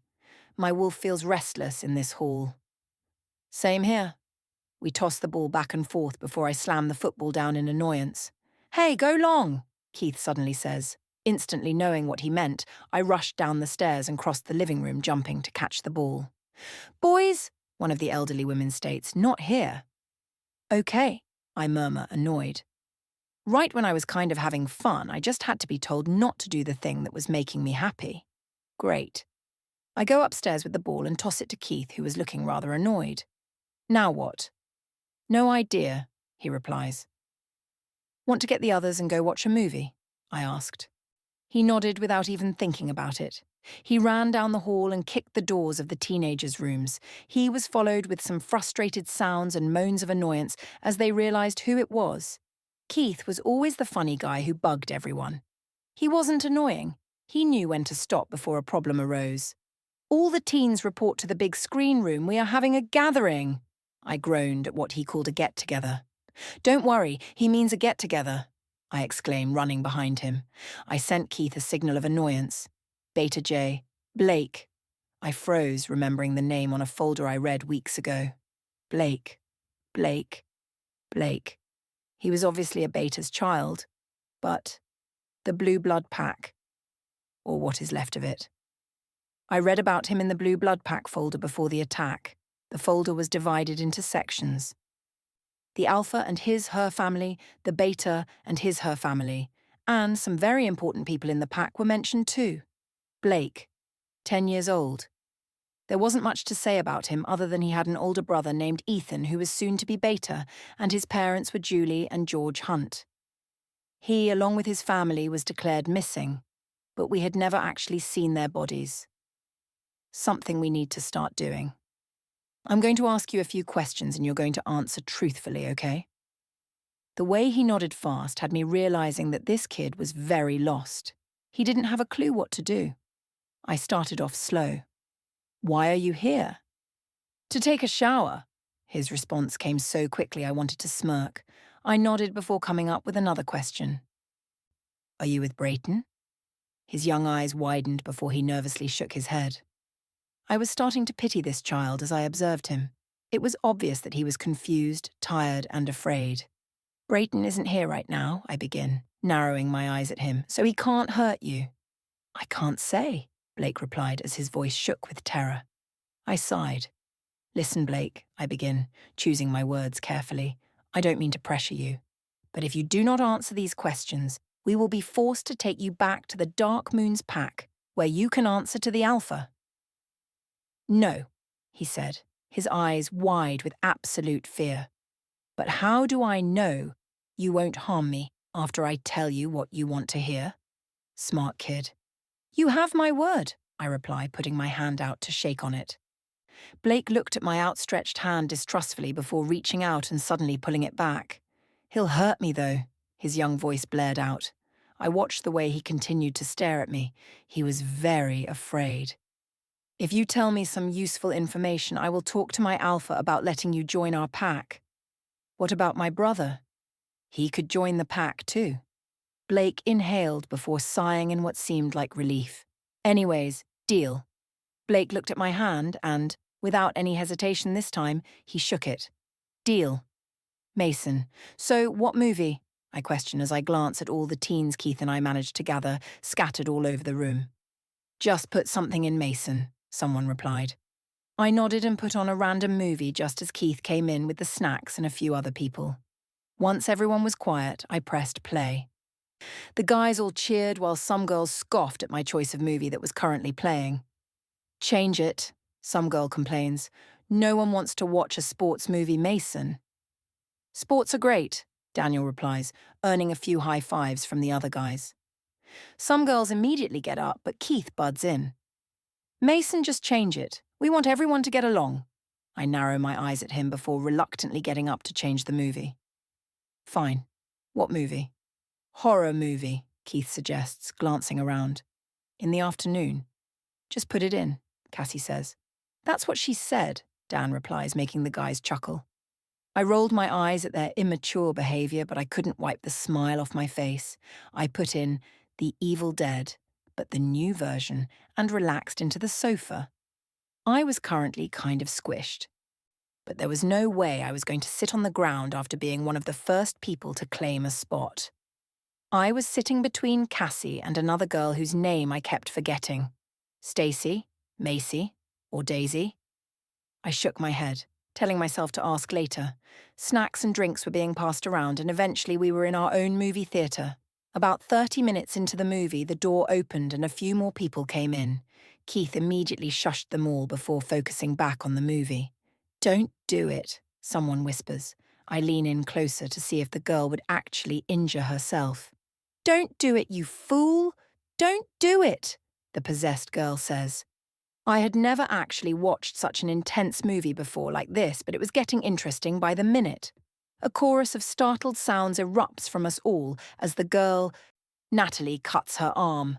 The girl beside me jumps and unknowingly wraps her arms around me, burying her face into the side of my neck. We're all werewolves here. Why is she scared? I shrugged at Keith, who was giving me a very surprised look. Wow, Mason, Dan says, glancing at me. There isn't one day you can share your secrets about how to attract people. I chuckle before a low growl cuts me off abruptly. I glance up from my spot on the couch to see a short female leaving the room.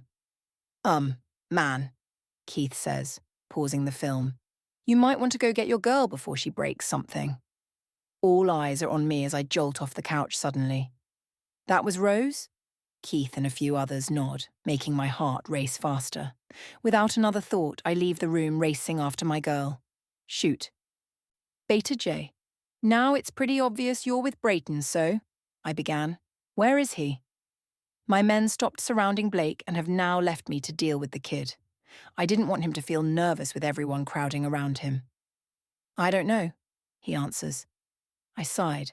Blake, tell me the truth. Alpha. I acknowledged the title when he said Alpha. Brayton comes by once in a while, but I think the main hiding grounds are somewhere west of the city. I heard him say the last time he came here that the rest of us need to go to the hiding grounds west of the city. He was talking to some of the older rogues who watched the younger ones. I nodded, listening to him. I knew he was telling the truth by the way he was speaking. He has my Luna, or soon-to-be Luna captive, I stated, watching the way his eyes widen in surprise. He said he'd harm her if we didn't do something for him. I believe you might know her, I continued. Annabel Hastings? His eyes widened even further and his mouth fell open. Annie? I nodded with a solemn expression. Annie is the Alpha's mate and we need to find her soon. But he wouldn't do that, he mumbled. Blake, things change and people change, I stated. Brayton is different now. We stood in silence before I awkwardly put a hand on his shoulder. Blake looked up, alarmed, before he relaxed. I guess you have to leave now, he said with a sad tone in his voice. Yes, but I will be back to get you, I say. Do not tell anyone you spoke with me, all right? He nodded and made a gesture of secrecy. Bye, Blake, I said, turning to leave. Bye. I chuckled as he trailed off, realizing that he didn't know my name. Next time, I promise. Mason. Rose, please, I said again, feeling desperate. I heard shuffling and sniffling inside, but other than that, my mate did not try to open our bedroom door. Rose? I asked quietly. Sighing, I sat on the ground and groaned aloud when she didn't reply. I leaned my head against the opposite side of the hall so I was facing our bedroom door. I sighed before opening my mouth. Baby, I started. Remember what your dad said when we first met each other? He said that if I ever hurt you, he would confront me. I wish he was here to do that.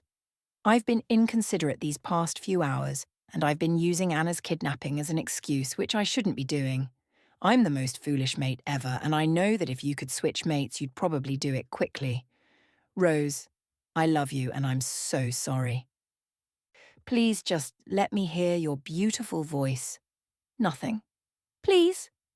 A few moments later, I heard the movement on the opposite side just as the door swung open. I jumped to my feet and instantly opened my arms to welcome her. Wait, my beautiful mate says, stopping me from wrapping her in my arms.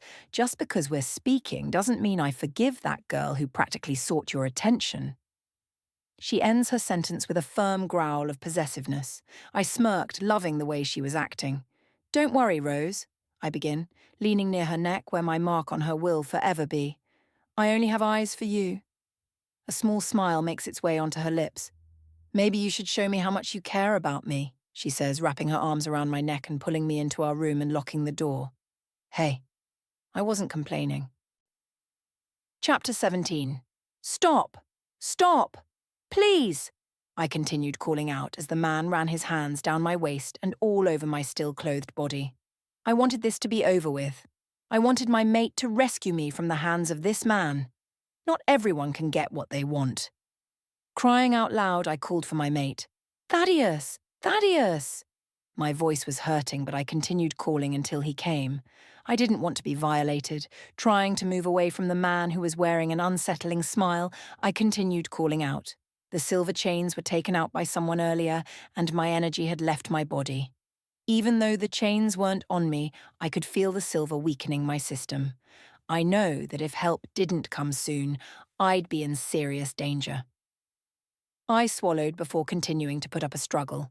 Apparently the man enjoyed it. Very determined, he mumbled.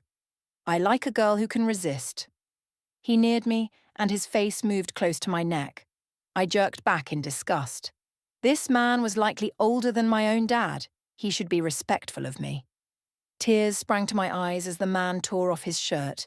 His chest came into view, and I was reminded of how old he must be. I shook my head and tried to back up, but he had a very tight grip on my hips. "Stop, please," I whimpered. My wolf was dead silent. It's not like we could even speak to each other with so much silver in our system. The silver weakened my wolf and me. I heard a tear, and I suddenly realized that the man had ripped the front of my dress. My bra was visible now, and the man's hands immediately went for it. I slapped him away, but he continued to reach for me. "Thaddeus, please!" I cried out. The man grabbed both of my wrists and pinned them down. He pushed me onto my back and sat above me. He began kissing my neck, and eventually he began heading towards my chest. My knee shot up and hit him, but I didn't hurt him enough. He flinched, but that was it. I did not stop crying as I thought of what my mate was most likely doing at the moment. Was he relaxing back at the house, or was he looking for me? At that moment, I grew faint. I stopped struggling and just let the man continue what he was doing. There was no way I was going to escape this. He had already ripped the rest of my dress. I closed my eyes, not wanting to see what happens next. I heard the zip of a fly, and I immediately knew what was going to happen. "What the—" I opened my eyes to see the man looking around, confused. "Where is that coming from?" he mumbled. I didn't bother to pay any attention. I could feel my body slowly giving up. I had mentally given up, and my body was shutting down. I could feel my eyelids slowly closing. In the distance, I could hear something, but I couldn't make out what it was. I felt the man leave me and immediately rush away, but a loud, angry howl had him freezing up. That howl demanded to be felt and heard. That howl was to warn everyone that a very determined Alpha was quickly approaching. I closed my eyes as darkness descended upon me again. Beta J, I observed the area and the fighters all in position from where I was. The Alpha, in wolf form, stood tall beside me, occasionally growling under his breath. Once everyone was in position, we waited for the Alpha to give us the go. 10 seconds, 20 seconds, 25 seconds, 45 seconds, 50 seconds. By this time, we were growling under our breath. No one dares take our Luna. 55 seconds, 57 seconds, 59 seconds. The Alpha lets out the loudest, angriest howl I have ever heard him do. It made my wolf and many others submit before we charged into the center of it all. I followed with Alpha Thaddeus, who was looking for two people in particular, his mate and Brayton. No wolf from the rogue's side, or any wolf, dared interfere with an angry Alpha who wanted nothing but his mate back and to deal with the man who took her. I noticed how our pack wasn't hesitating to subdue any rogue that stepped in between the small building, Doc's shack, cabin, and them. To be honest, I had expected many more rogues, but there were only a few, as if they knew we were coming. I kept that thought at the back of my mind. We'll speak about that later. Alpha Thaddeus slammed into the door, and immediately we began engaging in conflict. Rogues were defeated as we quickly ended the confrontations. We both shifted into human form and followed the way the rogues emerged from. Leaving the smell of conflict behind, we both stopped outside the far door. We both paused only to be hit with a strong smell of injury. Her blood. Letting out an enraged growl, Thaddeus slammed the door, knocking it off its hinges. I followed inside, wary of what I would see. The first thing I noticed when I entered was the silver chains on the ground near a body. Alpha Thaddeus immediately launched himself at the man who had his pants lowered and no shirt on. I didn't bother to watch as Alpha Thaddeus confronted the man. I rushed towards Annabel, who was lying still on the ground. Indications of injury seemed to be seeping out from cuts on her wrists and ankles. I immediately checked for her pulse. Faint, but still there. I picked her up, but an angry snarl had me rushing to give her to the Alpha. I heard him suck in a breath, but I turned away. Giving them a moment, I focused my attention on the man who was trying to crawl away. Pathetic. "Where do you think you're going?" I asked, disgusted with this man. He looked around with a desperate look on his face. No one is here to stop me from ensuring you face consequences. I, please don't hurt me. I cut him off. Why? I growl. You had no problem threatening my Luna. Why shouldn't I ensure you pay for your actions? He covered his face with his hands before struggling to get out of my sight. Answer this question, and we'll let you go, I begin, noticing the way my Alpha stepped closer. Where is Brayton? He might be heading up north, he revealed. I don't know why, but he said he was going soon with a few others. Deal with him before I do, Jay, I heard Thaddeus say from behind me. I nodded before slamming his head against the wall. He's not finished, Alpha Thaddeus growled in annoyance. I know, just let me. I picked up a pair of gloves off the ground and grabbed the silver chains, making sure it doesn't touch me. I attached them to the man's wrists and his ankles, probably the same way they did to Annabel. I thought you said you'd let me go, the man argued, struggling against the silver chains. I lied. I followed the Alpha, who was currently tightening his hold on his mate, out of the room and shut the door. Chapter 18. Just got out of surgery. I feel messed up. It's been days. I know, Alpha, but the silver weakened her. She should wake up in the next few days. Isn't there anything you can do? I faintly heard movement, but, other than that, nothing. Until the doctor, I presume, spoke again. She needs to do this on her own. There is nothing I can do that could help her. But, as you are mates, I've heard that it helps to speak to your other half and stay nearby. I heard nothing afterwards because it was as if my ears had shut off. I couldn't hear anything. I tried to open my eyes, but they wouldn't open. It felt like they were glued shut. Hello? Anyone there? Of course. No such luck. My wolf was probably never going to speak to me until I fully healed, which would probably take a month or even more. I wish I somehow knew how many days I've been out for. A sudden thought hit me. Am I dead? Am I dying? Of course not, honey. If I were awake, I would probably be shaking from shock. Are you actually speaking to me?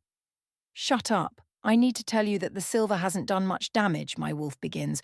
All you need is rest.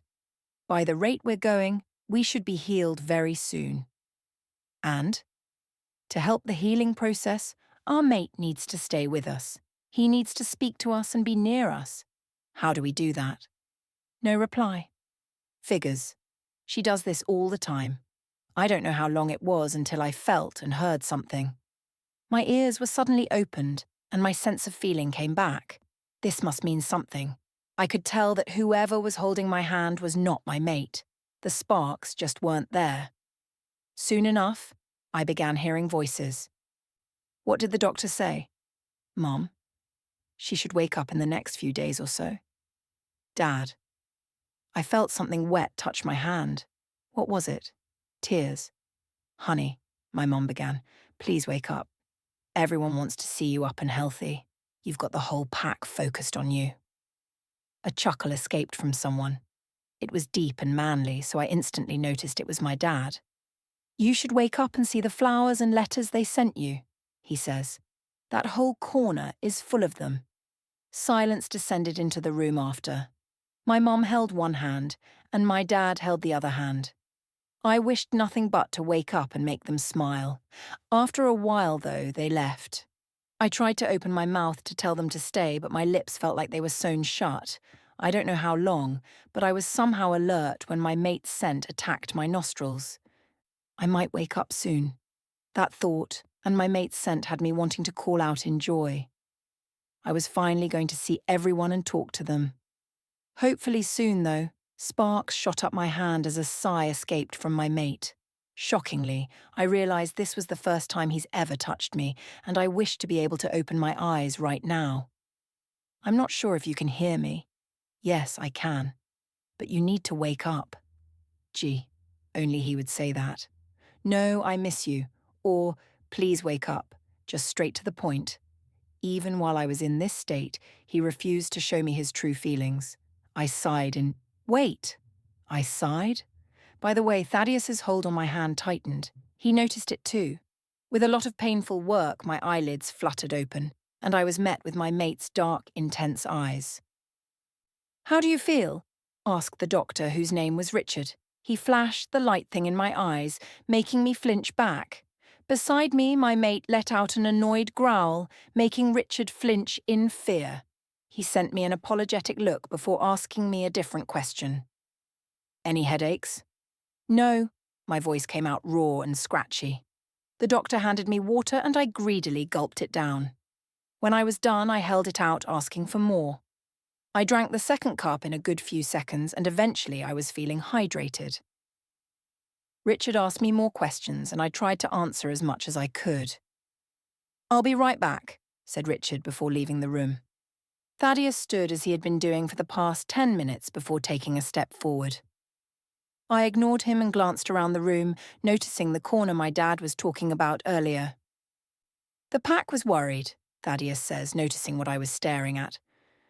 I noticed he didn't say, "I." As in, I was worried instead of the pack. I didn't speak up, but instead got off the bed. My mate quickly placed a gentle hand on me before stopping me. "You need to rest," he said. I pulled away from him before getting up anyway. I didn't hear anything from him, but I guess he could say I was slightly annoyed. I had many more things to be upset about, but what he said had me confirming what I had guessed earlier. "He doesn't care about me." I snapped back at him, eyes blazing. "Do you even care? About me, I mean. This is not—" Feeling my anger burst at that moment, I couldn't control the words coming from my mouth. "You said the pack was worried," I began. "Not you. Why is it that I feel like this is all one big act? You do not and will never care about me, right? So instead of wasting my time and Mr. Heartless Alpha's time, you should have just left me to be alone in that room." "With the man nearby you?" he asked in a tone that was emotionless. Unconsciously, I pulled the top of the clothing I was wearing. I looked down at myself, noticing the new clothing I had on. Even though this wasn't the best time, I blurted out the first thing that came to mind. "Who changed my clothes?" "Your mother," he replied, glancing me over. I flushed but kept my anger on display. We stayed in complete silence before he suddenly took a few steps forward. I turned my head away as he advanced nearer. When he was about 5 feet away, he spoke up again. "Just stand still," he says. At this, I stand rigid. What was he going to do? He takes the final few steps, and just as I turn around to speak up, arms wrap themselves around my waist, bringing me into a warm, firm embrace. I let out a startled sound as I finally noticed what was happening. He was embracing me. My cold-hearted mate was hugging me. And then, just as I was about to wrap my arms around him, he pulled away abruptly. Stumbling back, I glanced at my mate's face. He was reserved like always, but for a second, I thought I saw some sort of emotion. Maybe surprise? Without another word, he turned and left. "I can't assign anything but to just stay hydrated," says Richard. I nod slightly still in a sort of trance from what happened. Richard eyes me for a second before turning away. I know what he was thinking. My mate's scent was all over me from that one hug, and yet I still bear no mark that I am his. Richard left the room just as I turned to examine the corner full of letters and flowers. I felt very emotional towards the act. The pack barely knew me, yet they did this for me. I read every single letter, and by the time I was done, I was overcome with emotion. Wiping away the tears, I went in search of my parents. When I left the room, I felt bodies colliding into me. I winced and felt people moving away. "Sorry, Anna," spoke up an all-too-familiar voice. I immediately wrapped my arms around Rose. She made a happy sound before hugging me back. "I'm so happy you're back." "Hey," I turned to Mason. "You two are forgetting someone." Rose let go of me and let Mason hug me. I gripped him tightly. It felt nice, but compared to my mate's embrace, this felt like nothing. I shook the thought out of my head. "You scared us." A cough had him changing his words. "Us. Are you okay?" asked a quiet young girl. I gathered Beth in a hug that must have been firm. But instead of showing any signs of discomfort, all Beth did was smile and giggle. "I'm very well," I state. I spoke with them for a while before my mate's scent hit my nose. "Come with me." That was all he said before I was leaving my friends and heading in his direction. I was quite nervous, but I was able to conceal that until I reached him. "It is time to head back to the house." I nodded and followed beside him. There was an uncomfortable gap between us as we walked, which I hated. I glanced at his hand nearest to me. I wanted to reach out and feel his hand back on mine, but he was obviously going to react in some sort of way. Not wanting to see a negative reaction, I kept my hands to myself and continued to walk. I spoke up, remembering something. "Can I go retrieve the letters and flowers?" "I will have someone bring it," he replied. "From now on, I want you to stay well rested. You will have extra guards surrounding the house. If you need something from the pack house, get a guard to go get it." I coughed, making him tilt his head in my direction slightly. "What about friends?" Just as I expected, he stopped speaking for a very long period. As we reached the house, he turned and answered. "No males," he said. "What if they're already mated?" "Like I said," he began, growling at the back of his throat. "No males." He finished speaking and eyed me down as if sensing another argument would arise. He was right. "What about my best friend Mason?" I say, stopping right where I am. Alpha Thaddeus sighed in annoyance and ran his hand through his hair, something I haven't seen him do, before turning around to argue. "It doesn't matter. Please, Alpha Thaddeus." He stared at me before muttering something under his breath. "You are my mate," he says, his deep voice full of something I can't exactly explain. "Do not be formal with me." He looked uncomfortable, which is rare, and then proceeded to the house. The guards who saw us bowed their heads in respect before we entered the house. A very strong yet delicious aroma erupted into my nose. I turned to Thaddeus. "Did you get the cook again?" He nodded. "She will help you with your needs," he said. "Where will you be?" I asked carefully. "Pack business," he replied, ignoring my eyes. "Can I please come?" He inhaled and exhaled slowly before shaking his head. "You need to rest." I begrudgingly nodded before walking towards the kitchen. The last thing I heard from him was, "Next time." "This is great," I say for the 10th time. "Thank you so much." Mary, the cook, was acting like a grandma. She refused to leave my side unless it was to get the soup she had made for me. She didn't want me to leave my position on the couch at all, and even though I was feeling slightly better, she insisted on doing everything for me. "Are you sure?" I nodded just as she spoke up again. "Is there anything you would like? Is there any ice cream or chocolate?" I don't know why I said that, but all of a sudden, I was craving both of those at the moment. "What kind of ice cream?" "Chocolate." "Can I have chocolate chip ice cream and a few random chocolate bars, please?" "Of course, honey." She left to go ask one of the guards to get my cravings. I was looking around the room when I noticed the DVD player. How have I not noticed that? I instantly opened a mind link with Rose. "Rose? Rosie? Come over. Aren't you on some restriction thing?" "No, I can have friends over. I'm at the training grounds, so after okay?" I nodded, only realizing that she couldn't see me. "Okay, see you later." "Honey," says Mary, waving her hand in front of my face, "is everything all right?" I nodded. "I'm all right, but are there any movies I can watch?" "I will go send another guard," she says, already moving forward. "Is there any particular movie you want or specific genres?" "Some comedy or action would be nice," I reply. "Thank you." She nodded before getting someone to rush to the pack house to get my request. Beta J. "How long do you think they've been here for?" I ask the Alpha as he observes the bodies of the rogues. "It could have been a few hours after my mate was brought back," he replies. "A few pack members were ordered to burn the bodies and scatter their ashes far away from here. As they began loading up the bodies onto the wagons, someone came forth carrying another body. The body was small, and from where I was, I could see that the child's neck had been damaged. The head was at a very bad angle.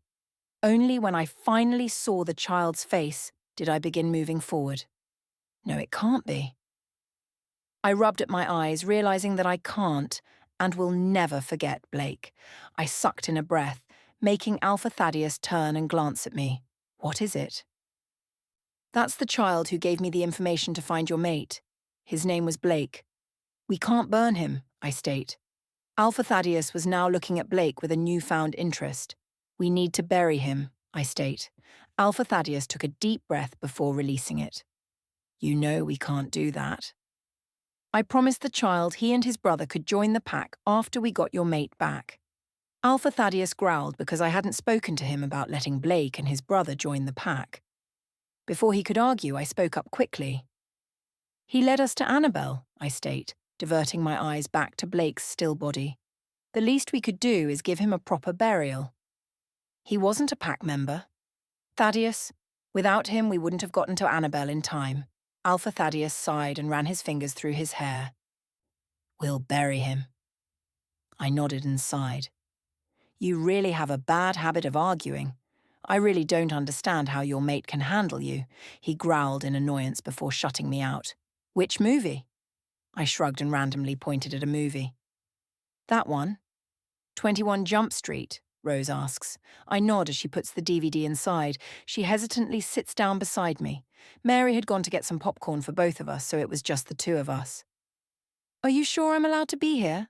She asks nervously. I sigh and nod. He said I can have friends over, I say, but no males are allowed. Rose smirks at me. He doesn't want males around, huh? I raise an eyebrow at her. So what? He cares for you, dummy, she retorts. I roll my eyes just as Mary returns with the popcorn. Thank you, Mary, I said in return for everything she's been doing for me. Don't thank me, honey, she retorts hastily and waves it off. Is there anything you two need? No, we're fine, I reply, glancing at Rose, who opened her mouth to say something. Thank you. Mary leaves the house, promising to come back later on. I turn around to see Rose with her mouth wide open. Don't, I warn her while throwing popcorn at her face. As the movie started, my mind began to wander off. Instead of focusing on the movie, I began to think of my past Alpha. How could Brayton be so cruel now? I mean, I guess he didn't really have anyone since his mate. His mate, Charon, had passed away way before they mated or were able to produce pups. I don't really remember much of her. I was about 9 years old when she died from a silver bullet to the chest. No one knows who pulled the trigger, but all I remember was waking up sometime during the night and fighters rushing all over the pack.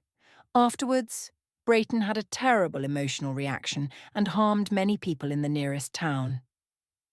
Beta George had to take over until Brayton was mentally stable again, which took months. Rose, I ask hesitantly, what happened when I was gone? Rose turned her head to face me before biting down on her bottom lip. I thought they had already told you. Rose, I repeat, what happened? The people that were with you at the club got chores as punishment. She begins, scowling at what she says next. Ari got locked down, but she should have gotten worse. I thought of how Ari had wanted me to go to the club, but I was having mixed feelings about her. Part of me was annoyed, and the other half wanted to forgive her. She didn't know I was going to be kidnapped. No one did. A deceased person was found inside the pack. It was the body of an innocent human girl. Alpha Brayton, I noted the way she shook her head in disgust. He was responsible for her death and sent Alpha Thaddeus some sort of note. No one besides your mate and Beta J read it. It must have been pretty intense, judging from their facial expressions. That sparked my interest. Did they throw the note away? Rose shrugged her shoulders, watching me with curious eyes. An idea came to mind even though I was scared out of my wits. I was about to do it, but I was interrupted. Not this time. I'll be right back, I state, getting up just as a wave of nausea attacks me. I stumble slightly, making Rose jump to her feet. Are you okay? I nod, but the movement hurts my head. Sit down. No, I reply, I'm all right. Annabel Marie Hastings. I knew she was mad. If you don't sit down. All right, I snap at her. She flinches back as if I had actually shouted at her. I'm sorry. She nods and heads to the kitchen, returning with some water. I gulp it down and thank her. Rose sits beside me and places a hand around me. Tell me what happened when you were gone, she softly demands. I take a deep breath in and tell her, I'm going to confront him, Rose growls by the time I'm done. Not unless Thaddeus gets to him first, I jokingly add. Rose smiles sadly at me before hugging me softly. Did the doctor talk to you about the silver? I mean, is it all gone? I shrug, making her eyes widen in annoyance. Why didn't you talk to him about it? She demands. Before I have time to answer, she is already mind-linking someone. A few moments later, someone is rapidly knocking on the door. Rose goes to answer it, and Richard returns as if he had just run from wherever he was. He was out of breath big time. Clearly, he wasn't fit, even if he was a werewolf. Are you all right, Luna? Just as I'm about to answer with a yes, Rose says no. What is the problem? Before I can answer, the front door is slammed open and my mate's scent attacks my nose. He arrives in the living room and rushes to where I am seated. What is going on? His deep baritone voice blares throughout the room. That is my question too, Richard murmurs, watching me carefully. Rose moves away to let Richard place a hand on my forehead. You're heating up. Tell me how you're feeling. I'm just really tired and dizzy, but I can sleep it off, I quickly say, hoping that they could just leave already. I am fine. Rose is just way too worried. You need to eat healthy food, Richard says, glancing at my choice of snacks. You also need to stay hydrated. When was the last time you drank water? Less than 10 minutes ago, I reply. You will need to drink 8 water bottles every day. Even more, he says, pulling out some papers from the folder he was carrying. From the tests I took, Richard says, observing his paper, the silver inside of you is slowly leaving your body as you drink more fluids. Eating unhealthy food would only make things worse. He turns to Thaddeus and gestures to the front door. They both leave the room, making me turn to glare at Rose. That really wasn't necessary, I scowl. Don't blame me for being worried, she says, putting her arms up in that I surrender motion. I roll my eyes and take a big gulp of water. He cares. I blocked Rose and thought of that. He cares. When they both came back, Richard picked up his things and left, nodding goodbye to everyone. I'm going to leave now, Rose speaks up, looking uncomfortable. I'll go get Mary. She nods a goodbye at me and bows her head to the Alpha. Thaddeus just nods back while having his eyes trained on me. When she leaves, I'm feeling nervous. Where did you get all of this? He questions, nodding to all the chocolate bars, chips, and ice cream lying on the table. I asked Mary to get them for me, I say hesitantly. I didn't want to get her in trouble. He nods his head slowly and turns away. Before he leaves, I stand up abruptly, only causing me to stumble and trip over my feet. Before I hit the ground, though, my mate wrapped his arms around me, holding me to him. My face was pressed to his chest, and all I could think of was his steady heartbeat. I loved the sound of it. He pulled away but kept his hands on my waist. I was feeling very lightheaded, but it wasn't from the silver. Stay, I pleaded, hoping he could see how bad I needed him. I can't. 10 minutes. At this, he nodded. 10 minutes, he confirmed. Thaddeus? Yes? What was in the note Brayton sent? I coughed awkwardly. He sucked in a breath, obviously not expecting me to know. He wrote of what I need to do in order to get you back, he replied, and what he would do if I didn't comply. What was it?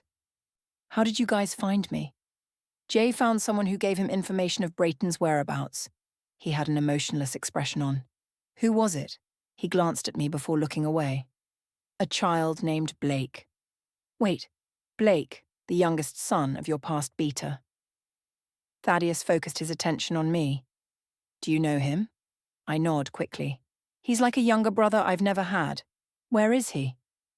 Thaddeus keeps his eyes locked on me before sighing. He's dead. Chapter 19. Do you know that feeling where you feel like you're dying? Like everything around you is all a hallucination or a dream and you can't wake up? That was me right now. Everything around me was frozen, as if everything had just stopped. I didn't want to believe it. Yet there was no doubt that the body in the coffin was Blake's. His scent was still noticeable. Standing beside my parents, I couldn't help but notice the way my dad wrapped an arm around my mum's waist and rubbed her side softly, or the way my mum leaned into him, trying so hard not to cry. I glanced around the clearing where most of my old pack members stood at the front. The ones who hadn't known Blake lingered behind us. My mate and Beta J stood at the front of everyone else, hands clasped behind their backs. They both had unreadable expressions on their faces. From what Thaddeus said after telling me Blake was deceased those few days back, it was Beta J who wanted to bury Blake. Thaddeus was against it at first because he wasn't a pack member, but he gave in. Basically, he wasn't going to speak, though. Beta J and some people that had actually known Blake volunteered to speak. I was one of those who volunteered. As everyone gathered around and began to settle down, Beta J started speaking. We are all here to remember a young child who went out of his way to help find our Luna. Many heads turned to me, but I focused on the Beta. His name was Blake, and even though he wasn't in this pack, I feel we should all have a moment of silence for this courageous child. He knew what he was getting himself into, yet he still helped find the location of our Luna.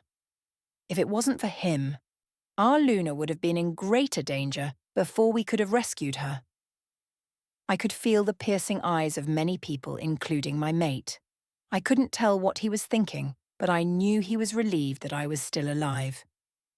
Now for a moment of silence, I bowed my head down and thought of Blake and everything we've ever been through. Without wanting to, tears sprang into my eyes, making me wipe away hastily. No one needed to see me distressed. I felt a pair of eyes on me, and without meaning to, I glanced up to see my mate watching me. He didn't break the eye contact. Instead, his eyes softened a little bit before I finally turned away. After a few moments of silence, Beta J finally began calling people up to speak of Blake. I was the first one he called. I didn't want to show my fear, so instead I walked to where he was with no emotion whatsoever. I turned to face everyone. This was actually nerve-wracking. I coughed into my shoulder before beginning. Blake was a bright and energetic pup. He was so easy to get along with, and he made everyone happy. I see and will always see Blake as the younger brother I've never had. He was such an innocent, curious child who wanted nothing but to grow up a strong man that helped people in any way possible. I still remember those times when he would help the elders with cleaning instead of playing with his friends. Blake always put people before him, and because of his random acts of kindness, it makes me wonder if he was actually a grown man inside a kid's body rather than a 10-year-old boy. That comment got chuckles from many people, including myself. All in all, though, Blake will always be in my memory and in those who he managed to befriend during his short lifetime. I turned around and walked back to my parents. Another person was already taking my spot to talk. My mum wrapped me up in a hug while my dad gave me a nod. I turned back to the front where I felt Thaddeus's eyes on me. He looked somewhat proud, but I couldn't exactly tell. A feeling of warmth enveloped me. I felt a strong sense of peace. I could just picture Blake with that big grin on his face, telling me he was proud. After speeches, Beta J announced that if anyone had anything to say to Blake, they should do so now, because he was soon going to be taken for burial. At that, my heart felt like it plummeted into the pit of my stomach, rushing forward with tears threatening to fall. I dropped to my knees and glanced at Blake's still pale body. His injury was covered, but it was still hard to look at. "Blake," I murmured, wanting to make this only for Blake and I. "I'm going to miss you, kiddo. I'm going to miss your bright smile, your random acts of kindness, your funny comments, but most of all, you. I love you so much, Blake Hunt. Rest in peace, kiddo." The next people went up, and I wanted nothing but to prolong this part. I didn't want Blake to be buried yet. I wanted him to be awake, but of course that wasn't going to happen. The last person to approach was Thaddeus. He looked reserved, but other than that, he seemed like his normal self. I couldn't hear what he was saying, yet I strained myself to hear. Beta J. After letting everyone go up, I turned around and walked over to the coffin.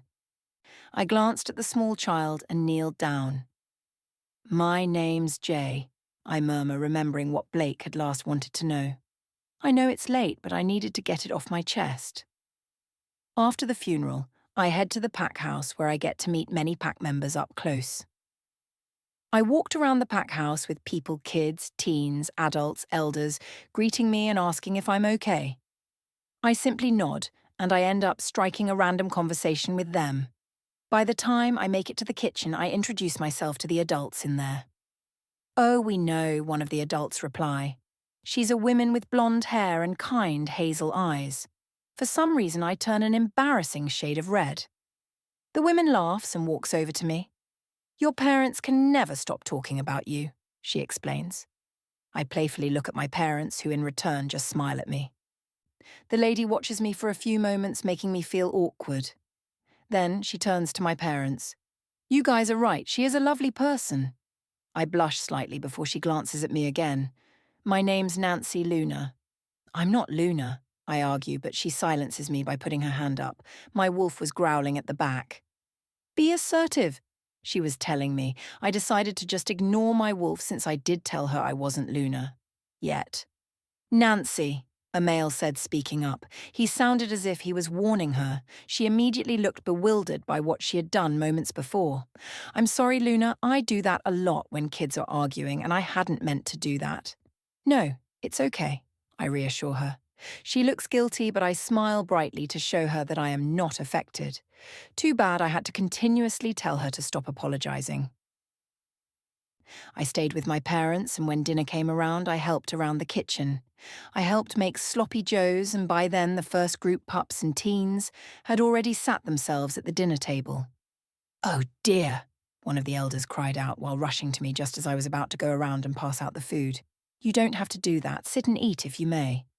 "Actually, I should be going now," I said, noticing the time on the wall. "May I help here next time?" "You don't have to." "I know, but I'd like to do something with the pack, and cooking with you ladies was a nice experience," I reply, noticing some of the grins on the cookers' faces. "You can come by any time, sweetie," the woman says. I smile in return and wave goodbye, heading for the door. Just as I open the door, a guard has his hand out as if he was going to open the door. "Luna," he says, greeting me and motioning for me to go before him. I do, and something tells me I'm in trouble, but I don't show my facial expressions. "Is there a problem?" I ask, trying to keep the suspicion out of my tone. "The Alpha has requested you home," he replies with a tone that makes me feel like he just closed down our conversation, like it was just over the moment I asked my question. When we reached the house, I walked in with determination. As I see my mate on the couch, I approach him. "Now what?" I say. Thaddeus looks up at me with a blank face. "Don't give me that blank face too. Now, what do you want?" "I was informed that you were helping at the pack house with dinner and other things," he said, his eyes scanning my face. "Why?" "Without much control." I sighed. My mate, on the other hand, didn't appreciate that action. His face changed from blank to annoyance in a second. "Maybe it's because I have absolutely nothing to do here. Besides, you did suggest to work in the kitchen with the cooks at the pack house." Surprisingly, he nodded. I wasn't expecting that from him. "You can cook, but the cleaning and such are for the other teens who were with you that night." "We're all in our late teens," I grumble. "We're not kids." "Anyways, that's not what I wanted to talk to you about," he says before gesturing for me to sit down. I take a seat in front of him with lots of space in between us. It hurt me that my mate didn't even want me to sit next to him from the way he acts. "You had 3 rogues that kidnapped you that night," he says. "Am I correct?" I nod slowly, unsure why he was bringing that up. "You weren't taught how to engage in conflict correctly in your old pack, right?" I nodded. "If you are still interested in learning self-defense." Before he finished, I jumped up in surprise. "Are you actually saying what I think you're saying?" Thaddeus kept quiet for a second before continuing. He seemed to be evaluating my reaction, as if he wanted to see me like this. "I want to put you in the training sessions with Jay," he finishes. "Are you serious?" I ask excitedly. Thaddeus looks away for a moment, and I could have sworn I saw a hint of amusement, but when he glanced back at me, his eyes were blank. "I don't joke," he replied in his all-too-serious voice. "Thank you. Thank you," I repeatedly say. In the rush of the moment, I throw my arms around him, but because he's sitting down, I collapse onto his lap, straddling him. His hands immediately go to my waist, steadying me. I cover my blushing red face so he doesn't see. This is so awkward, I thought. I swear if wolves could smirk, mine would be at the top of the list. She was enjoying it right now. Quickly I get off, making Thaddeus's hands drop away from my waist. I stepped away and sat back down on the seat across him, but this time it's much more awkward. A moment of awkward silence appears and I'm left twiddling with my fingers. "You don't have to be embarrassed," Thaddeus says. I don't want to look at him because from the way he said that, it seemed as if he was amused about this situation. "Anyways, dinner is on the table," he says, getting up. "Good night." "Good night," I reply, startled by the sudden choice of words. I watch as he walks up the stairs. Just as he reaches the top, he speaks up without turning to face me. "Is there something on my back?" Again, my face turns slightly red. "No," I stutter. I compose myself internally and rush to the kitchen where some sloppy joes lay where he said it would be. How did he manage to get this when I helped make it? Without wanting to think much about it, I reheat the sloppy joes and then retrieve it, heading back to the couch. I know I shouldn't be eating on the couch, but my mate's scent still lingered here, and I so desperately wanted to be as close as possible to him. After eating, I stayed in my spot for a little longer before reluctantly having to get up and wash my dirty dish. When that was done, I went upstairs and grabbed my spare clothes, heading to the washroom. It's been a very long time since I last showered. Disgusting, I know. And I was currently yearning for warm water to pelt down my back. I undressed quickly and jumped into the tub, immediately taking pleasure at the warm water surrounding me. I took my time rinsing, scrubbing and washing before getting out feeling more awake. I dried myself off before changing into my PJs. I mean the new-bought pyjamas I finally found in my shopping bags from all the way back. Apparently, telling me about my bags of clothing is no one's priorities. I had found out when I was walking around the pack house and saw some young boys digging around inside the familiar-looking bags. I hadn't meant to scare some of them, but when one pulled out a bra and minimal coverage underwear, I just had to shout. I'm still puzzled on how they managed to find the bags. Anyways, I hurried to my bed and got settled in. Just as I begin to drift off, I hear something like footsteps, but I don't pay much attention. Chapter 20. I sit up in my bed suddenly. Glancing towards the windows, I take notice that the sun was rising, which must have meant the time was around 5 to 5:30 in the morning. My wolf was the reason I woke up. She was stirring around. I had absolutely no idea what that meant, but a flashback of the last time I woke up early came to mind. Without consciously realizing it, I had begun to move towards the door, with my hand outstretched. Twisting the doorknob, I hesitantly stepped outside my room and moved towards the staircase. By the time I had descended the stairs, my wolf was urging me to run outside. "Why?" I questioned, confused. "Just do it." I slowly walked towards the door when my mate's scent attacked my nose. Turning quickly, I began thinking of excuses I could use for being out of bed so early when I realized that his scent was faint. He isn't here. He was, but not anymore. By this point, my wolf had gone quiet now. She expected me to follow his scent without further instructions. Taking in a deep breath, I ran my fingers over the doorknob and opened the door. The guards were, as usual, stationed in front of the house. I really didn't think there was any use for them. All they did was stand in one spot doing nothing. Like most times, one of the guards approached me. "Luna," he says quietly, "may I ask, were you a-going?" "My mate asked for me in our mind link," I say, the lie somehow coming out smooth. The guard, though, seemed like he was about to mind link Thaddeus, so I rushed to say, "He's busy right now." I don't think it'd be wise to try and mind link him at the moment. That seemed to do the trick because he was nodding away. "Do you know which way he went?" "He walked into the woods about 5 minutes ago. You can follow his scent," the guard says. I nod and thank him before setting off towards the woods. Honestly, I wasn't expecting it to be so easy. When I made it to the woods, I followed his scent, which led me to a pile of clothes belonging to him. He must have shifted, I thought. As I stand near his clothing, I realize he must have been pacing in different directions because his scent was all over the place.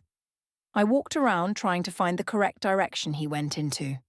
I ended up spending probably 5 to 10 minutes walking around, and in the end, I ended up in the same spot where his clothing lay.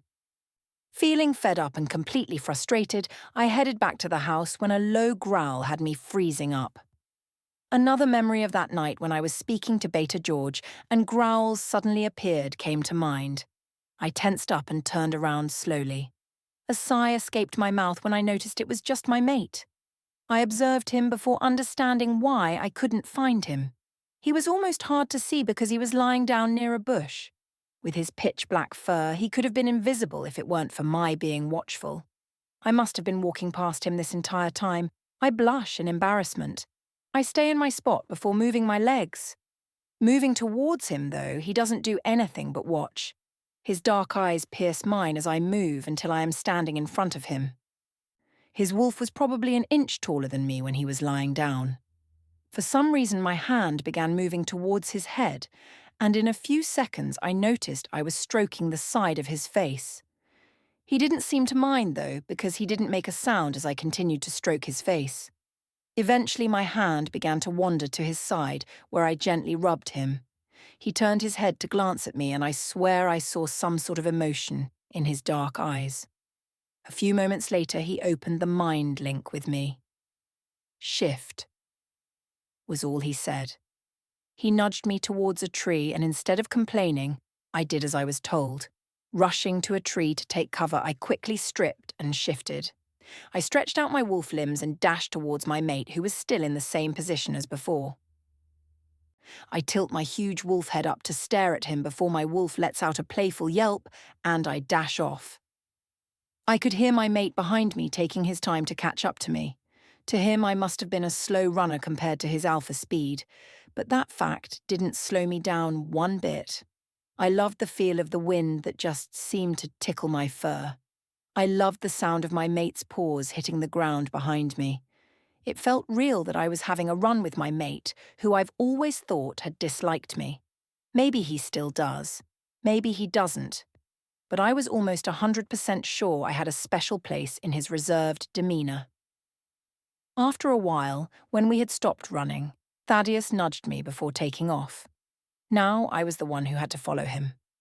I continued following him after stopping maybe twice, but that was it. It took a very long time just to get to where we were going, but I enjoyed every minute. It's not like I might have another chance at this anytime soon. That thought made my happiness dim a lot. When Thaddeus began to slow, I knew we had reached our destination. Without much care, I sighed and placed my head on my paws, lying down. That was until Thaddeus nudged me again, so I observed the area. It was a cute pond. I glanced at him. Was this his way of being kind? Because I found it sweet that he brought me out here. Did I honestly just use sweet to describe my mate, Thaddeus? Without really thinking about that, I decided to just watch him. Even though that might have been a bit awkward, I didn't care. He suddenly stood up from his previous position before going to the pond and drinking some water. I decided to do the same, since the run here had me feeling exhausted. When I began feeling hydrated, I sat back and glanced at Thaddeus. He looked straight ahead, not really focusing on much. I suddenly needed to ask him something that I knew he avoided. "Can I ask you something?" I ask him. He turns his huge head and gives me something like a questioning glance. As if hesitating, he nods in wolf form. In human form? Thaddeus gets up slowly before heading to a tree. "There are clothes in this area. Find some for yourself." I sniff out the clothes farther away from my mate and quickly shift, covering myself with a large shirt that ends at my knees. Heading back towards my mate, I freeze on the spot as I observe my mate's toned body. My knees wanted to wobble, but something was holding me back from doing so. When he turned around, he began walking straight towards me, which had me feeling confused. Wasn't he going to put on a shirt? He only had a pair of shorts on. To be honest, I was very aware of his appearance. I could literally feel my wolf acknowledging his presence. "What did you want to talk about?" he asked quietly. I know you're tired of me repeatedly asking, but it is driving me insane, and I really need to figure it out. Do you like me or not? I ask. He opens his mouth to potentially answer my question, but I continue to speak. Please just answer yes or no. I'm tired of these confusing signs. I don't have a problem with you. I literally just said answer with... I paused, taking in his words. What do you mean? Like I said, I don't have a problem with you. I want to build a bond with you, but it's just complicated. Not everyone can get what they want. I don't get it. I mean, we're mates, I state. Instead of answering like I thought he would, he turns and says, we need to go back. I have work to do. Will I ever get answers? I quietly murmur. Thaddeus hears this, of course, but doesn't do anything but shift. I quickly do so, feeling dejected, and we both begin heading back towards his home. This time, though, I kept a good distance behind him. When we had first started running, I stayed pretty close to him, but this time I wanted to avoid him. I guess he knew what I was trying to do because he didn't stop to try and wait for me to reach him. He continued on as if it were only him in the woods. When I had finally reached the area we first shifted, I found my clothes still exactly where they were before. Quickly shifting and changing, I headed towards the pack house, in need of something that would get my mind off my troubles. Do I put this in? I ask Nancy while holding up the chocolate chips. Nancy nods after glancing at the objects in my hands. The kids love chocolate chip cookies, she retorts with a grin. As I place the last batch of cookies into the oven, a few kids walk into the room, looking half asleep. Morning? They greet when they notice me in the room. I greet them as well and excuse myself to go find Rose and Mason. When I find their room, I try to hear if they're awake or not. When I hear only silence, I open the door slowly and slip in. I immediately roll my eyes at their lack of cleaning as I observe their room. Mason's clothes and even Rose's clothes lay scattered everywhere. I tiptoe towards their sleeping figures and watch their peaceful state, not for long. Without another thought, I lunged on top of them, making the two sit up in a panic. "Watch out, Anna!" Mason exclaims, gesturing towards his knee. I immediately begin laughing at the look of surprise on his face where my knee had unexpectedly connected with his leg. Rose is just blushing slightly, but before they can say anything, I speak up. "Guess what?" I practically shout with excitement. I don't let them guess, though. "I can now join you guys at the training grounds." The look on Mason's face wasn't what I was expecting. I was expecting something more like Rose's expression. She seemed happy for me, but Mason didn't look like he liked my news at all. "What's wrong?" I ask quietly. Rose glances at Mason, probably wondering why he looks displeased all of a sudden. "Anna," Rose speaks up quietly. "We need to..." She trailed off but gestured towards her body hidden under the large blanket.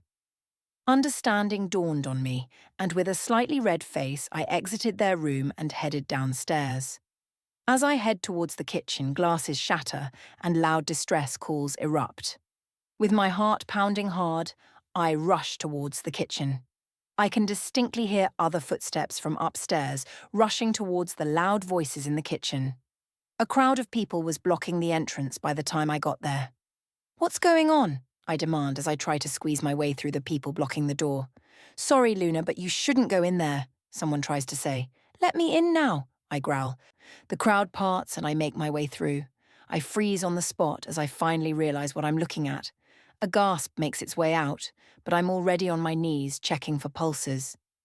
Nancy appears above me with that concern mothers have.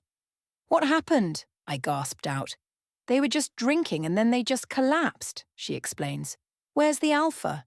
"He's on his way," someone says. Indeed, he was on his way, because in less than 5 minutes he was moving into the room. He wasn't alone, though. 2 pack doctors accompanied him. "What happened?" one of them asks. Nancy gives them a rundown of what she told me before they got here. She then shows them what they were drinking before collapsing. Thaddeus, on the other hand, comes over to me, placing both of his hands on my shoulders. "Are you all right?" he asks.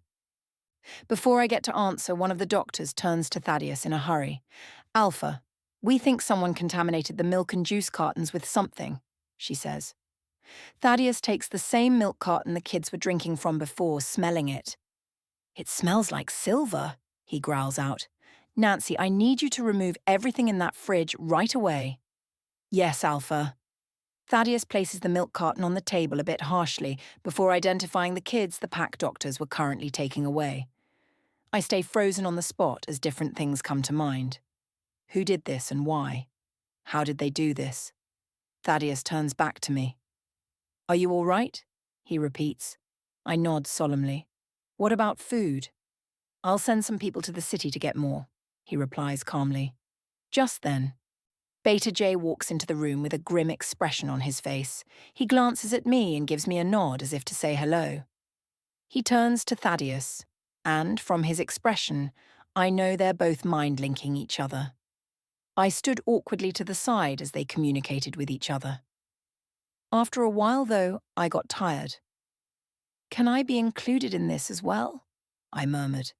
They both acted as if they hadn't heard me, but afterwards they glanced at me as if to say, "You're still here." I scoffed and walked past them both before Thaddeus spoke up. "Will you be staying here or going back towards my house?" "I'll stay here," I said firmly, walking away without another glance. When I entered the room, Mason, Rose, and some others rushed over to me. Mason was the first one to speak. "Did someone really put silver into the drinks?" he asked with disgust written on his face. I nodded just as angry murmurs erupted from the group I was with. "What are we eating then?" "Some people were sent to the city to get more food," I replied, making people let out relieved sighs. Everyone then left to tell the good news except Rose and Mason. "Are you okay?" Rose asks, concern laced in her words. I sighed in annoyance. "Why does everyone keep asking me that?" "Because you look very concerned." I rolled my eyes at Mason's words. I doubt I looked like that. Not wanting to stand here being questioned, I left them and continued walking around the huge house. After a while I got bored though, so I left the house and headed straight to my mate's. I don't know why, but I wanted to be near him even though I was slightly annoyed at him for not telling me why he acts the way he does. I just blamed it on the mate pool.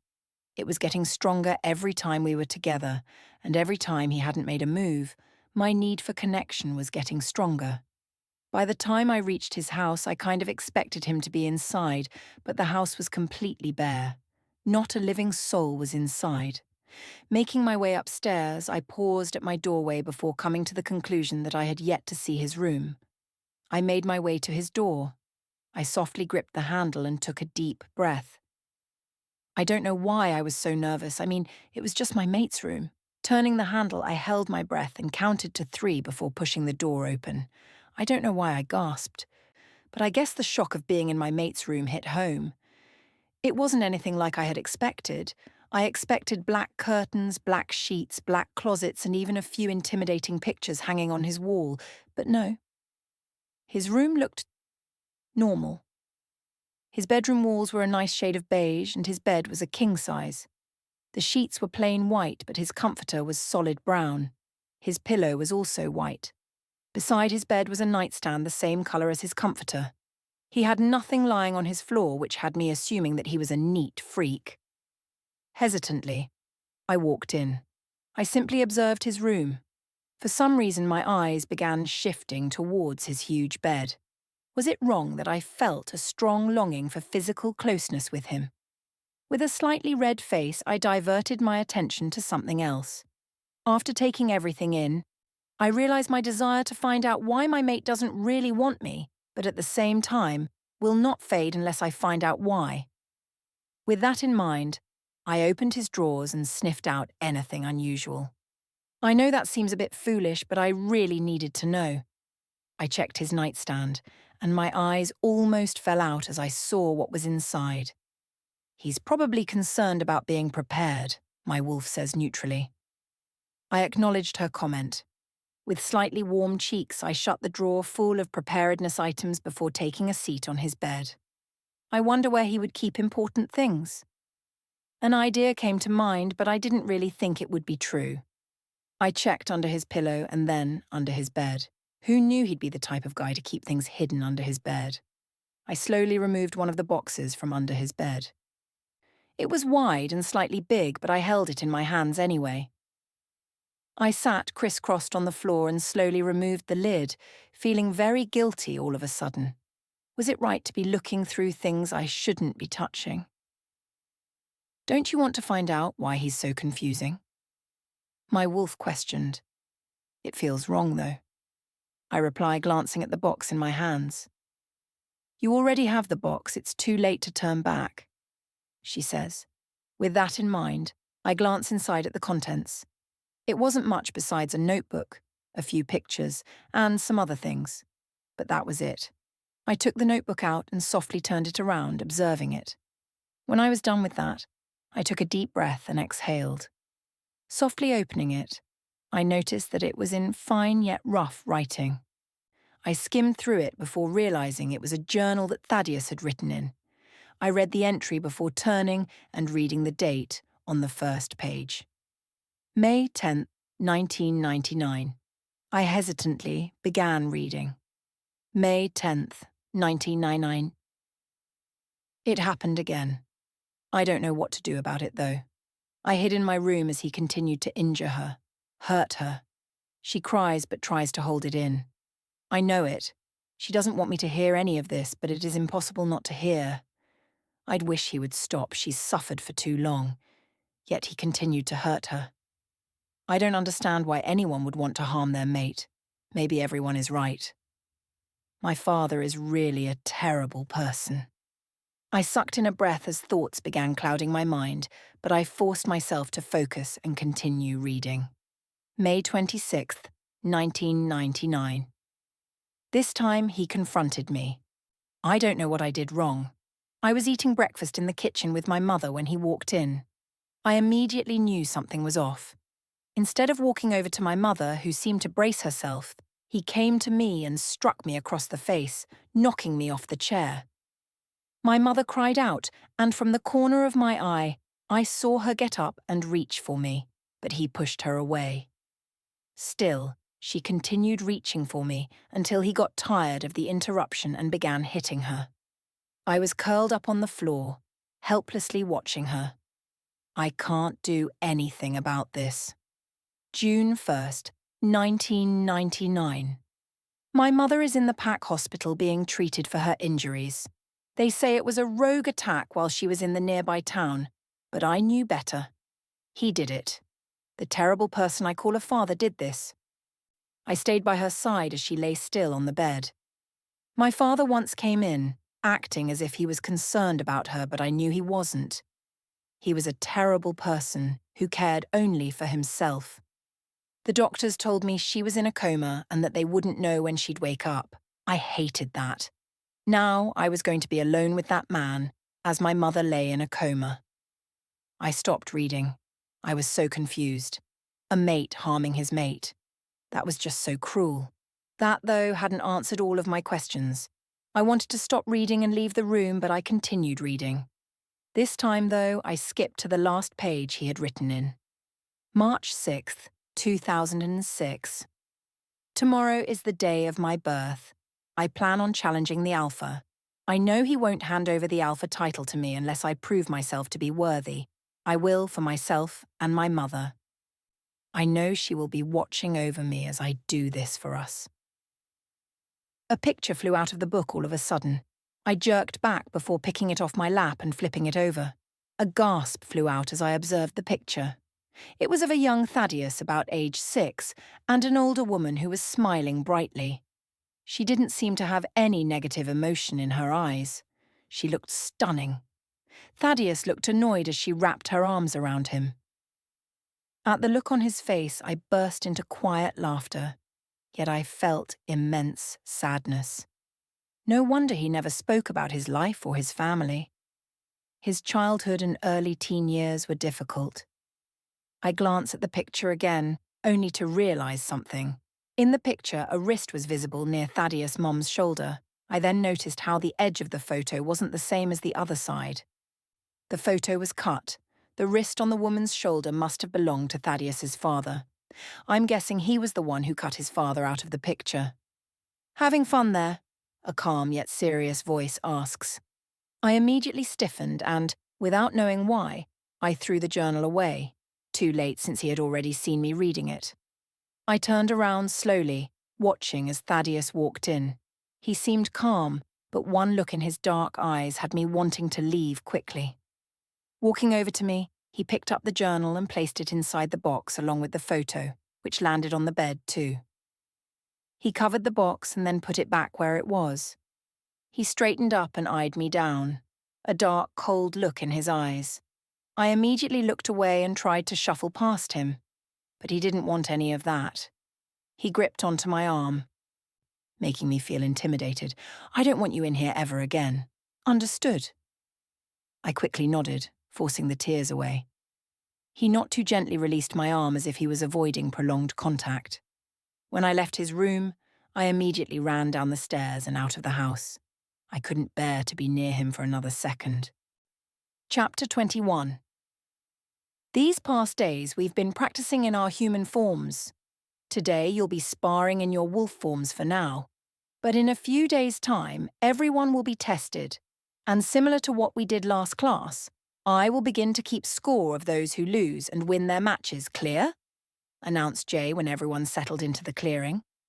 When I first arrived here, the majority of people were sending me questioning looks. Of course, everyone was curious what the Alpha's mate was doing here. Mason had sent me a nod as if he was saying an easy hello, and then he went back to talking to the guys he was with. Honestly, that kind of hurt. But I ignored it and waved hello to Rose, who welcomed me with an easygoing smile and a hug. She knew how much I wanted this. Everyone, partner up with someone who is about their size. Those who have no partner stand beside me, and I will put you in a group of 3, Jay says, his voice blaring out loud. Rose gave me an apologetic smile just as another girl stepped out from behind me. "Come on, Rose," the girl says, totally ignoring me. She turns and heads away, making Rose run after her after she pats me on the shoulder. Well, now I felt awkwardly alone. I walked towards Jay, noticing how no one else stood beside him. It felt totally awkward because everyone was observing me as if I shouldn't have been there. Okay, not everyone, but most people were. Others sent sympathetic smiles towards me, which made me wish the ground would swallow me up on the spot, but that didn't happen. "Annabel you go with." His eyes went around before he pointed towards a group in the corner. Them. I followed his finger only to notice the group I was in. They were no older than 16. I observed them with a shocked expression before concealing it and turning my head to face Jay, who was already walking away to help someone. "Is this some kind of joke?" I questioned, following him. He turned around, not surprised at my refusal to be with a group of younger teens. "Luna, I need you to go with your group. Everyone here is skilled and I cannot just place you in a random group." I stubbornly turned around before stomping towards the group. People glanced at me as I stormed towards my group, but I paid no attention to that. I saw Rose and even Mason glance at me, and both even tried mind-linking me, but I put my walls up. Approaching the group of girls, I couldn't help but notice how they had a sort of apprehension in their eyes. I calmed myself down just as I reached them. "Hi," I said, trying to sound cheerful. "Should we start?" The girls stood still as statues. They didn't have the apprehension anymore, but I could tell they were very cautious. Suddenly, they snapped out of it before nodding. "My name is Annabel," I state, trying to start this off nicely. "My name is Lisa." She gives me a small wave before pointing towards the girl beside her. "And this is Gabriella." Gabriella, hesitantly, waves at me. "I apologize for before," I retorted, noticing the way Gabriella relaxed slightly. "Do you want to spar first?" one of the girls asked. I raised an eyebrow. "If that's all right with you two." After several matches with the girls, I won all my rounds. Beta J called everyone to meet him in a half circle. "Good job, everyone. I've seen many improvements since last week, and to end this class," he says, pausing for dramatic effect, "I've constructed a game of capture the flag." Many cheers escaped, and I admit I let some out. Jay divided everyone into 2 teams, making some guy named Kevin the team captain of the blue team and a girl named Zoe the team captain of my team, the red team. We immediately split off, each team heading for their own sides. I went along with my team, remembering all the rules of the game. When we were at a good distance, Zoe called for a group huddle. "All right, team," she began. "Here's the plan." Wow, I already liked this girl. "Chase, Casey. Dante and Chad, you guys are coming with me. Darcy, Hunter, Manny, Gail, Rose, Trisha, Jake, and Matt. The rest are spreading out, guarding our flag." I felt a bit disappointed that I wasn't in the main action part, but I kept my mouth shut. "The first group I made, you guys are first line of defense. You guys will be farther ahead than the rest. My group, we go in, and since Rose is the fastest here—" "Actually, Annabel is much faster than I am," spoke up Rose. All eyes turned to me, making me want to go hide, but my wolf refused. She didn't want anyone to see us as hesitant, so with her help, I straightened up and awaited Zoe to speak. Her eyes simply observed me before continuing. "I guess we'll give Annabel a chance here. As I was saying, since Annabel is now the fastest runner here, my group will distract the others while Annabel goes for the flag. Of course, that might not be easy, which is why, Annabel, you have to be quick and blend in with the other team. When you get the flag, you need to run as quickly as you can and get back here. Clear?" We all nodded, and as I began following Zoe, she suddenly pulled me aside. "Sorry about taking charge, Luna. I'm very competitive." I shook my head, giving her a smile. "No, it's all right. No need to apologize." She seemed relieved, but almost immediately she went back to the front of the group. I was actually really excited to finally be in on the action. When we were all set up, Zoe must have told Beta J that we were all ready because he announced the start of the game. I immediately began following the others before Zoe suddenly broke off from the group and came to me. "I'll be going with you," she mind-linked. "But we will be going around the whole thing. Understand?" To be honest, I didn't, so I shook my head. She led me away from the group and explained the strategy again, which I was thankful for. Afterwards, she patted me on the back before leaving me alone.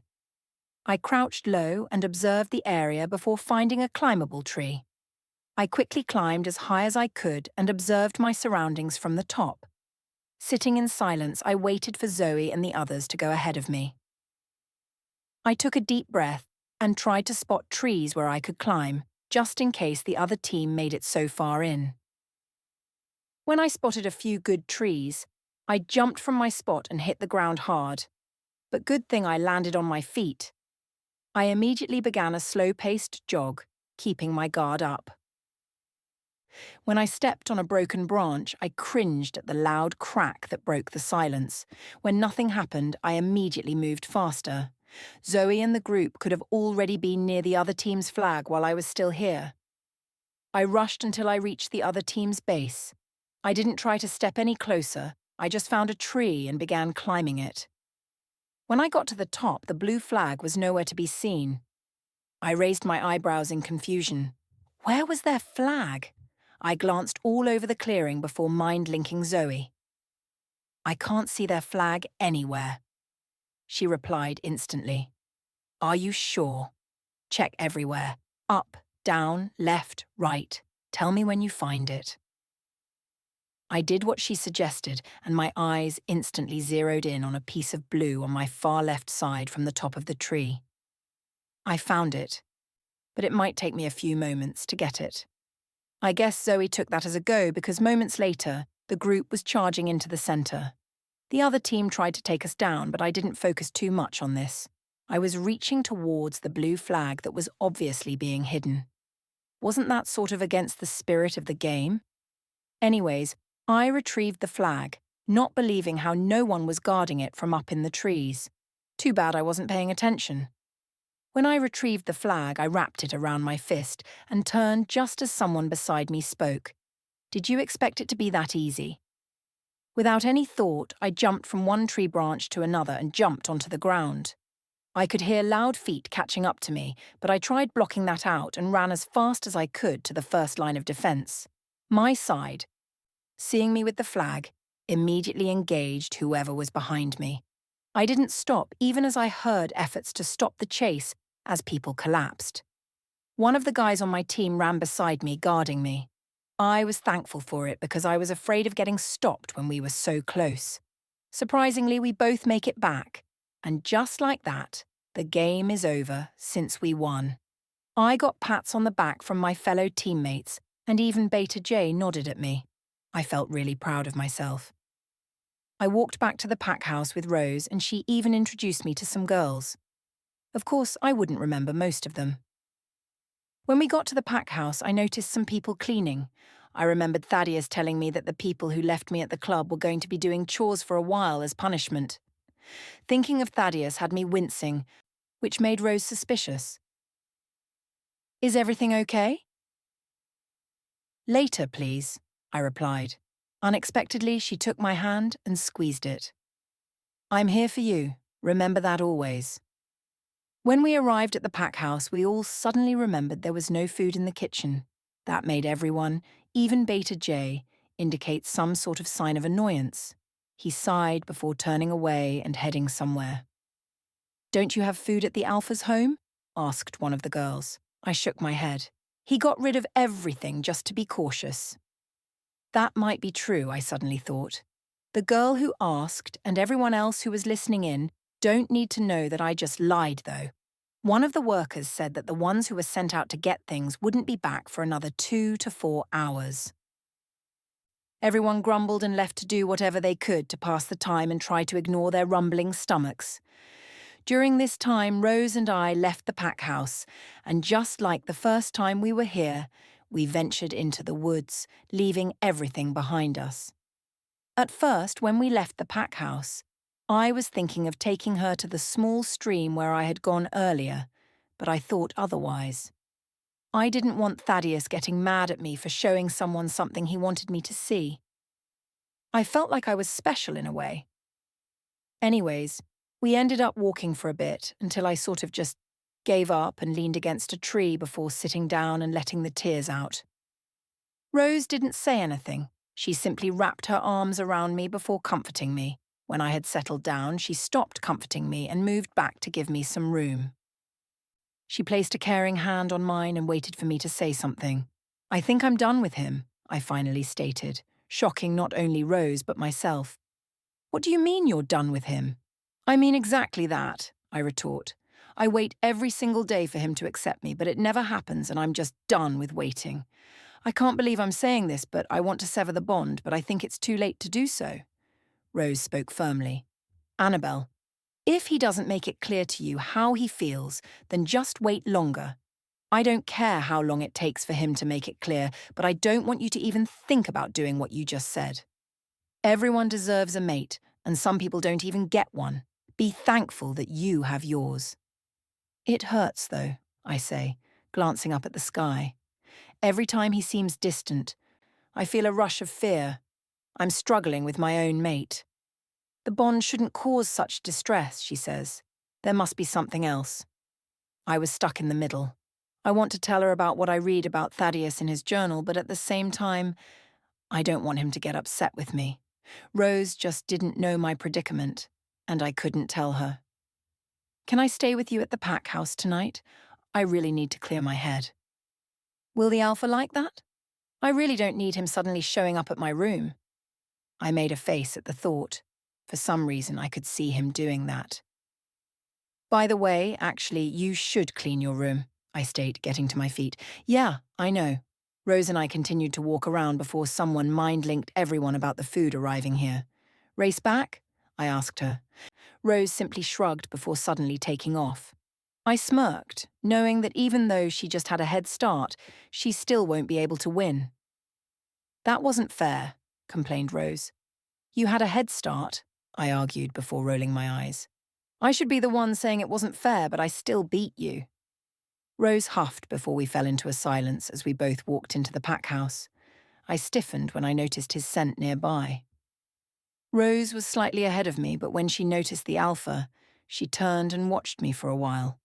She gently gripped my wrist before steering us away from him. I was thankful for that. "You want to go eat in my room and I can bring the food up?" she asked. I nodded, letting my eyes drift towards a plate of food some child was holding as he walked by. "Sure." I headed towards her room, and when I opened the door, I noticed Mason. He turned around, and when his eyes fell on me, a surprised expression replaced his calm demeanor.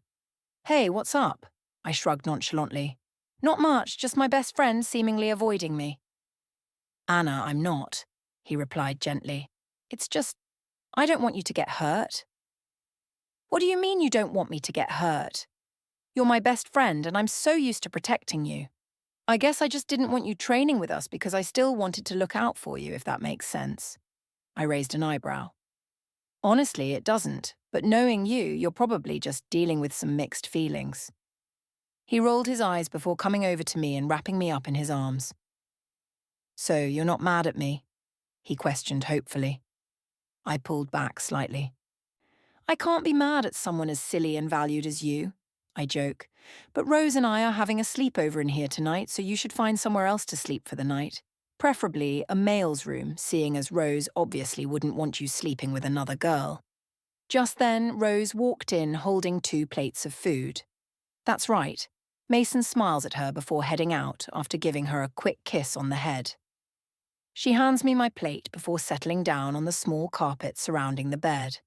Instead of settling next to her, though, I sit on the bed. When I'm feeling comfortable, I glance at Rose, who is raising an eyebrow at me. "What? You want to sit where Mason and I rest?" "Stop!" I suddenly exclaim, getting her message. I quickly get off and sit next to her, feeling slightly uncomfortable. I immediately glance at the washroom in the room. "Chill. We clean the sheets once in a while," Rose says with a giggle, noting the way I glance at the washroom across the room. I sighed and quickly ate my burgers before leaning back with a satisfied sigh. When Rose was done, she did the same and put her head on my shoulder. A thought suddenly occurred to me. "Hey, Rose," I spoke up, "who do you think slipped the silver into the drinks?" She shrugged before letting out a low sound of irritation. "Some thoughtless person." "What if it was the same person who brought the body into the pack?" I asked, catching her off guard. With wide eyes, she turned to me. "Maybe," she says, "but does he know?" I shrugged. Beta J. "What if it's someone from the old Blue Bloods pack?" questions John. "What if the mole is one of them trying to leave here?" I watched Alpha Thaddeus as he thought over this. For a moment I thought I saw a glimmer of something, but it was gone. In its place was the dark look he normally wore. He must have been thinking of Annabel. "What if it's not them?" I asked, breaking the silence. "Are you suggesting that one of our old members is helping Brayton?" "John," spoke the Alpha, "you say our old members. The new members are part of this pack now. If there is a problem, you are free to express it now. In fact, if anyone here has a problem, I'd like to hear of it properly." John physically gulped before replying. "There is no problem, Alpha." Robert chose that moment to speak. "Beta, I agree with John. It would be most likely that someone who knows Brayton would be able to work with him rather than someone else. How would anyone besides the past members of the late Blue Bloods pack know of Brayton anyway?" We all took in his words before Alpha Thaddeus glanced at me. "Robert, we can't just come up with things without finding evidence, but since there is really no other place to start, I want you and Ken to start with the past members of the Blue Bloods. While John and Jay look through the files of our old pack members, the rest will have to continue looking around the city and town." When the meeting is over, Alpha Thaddeus pulls me to the side. "I want you to keep a careful eye on John." I nod, understanding what he meant. John wasn't very trusted around here, but since he's been around longer than any of us, he has some valuable use to us. "Mind my asking, but what will you be doing?" He didn't respond, but knowing him, he was just thinking over his words carefully. "I need to pay someone a visit." Chapter 22. When you're supposed to be ignoring someone, it's supposed to be easy, especially if you're mad at that person. Hence, that's why you probably ignore that person in the first place. The difficult part about ignoring someone, though, is when they try to talk to you. That was my problem at the moment. My mate had just rushed. Okay, I'm exaggerating into the pack house, and even though I really didn't think he'd come for me, I wasn't really surprised. Rose was right about his swift entry into the room. Moments before he arrived, Mason had been in here to collect some things for the night. Even though it was just after 6 in the evening, he said he planned on going to sleep early. Rose and I obviously didn't believe him.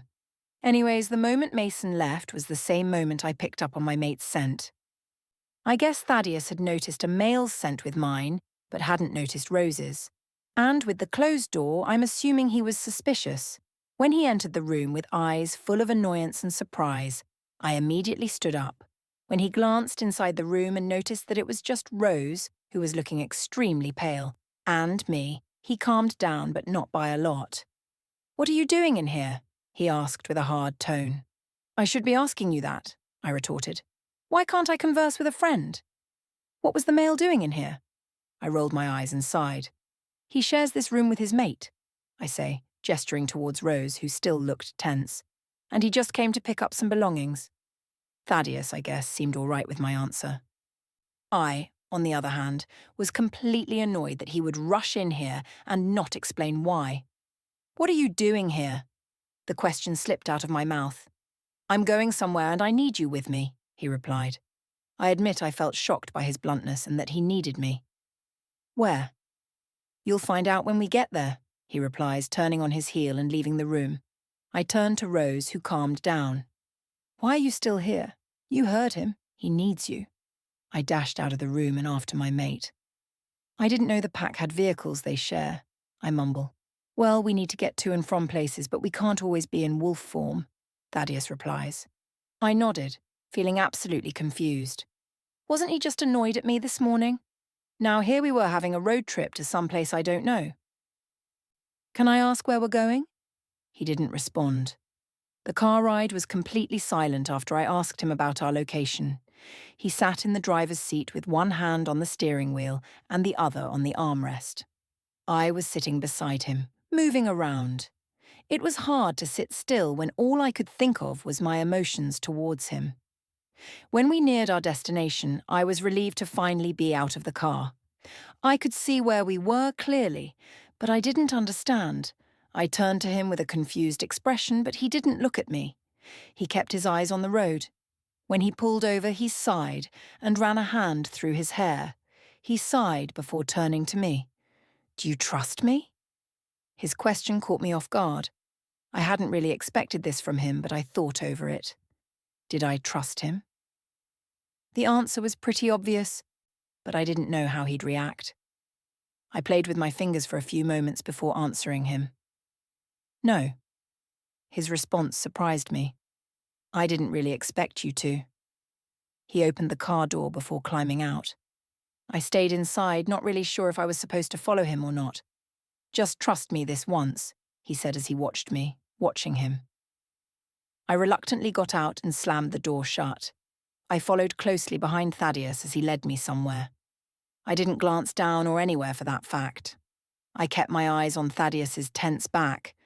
I was too afraid to speak up now. We were both surrounded by tombstones, and I had no idea if speaking about our problems would be pleasant to the deceased. Finally, when Thaddeus slowed down, I knew we were here. He came to a complete stop and kept his eyes on the gravestone. I glanced at the name engraved on top. Elena Petrova, Knox. 1957, 2004. Beloved mate, wife, Luna, and mother. I stared at the name in silence. It didn't take a genius to find out that the grave in front of me must have belonged to my mate's deceased mother. Afraid of breaking the silence, I numbly placed my hand on his arm, making him stiffen. He suddenly relaxed, though, before I drew back. "You must be wondering why I brought you here," he says. His voice was devoid of emotion. "This is my mother." I nodded without really saying anything. "How much of the journal did you read?" he asked, turning around to face me. "I read enough," I replied, my voice coming out clearly in the still cemetery. He nodded and turned to face the grave. "You know about my father?" "Yes," I retorted gently. "About what he did?" "Yes." "What about how she died?" I felt my heart reach out for him. Obviously, this was a hard topic, but he didn't want to show it. She was in a coma," I trailed off.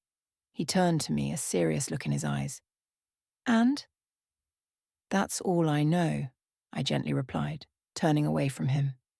She was in a coma for 5 years until her heart stopped working and she passed away. I wasn't sure what he wanted me to do.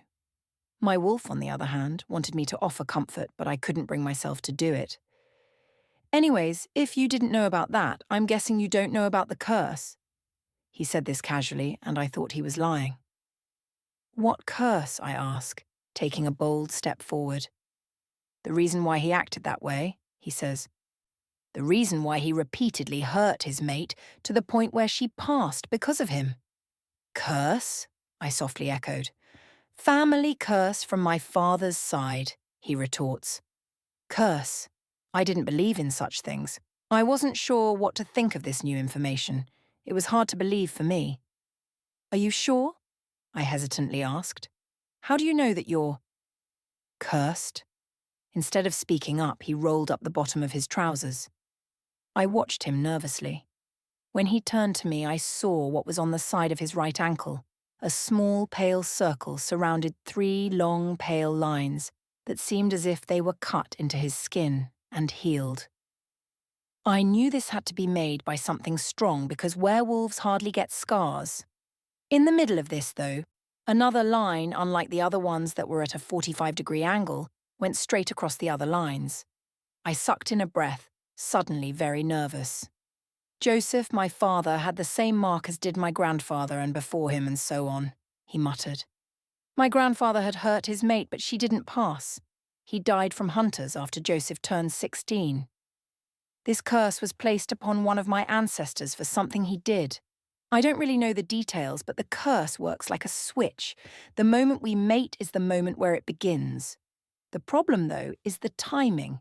Joseph hadn't started acting violently towards my mother until I was 10. My grandfather started right after he mated with my grandmother. If we bond, I don't know when I'll begin changing. The reason I'm telling you this is because I'd like to try this out, but you need to know what could happen. His words had my head spinning around. I looked at him for a few moments before finally finding my voice. You want to try? I asked my voice, slightly shaky. He nodded, looking extremely uncomfortable. If you want to, anyway. I just came to the conclusion that you don't deserve the way I've been treating you, and my mother wouldn't be too pleased with how I've been treating my mate lately. A small smile made its way onto my face, but I kept quiet. He murmured something that even my wolf ears couldn't catch.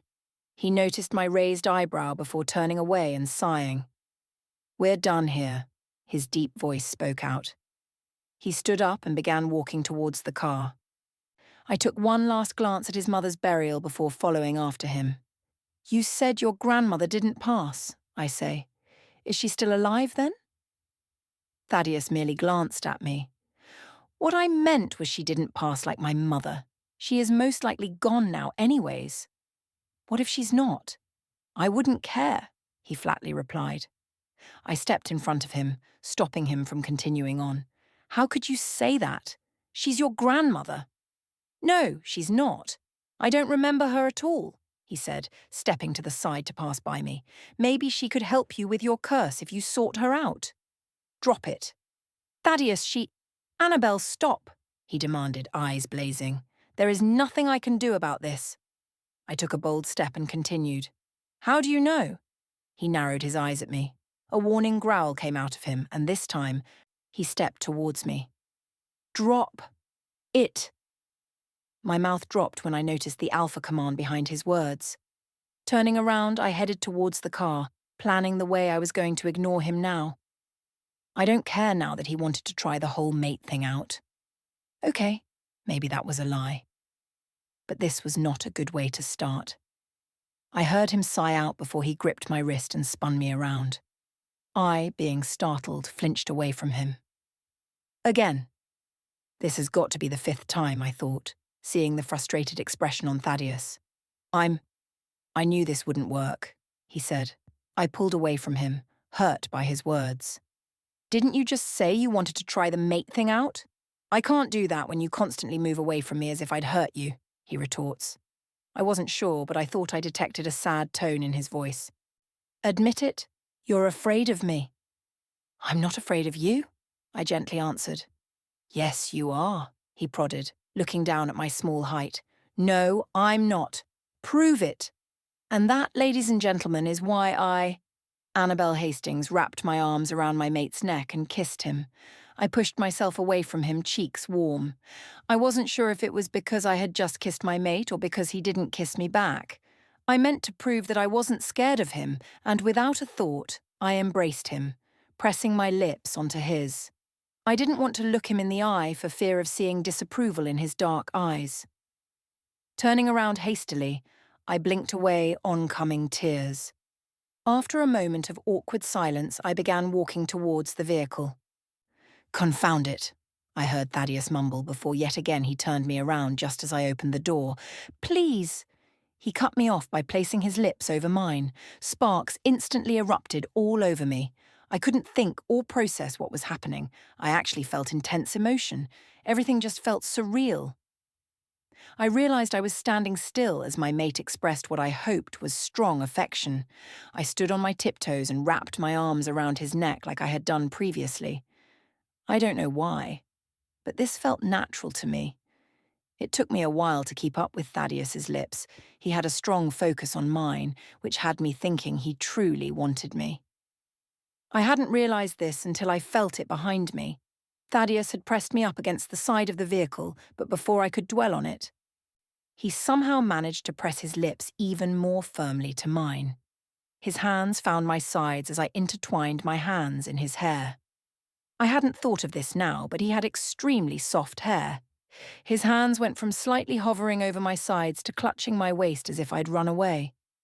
I had not planned on running from him, though. His actions elicited a soft sound from me. He pulled his lips from mine, growling. His eyes held strong feeling, which made me gasp. Without wasting any time, he went back to my mouth. One of his hands held a handful of hair while the other stayed wrapped around my waist.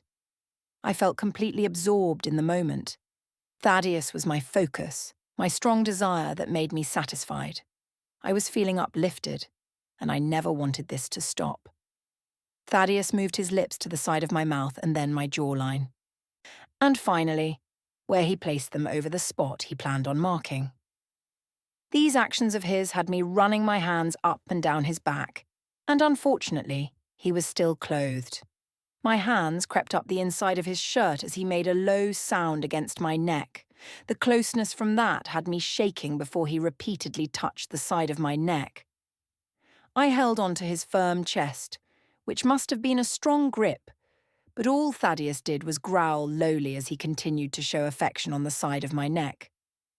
I guess Thaddeus had the same idea I had about wanting the clothing off, because in seconds my top was removed and his hands gently explored the exposed area. I sighed happily and moved closer to him. I felt something firm pressing up against me, and it took me a few seconds to understand what it was. Somewhere deep down, I remembered we were being very open in a cemetery with my mate's deceased mother buried less than a few feet from us. I think Thaddeus had the same thought because, with what seemed to be a lot of strength, he pulled himself away from me. I closed my eyes, trying to calm my breathing, and when I did open them, Thaddeus was standing almost 10 feet away from me. I knew instantly that he was doing it for our sake. I noticed the look in Thaddeus's eyes. He wanted nothing but to continue what had just happened. He was breathing hard. Actually, we were both doing so. Without consciously knowing, I let my eyes wander towards his slightly swollen lips. "We need to stop," his deep voice came out strained, which had me wanting to resume our previous actions, but I agreed with him.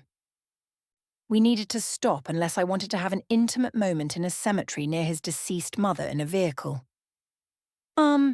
Yeah. His eyes flickered to my chest briefly, and I instantly knew what he was hinting at. With the blood rushing to my cheeks, I picked up my shirt that somehow managed to land on someone's newly placed gravestone. I winced at that. I quickly put on my shirt and got into the vehicle, where Thaddeus had already placed the keys into the ignition. I refused to look in his direction at all, afraid of acting on impulse. My emotions were strong and all I wanted, no needed, was him. I could tell that he knew I was embarrassed because he kept glancing at me throughout the whole drive. As we neared where we had gotten the vehicle, Thaddeus stiffened. That got my attention, and immediately I snapped my head to his. He abruptly stepped on the brake, making me jerk forward while he hardly moved. "Get down!" he suddenly exclaimed, just as the front glass shattered. I didn't know what was happening, but when I reopened my eyes, I don't remember closing them. Thaddeus was hovering over me. The worry in his eyes made my heart ache. I should be worried. He was the one who shielded me from all that glass. I couldn't imagine the discomfort he was probably in right now. "Are you okay?" he asked. I nodded. "Are you?" He sighed and pulled away from me. "I'm fine." He glanced outside and I followed his gaze. The guards on patrol immediately rushed towards us, and some were running somewhere else. They seemed to be following a scent. Just as patrol reached us, Thaddeus and I were already getting out. A sudden whimper of pain escaped from me, making Thaddeus's attention snap to me. I gripped his arm as I suddenly felt dizziness wash over me. My attention was on the large shard of glass in my thigh. How had I missed it? Thaddeus got onto his knees and I knew what he was going to do. The guards around us were apologizing to Thaddeus and me about not being careful, but we both blocked them out. Thaddeus instructed me to sit down slowly. I did so and he sighed, sending me an apologetic look. "Just deal with it," I say through gritted teeth. I hold on to him just as he grips the shard and pulls it out. A cry escaped my mouth just as the pack of doctors came. He growled when they came near me and held me towards him, refusing anyone from coming near. "Thaddeus," I quietly say, trying to get him to calm down. "They want to help." I don't think he was even paying attention to me. "Alpha," a brave doctor says, "we need to check both of your injuries." I stared into his eyes and I could swear he was about to shift. "Thaddeus," I snapped, taking hold of his face and making sure he was staring into my eyes. "Calm down." He slowly seemed to calm down, but then his eyes glazed over, his eyes refocused on mine before he stood up. "They found whoever did that," he stated, looking at my wound. I sighed and let the doctors surround me. I glanced back up at Thaddeus, who seemed conflicted. "Go, I'm in good hands." He sighed and asked me if I was sure just by the way his eyebrows went up. I rolled my eyes and nodded. He stayed in his spot before reluctantly turning around and heading towards the others. I sucked in a breath when I took a glance at his back. Thaddeus had saved me by taking the glass into his back. I felt immediately guilty as his bloodied back was out of view. The good thing was that one of the doctors was following him, so I knew Thaddeus would be looked after. As I was staring after my mate, the doctor was trying to get my attention. I turned to her with a neutral expression on my face. "Is there anywhere else that hurts?" I shook my head and immediately stood up just for me to sit back down. I was forming a headache, and getting up that quickly hurt me. "Let me clean the blood, Luna," she says. Surprisingly, she did so very quickly. "You should rest." "No," I say, struggling to get up. "I need to see."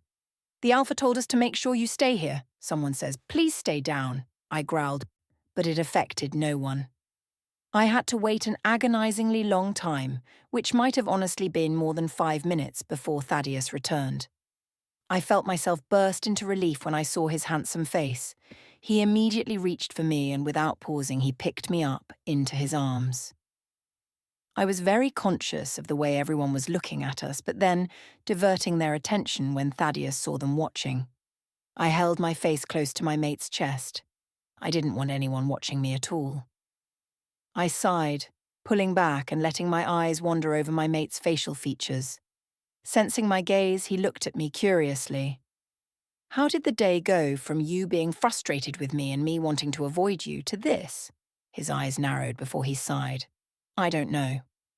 "Who did you send to do the deed?" asked Brayton. "A nobody," replied Ethan. "Was it done properly?" "Both were slightly injured. Nothing serious," he retorts with a scowl. "And what about the nobody you sent?" "Might as well be gone," Ethan simply replied.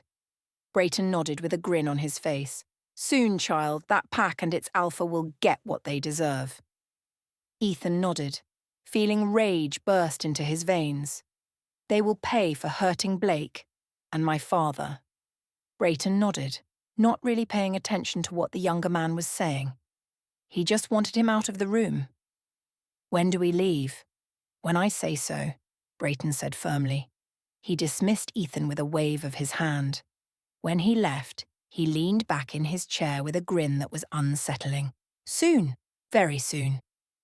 Happy Easter to those who celebrate. To those who aren't, happy Sunday. Chapter 23. Thaddeus left me at his house to speak with some people about the rogue. Apparently it must have been huge because when he dropped me off, he left ASAP. Rose was giving me a headache at the moment. She kept asking me through the mind link if I was okay. She even went as far as to say she would ask Thaddeus to tell her the truth since he was nearby. I giggled because, from her earlier reaction to him rushing into her room, I doubt she'd be able to make eye contact with him, let alone ask him something. I blocked her out and lay back on the couch. I couldn't believe Thaddeus and we kissed. How was that even possible? A grin crept onto my face as realization finally dawned on me. Thaddeus wants me. He wants me as intensely as I want him, maybe even a bit more if that were even possible. I glanced outside through the window nearby. I really wanted him back so we could resume our previous actions. Maybe even develop our physical relationship, my wolf said. I blushed thinking of that. What if that intimate encounter we practically had was going to lead to bonding? My heart hammered away in my chest as my thoughts filled my brain. If this was going to happen tonight, I should get ready. And by ready, I mean shower, attend to personal hygiene, and put on the special clothes Ari had made me buy. I suddenly snapped out of it. I doubt we were going to bond. Thaddeus obviously would want to, but I think his family curse would prevent him from completing the bond with me until he was sure he wouldn't hurt me. My heart pounded in my stomach at the thought of that. This wasn't fair, I thought sadly. My mate finally expresses why he didn't want to get too close to me, and I find out it's because he's cursed. Great. I try to think of all the signs that could have been there, but I come up with none. Being cursed? That was totally unexpected. I was so lost in my thoughts that I hadn't realized the time had gone by and that Thaddeus was close by. I shifted on the couch only to sense that he was at the front of the door. Not inside, just outside. He was speaking to the guards outside, but I couldn't hear what it was they were speaking about. When he came inside, I lay down and pretended to sleep. Thaddeus entered the room where I could feel his gaze on the side of my head. Good thing I was sleeping with my hands over my face, or he could have seen the twitch of my cheek. His penetrating eyes, even though I couldn't see them, had me wanting to fidget. When the uncomfortable stillness became too unbearable for me to handle, I pretended to turn around and let out a fake yawn. I could feel Thaddeus moving around, but it took me a mere few seconds to find out where he was. He was sitting directly in front of me now. I found it odd that he was watching me sleep, but I didn't move a muscle, I thought. Why are you pretending to sleep? I gave up on the act and sat up staring at my mate, who was back to his blank facial expressions. How do you know I was pretending? I asked a bit haughtily. I could have been actually sleeping, but you disrupted me.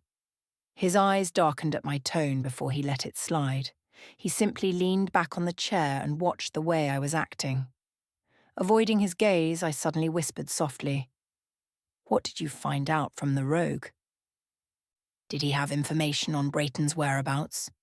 Thaddeus took a deep breath before exhaling slowly. We still don't know where he is, but we will find him. The confidence in my mate's tone had me sitting up straighter. He seemed on the verge of giving up, but he managed to compose himself. The way his eyes darkened when he said he didn't know where Brayton was enough to tell me that he wanted nothing more than to ensure the guy faces justice for what I felt. I, for some reason, really wanted Thaddeus to hold Brayton accountable, even if he was my past alpha or not. He had done such cruelty in a short span of time that I couldn't believe there was ever a time I called him alpha. I can't believe there was ever a time when he led a pack. It was completely appalling now that I think of it. So? I trailed off. Remembering what I was planning on doing, what now? I had asked that question so directly that I winced at my own obvious forwardness. Thaddeus immediately caught on, but he did nothing but stare at me. "You know we can't do this right now," he replied as if he was speaking firmly. "I need you to remember that I didn't just share my life story out for you to not understand anything I was saying. I was paying attention, it's just—" Again I trailed off. Thaddeus sighed, pinched the bridge of his nose and spoke with a firm tone. "If you keep this up, I won't be able to control myself." I immediately shut up. Even though I didn't want to, I knew I had to stop to prevent myself from making him break his self-control. A sudden thought came to me. "I don't know anything about you." He raised an eyebrow at me. "You know, we're mates and we don't exactly know anything about each other," I awkwardly mumble. Thaddeus sighed and got to his feet. "Next time." "Thaddeus, if we're giving this a go, the least you could do is give me some answers," I state. "I did," he argued. "Not those answers," I suddenly shout. "I mean simple basic answers like, what's your favourite animal, colour, etc." Now Thaddeus looked at me as if I had suddenly grown another head. I know those are difficult examples, but that's usually how you start a conversation with basic topics. Thaddeus suddenly grew quiet. "If it helps, I'll go first." I chewed on my bottom lip before coming up with something. "All right, my favourite colour is purple. My favourite meal is chicken wings. I'm 19 years old, but soon turning 20 in a few weeks' time. I love wandering around." Thaddeus mumbled something under his breath, making me freeze. "What was that?"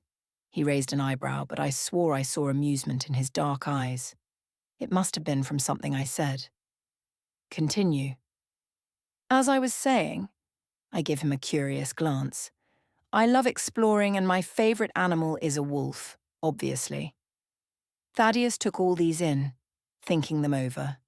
A small smile made its way onto my face, and soon I was asking Thaddeus to do the same thing I did. "I like the colour blue." I nodded, blushing softly at his intense gaze and motioned for him to go on, but he simply shrugged. I blinked before rolling my eyes. "That cannot be it, Thaddeus," I said, moving to sit crisscrossed on the couch. "Why is it so hard to just tell me these simple things?" I waited for a moment just to hear him speak. He didn't. Disappointed, I got to my feet. I mumbled a goodnight and headed towards the stairs. "I like the colour blue," Thaddeus's sudden voice repeated. I stopped on the spot. "I'm 26 years old. I enjoy running in wolf form, and I don't exactly have hobbies considering the work I need to finish." A smile stretched across my face. With a visible skip in my steps, I went up to my bedroom and fell asleep with a big smile on my face. "Chocolate chip pancakes, cherries and whipped cream." I stand in shock. "Mary, you are amazing." Mary simply chuckled before motioning towards it all. "It's better when you actually eat it." "Ha ha," I teasingly reply. Mary has a twinkle in her eyes while watching me. "Luna." "Anna," I quickly corrected. "Anna," she starts. "Forgive me for asking, but when will you have a child?" I immediately choked at her words. My eyes bulged out, and I immediately began taking sips from my cup of orange juice. I glanced at Mary, who was amused. "What?" My voice came out squeaky. "Well, not to pressure you or anything, but I'm getting old and I'd love see the alphas pup or pups before I pass along." She said that so simply while I was still having a hard time digesting what she wanted. "Pups? How?" I think I felt my wolf acknowledge my question. "You obviously—" I immediately cut her off. "I know." Well, we'll try," I awkwardly stated. My face turned bright red while Mary laughed. "I apologise, dear," she retorts after chuckling for what felt like forever. "You guys kissed?" "Keep it down," I hissed, glancing at the people who were watching Rose and me now. Rose gripped my wrist and tugged me to her bedroom, shutting the door with a loud slam. She didn't stop there, though. She tugged me towards the bathroom and turned the tap on. "The running water isn't necessary," I stated. Rose rolled her eyes before fixing her gaze on me. Don't change the topic, she retorted. I shrugged and began awkwardly whistling. Rose, fed up, playfully struck me. Ow, I groaned, holding onto my arm. Okay, now that wasn't necessary. Rose immediately gave me a sharp look. I gave up trying to stall because it was my fault, I told her in the first place. I want details now. We kissed, I blankly stated. Seeing Rose's face turn red with annoyance, I quickly added on. We talked for a while before something came up, and I kissed him first. But then, he didn't return the kiss. So I left to head back to the car when he suddenly turned me around and kissed me. And what did it lead to? My face turned bright red. Nothing. Are you sure? Yes, Rose, that was it, I burst out. Rose only smirked, directing her gaze towards my neck. I don't believe that because my eyes see signs of affection, Rose says, trailing off. I immediately faced the mirror, pushing my hair to the side, revealing my neck. How could I forget about that? I groaned silently before covering the area with my long hair and leaving the bathroom. I could hear Rose's laughter even as I exited the room. She was having a fun time out of this, while I was completely embarrassed in a sense. As I was descending the stairs, a thought came to me, making me lightly tap myself on the head. The marks were probably why Mary told me about pups. When she saw these, she obviously thought Thaddeus and I were being intimate. When I went to leave through the back door, a small body instantly greeted me. Startled, I glanced down only to see a familiar face I hadn't seen for some time. Hi, Anna, the young girl greeted. I smiled down at Beth before picking her up and hugging her tightly. Hi, Beth, I replied cheerfully. You never come and see me anymore, she says. I could detect the sadness she was trying not to show. Guilt hit me hard. I got eye level with her and pulled her in for another hug. I'm sorry, Beth. I've just been really busy these past few days. How about I make up for not spending enough time with you? How? Do you want to see where I sleep? Beth nodded excitedly. I took her hand in mine and set off to the Alpha's home. Is it pretty? I nodded at her question. The house is almost like the pack house, except there isn't that much people living there. It's only the Alpha and I. At this, Beth stopped in her tracks. Her face went from excited to frightened in a few mere milliseconds. He won't be there, right? Her question came out hesitant. I rubbed her shoulders soothingly. He won't be there, I assured her. She mumbled an okay as we continued our walk. I broke the silence a few moments later since it was almost impossible for me to be quiet. How's Savannah? She's better, she retorted with a smile. I mean, at first she never liked leaving my side, but there's this lady that Savannah likes. I like her too. She's really nice to us. That's great, I greeted the guards outside the house before entering. Beth gasped the moment she stepped inside. Her small hands covered her mouth in shock as her eyes widened.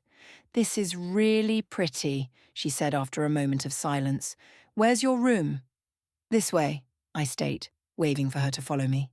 We head upstairs where Beth asks me another question. How many floors are there?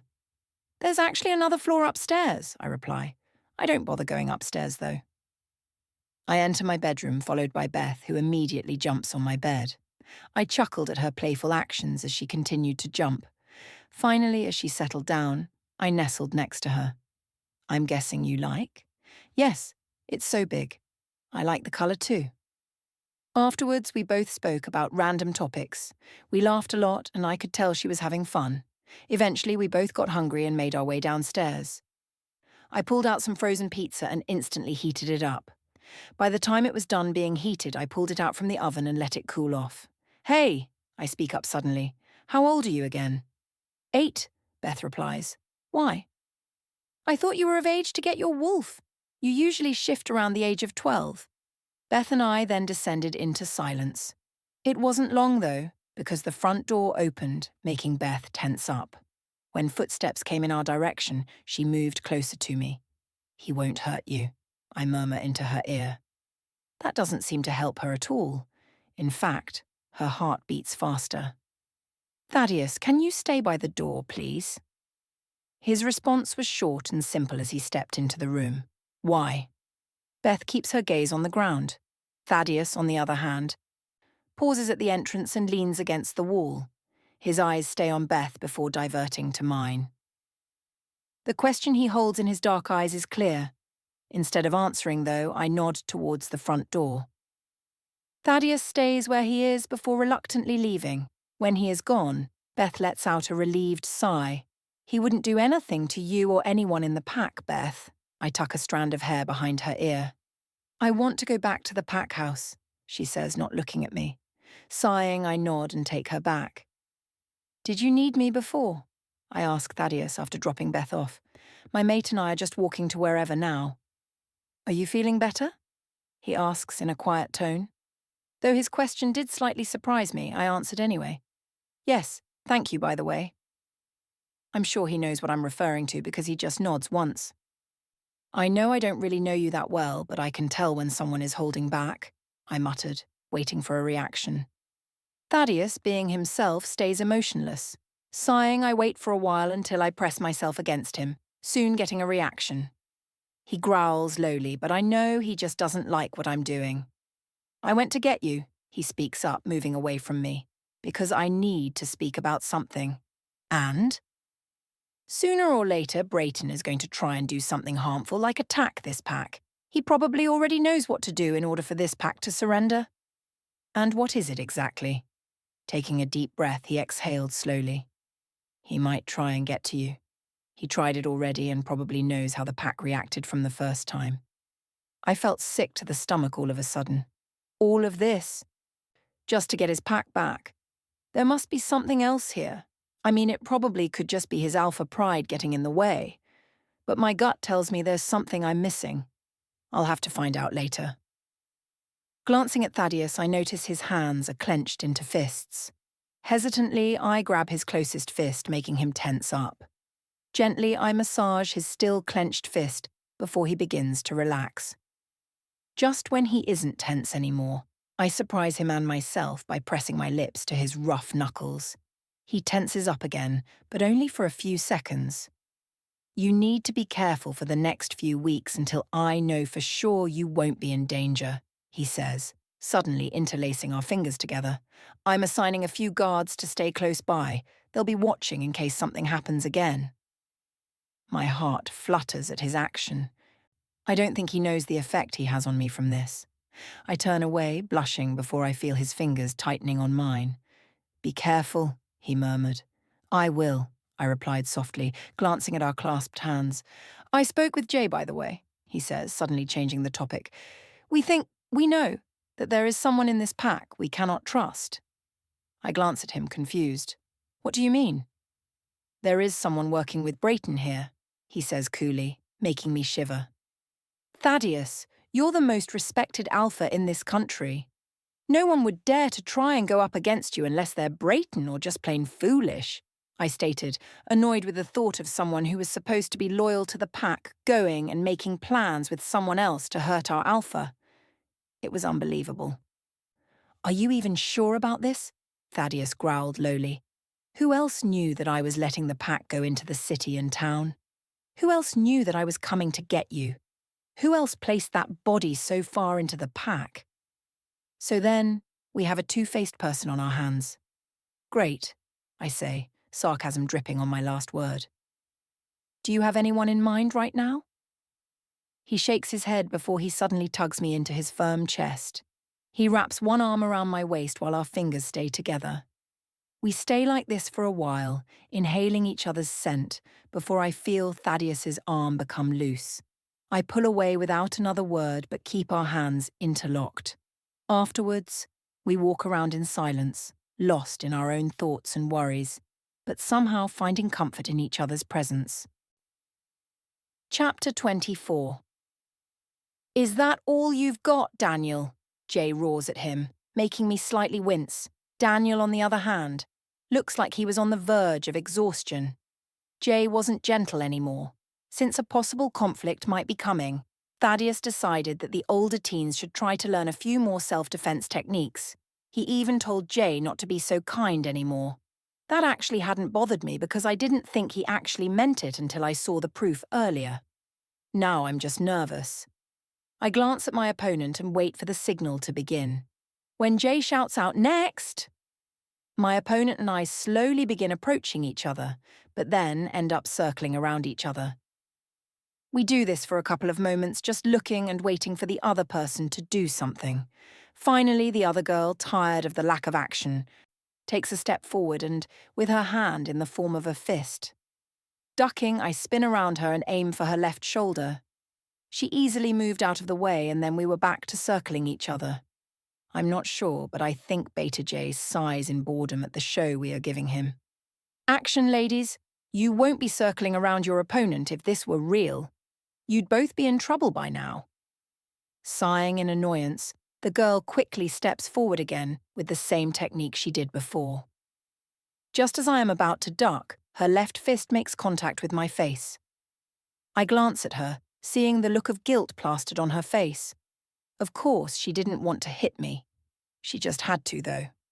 Letting out a small sound, I step back and recollect myself just as she launches herself at me again. This time, though, I remember a technique Beta J had taught us. Taking a step forward, I turn slightly and kick her on her side, making her lose balance for a few moments.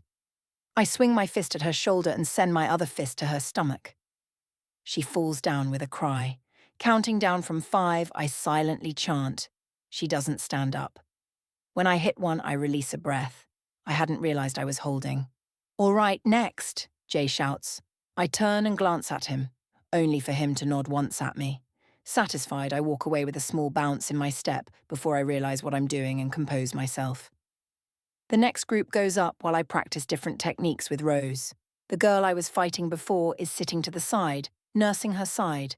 Turning back to face Rose, I notice the small frown she's wearing. "What's wrong?" "Mason and I got into a disagreement." By the look on my face, she quickly adds, "It's not a big thing, just a small difference of opinion." "Hope whatever it is, you guys work it out." She nods, and after that, we just hang back watching others. I observe everyone around us when a thought comes to mind. If Brayton attacked this pack, I think we'd be prepared. Rose gives me a curious glance. "Why do you say that?" "Are you kidding? Look around us. Everyone here has been trained for a situation like this, Rose. We have over 300 people in a pack, and most can engage in conflict and take care of themselves. Even if Brayton did attack, we'd be ready. We have the numbers." Rose studies me for a moment before breaking into a smile. "I think you learned a few things from your mate." "Yeah." "Like what?" She shakes her head at me instead of answering. "All right. Bring it in," exclaims Jay. Rose and I walk together to him just as I see Mason from the corner of my eye. I glance back at Rose to see her focused on Jay rather than her mate, who was trying to get her attention.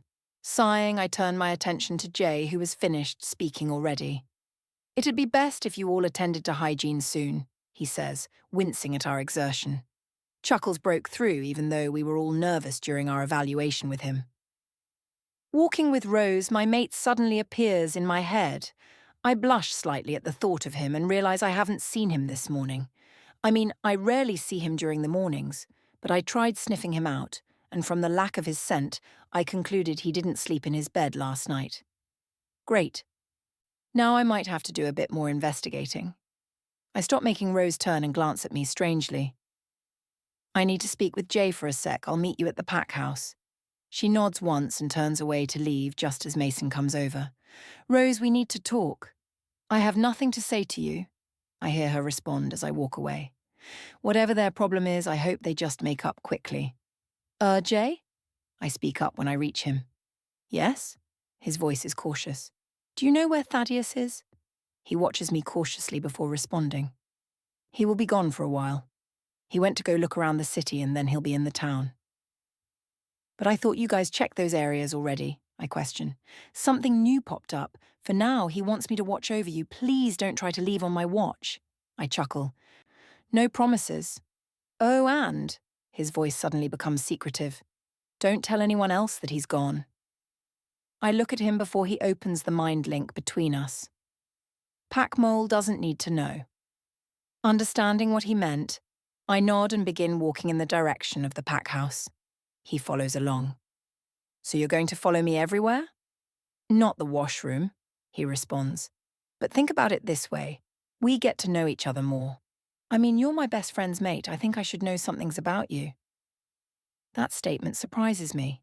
You two are best friends? I ask, bewildered. Jay looks over at me and laughs. We grew up together and my father was beta of this pack when his father was alpha. Tell me more, I state as we walk side by side. Mole. Dialing the number of Brayton's phone. I watch as the beta and Annabel walk away together.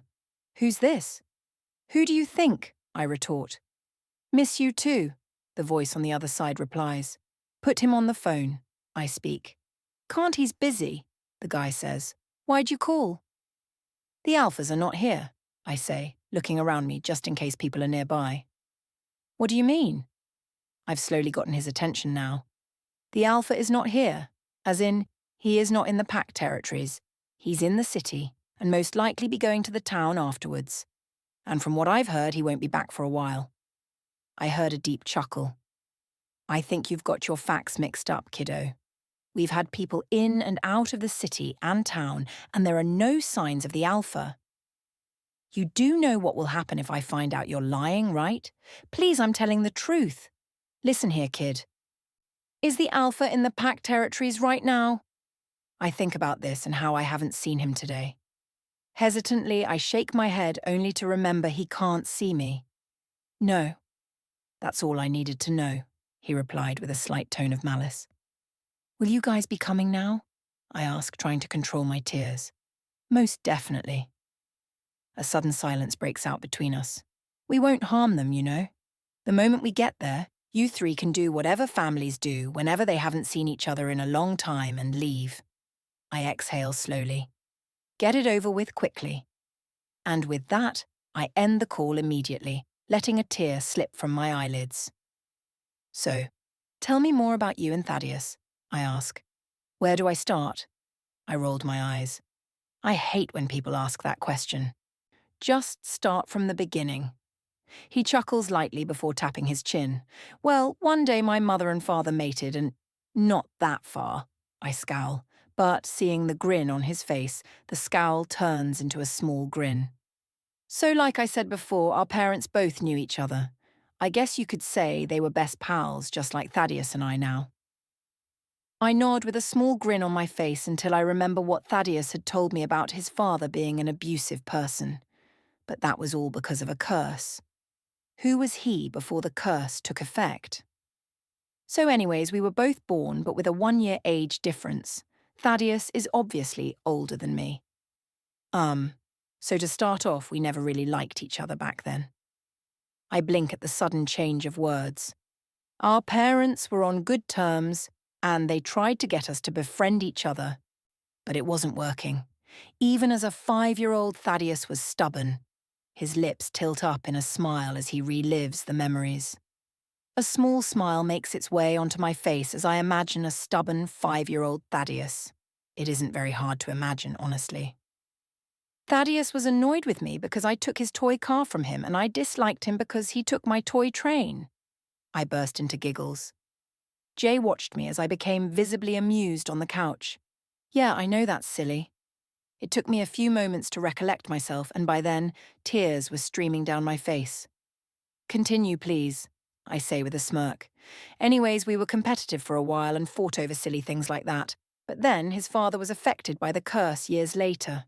He told you. Saying this, I want to lightly tap myself on the head. Of course, he told his best friend. At first he didn't. I knew there was something wrong with him because he wasn't as open and happy as he used to be. I found out later on that his father was harming him and his mother. I was surprised because his father was like a second father to me, and I couldn't see him hurting them like that. So anyway, I gave him empty books to write his thoughts and feelings in, since I couldn't connect to him. By then, he was blocking everyone out. After his mother's passing, I guess you could say it devastated them both. The alpha suddenly realizing what he had been doing to his mate for the past years, confined himself away for weeks. My parents had to take care of me and a grieving Thaddeus. We all tried to help them both, but it wasn't working. Thaddeus and his father just wanted to be left alone.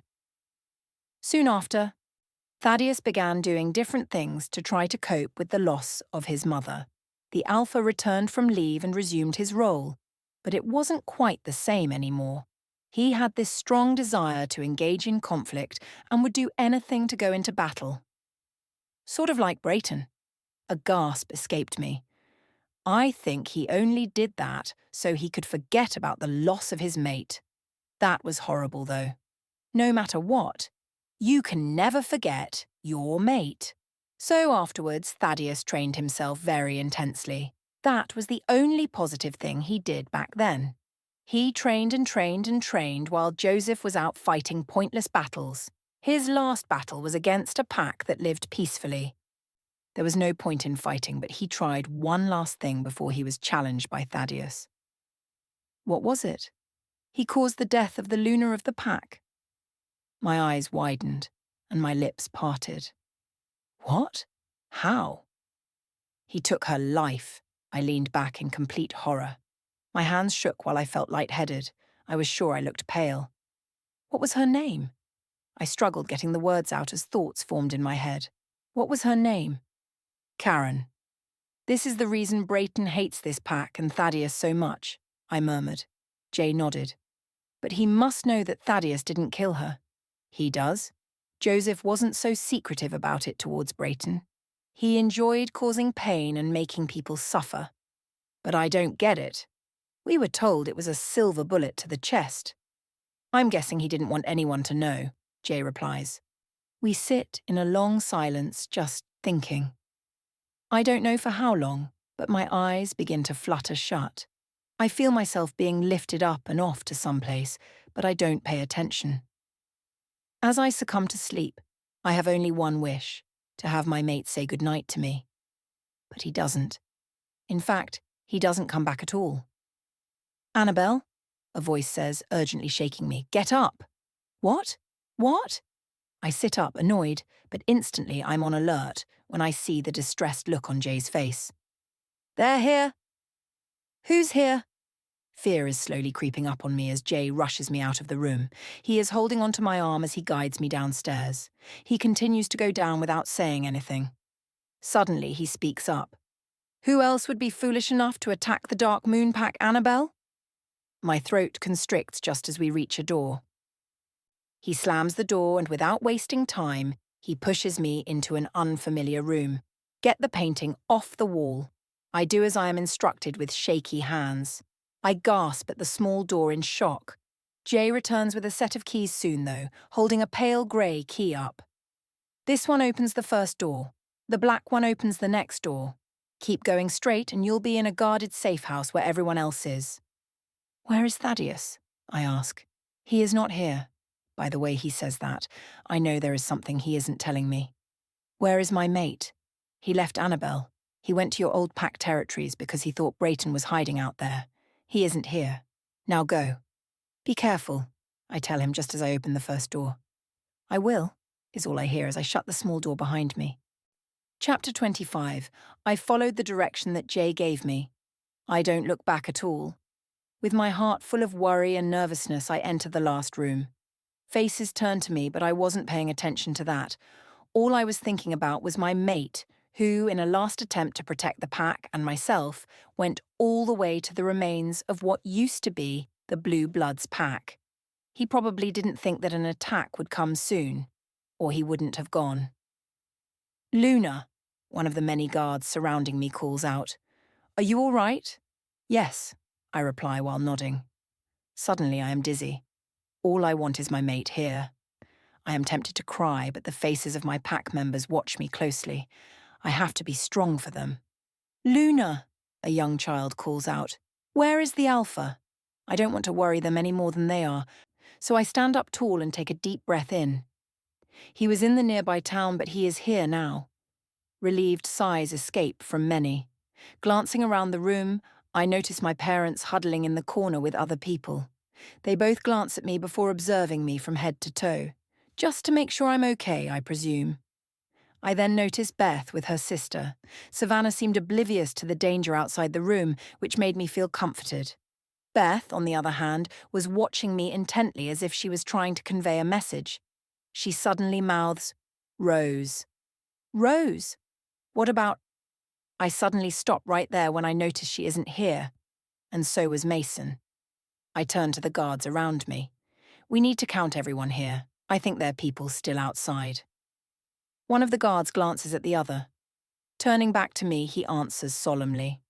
Luna. We already checked. There are a total of 340 people in the pack. We only have 170 people here. We are going out there to get the rest. But it's conflict out there. Luna and the beta told us to make sure everyone stays here, especially yourself. Well, I refuse to sit around while our pack members, old and young, are out there. Now I need 3 guards to come with me, or else I will leave by myself. Everything was silent afterwards. Everyone was watching me now with looks of admiration. Even my own parents, who I thought were pretty great, because for a second I thought they were going to stare at me in disappointment. As the silence continued, I felt myself becoming nervous. What if no one wanted to come with me? I'd have to hold on to my promise even though that scared me now. Luna. The enemies want you for Brayton. Brayton is only here to harm you. He has no more interest in getting his old members back. He and everyone he brought along is here for you and you alone. I take a startled step backwards. What? Why? The guard was definitely uncomfortable, and so were the rest. He didn't respond immediately, but afterwards he did. You're the Alpha's mate. You are a target to everyone outside this pack. I take a shaky inhale before releasing it. I glanced at everyone here, realizing that I had already made up my mind. My parents, Mason's parents, Beth, and the majority of people were slowly shaking their heads. No, telling me that I shouldn't do it. Slowly, I turn my head towards the guards, glancing at each and every one of them. So who's coming with me? Beta J. I growl loudly when another wolf tries to attack me on the side. I leapt on top of him and bit down on his neck. He tries to growl, but it doesn't work on me. In fact, it only angers my wolf more. I bite down hard until he stops moving. Throwing the dead wolf to the side, I glance around at the pack. Suddenly, I hear a loud growl behind me. Turning around, I am faced with none other than Brayton. His dark brown wolf was obviously bigger than mine, but I know I have an advantage. I am faster and have been training since early childhood. He hasn't even done anything but growl at me. Watching him closely, I notice he holds a confident look in his eyes. He thinks he's going to win. Bearing his canines at me, he lunges just as I sidestep him. Turning around quickly, I see him lunge again for my neck. I step to the side, growling fiercely at him. As we begin circling, I notice another wolf coming from behind him. I bare my canines at the wolves in front of me. Just as I lunge at the closest two more wolves appear. Growling loudly, I look at Brayton, who looks too arrogant. He couldn't even fight his own battles. Slowly walking backwards, I assess my chances of subduing the 4 wolves now surrounding me. It doesn't look too good. When one leaps at me, I roll to the side and sink my canines into the closest one's neck. The wolf instantly begins struggling, and when I hear its heartbeat begin to slow, I stop in time to dodge the 3rd wolf. Suddenly, one of the wolves clamped onto my hind leg. Holding in the cry of pain I wanted to let out, I kick backwards, knocking whoever has my leg in their jaw away. Turning around, I scratch the nearest wolf on the face, creating a wound. The wolf lets out a howl of pain just as I feel a bigger wolf, Brayton, on top of me. His canines are near my neck, and I suddenly know that he's got me in a dangerous position. One wrong move and he'll be tearing my neck apart. I remember teaching the teens to never get into this position, or else it was the end of their lives. Too bad I didn't take my own advice. His canines sink into my neck just as another pair sink into my uninjured hind leg. Letting out a howl of pain, I know this is the end for me. My eyes are closing as I suddenly feel too tired to move. Life is being drained from me and all I can do is wait. Jay! My eyes snap open just when I hear that voice. No, it can't be. Annabel, leave! Staring into the eyes of my Luna. I try to get her to leave because she's in danger.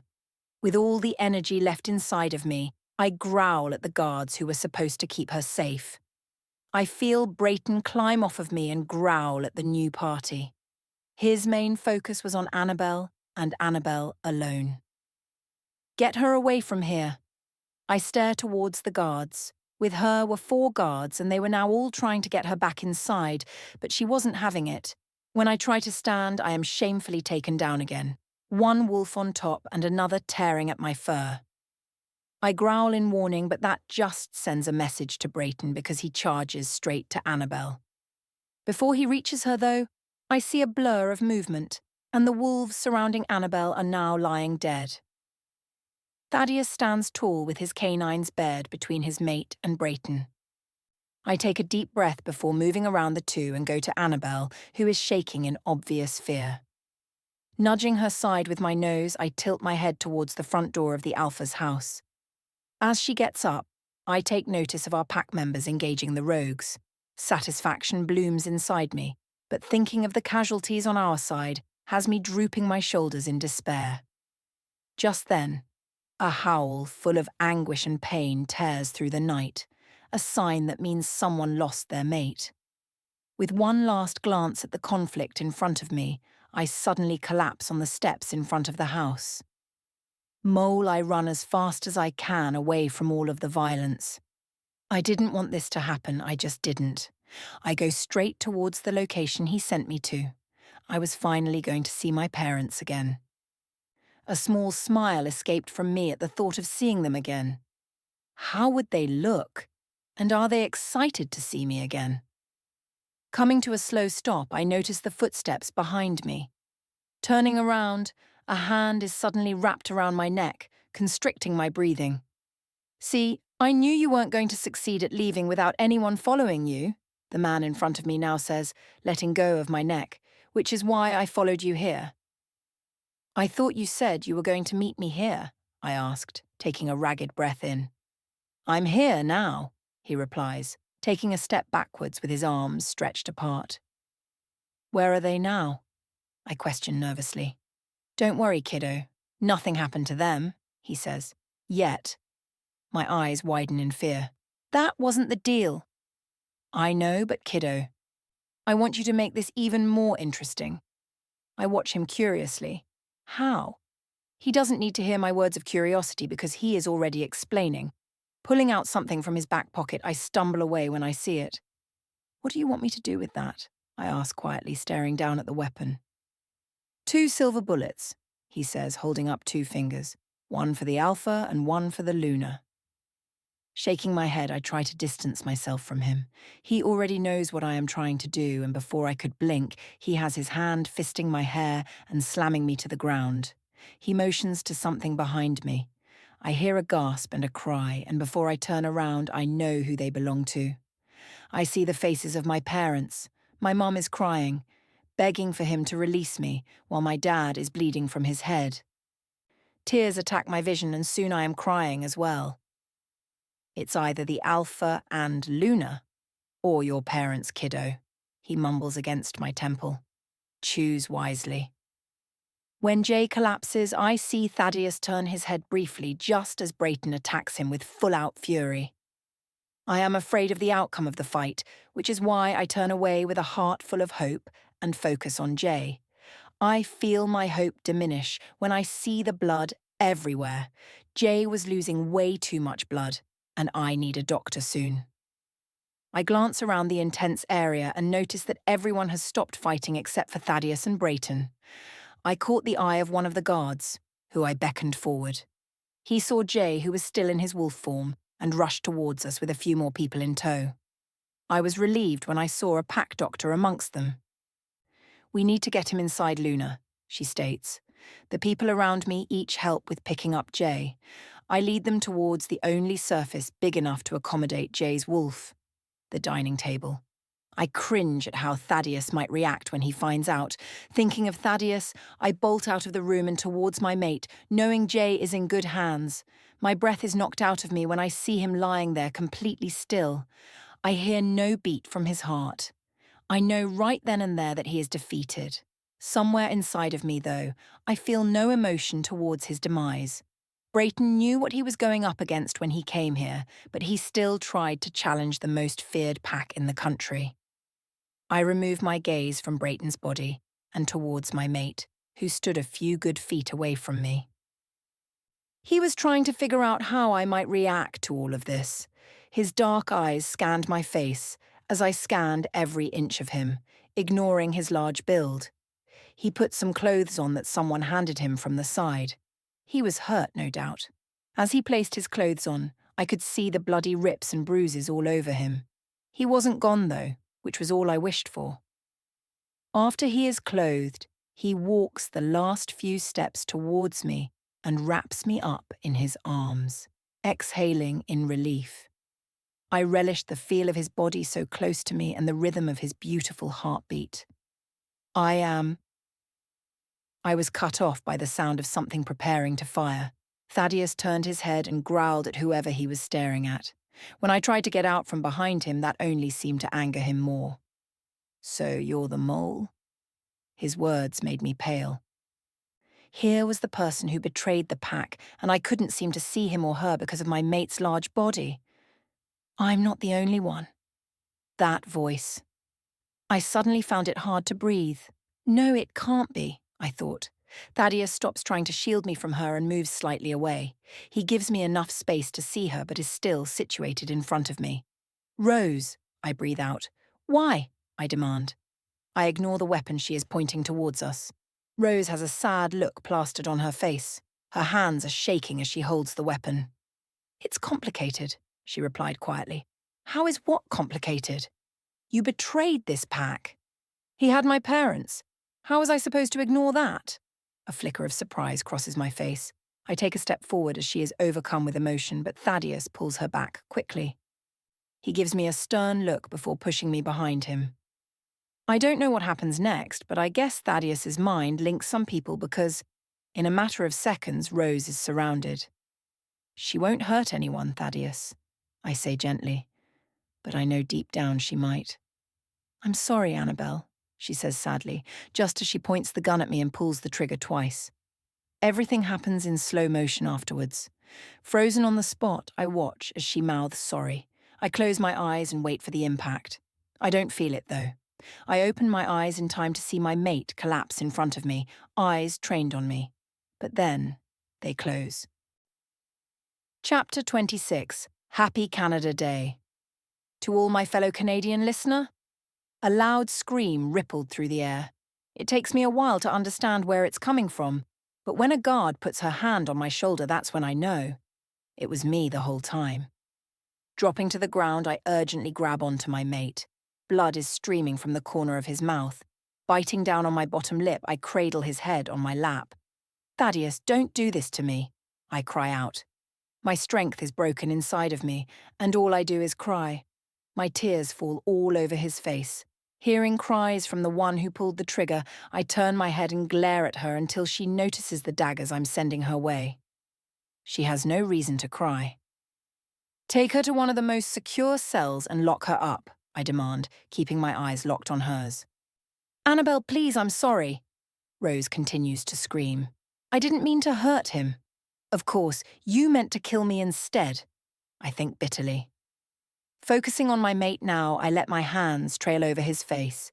I put him down softly as pack doctors and guards surround us. "Go scour the area with extra guards. If there are any rogues, you show them no mercy," I say to some guards near me. They nod their heads and leave immediately. I lean forward and press my head to Thaddeus's chest. I avoid the bandaged area and listen to his heartbeat. It wasn't beating like it used to. In fact, it was beating much more slowly. "Can you fix him?" I ask Richard. He doesn't meet my eyes at all. "We'll try." Richard and many others focused mainly on Thaddeus and Jay. The Alpha's house was practically on lockdown. No one was allowed in at all. I was the only one who could go in and out, though. No one bothered to say anything to me. I think most were worried about how I was handling things. I didn't speak as much honestly, and the last time I ate was last night. I still had to help the pack somehow, and the only one who was holding me together was my mate. Even though he was lying in a serious state, I drew strength from him. Walking closer to my mate, I realize the doctors are removing the 2 bullets from his chest slowly and carefully. My bottom lip wobbles as I am trying so hard to control my emotions. I know crying won't do anyone good. I turn away from it and check up on Jay. He wasn't looking so good either. The doctors stitched up his injuries on his legs and neck. Currently, they were placing a neck brace on him and a cast on each leg. I winced at the pain both Thaddeus and Jay might feel when they wake up. Luna, one of the doctors, Shira says. She approaches me cautiously with a sympathetic look. Would you like to know about their injuries? I nod, not really ready for it at all. Well, Beta J broke some of his bones below both knees. He should recover in a few days or so with the beta blood in him. As for the injury to his neck, it should take about a month or even more. On the other hand, Alpha Thaddeus should heal quite quickly after he wakes up, but because we had to extract the bullets that were deeply embedded in his chest, we had to use extra medication to keep him asleep. He will wake up in a few hours or so, maybe even more. I nod and mumble a thank you as my chest is full of relief. He'll be okay, I say to myself as she walks away. Heaving a sigh, I sit on a chair next to Thaddeus and take hold of his cold, rough hands. I don't know what I have to say, but all I want to do is urge him to wake up. Just when everything was going good between us, someone just had to ruin it. Someone had to be Rose.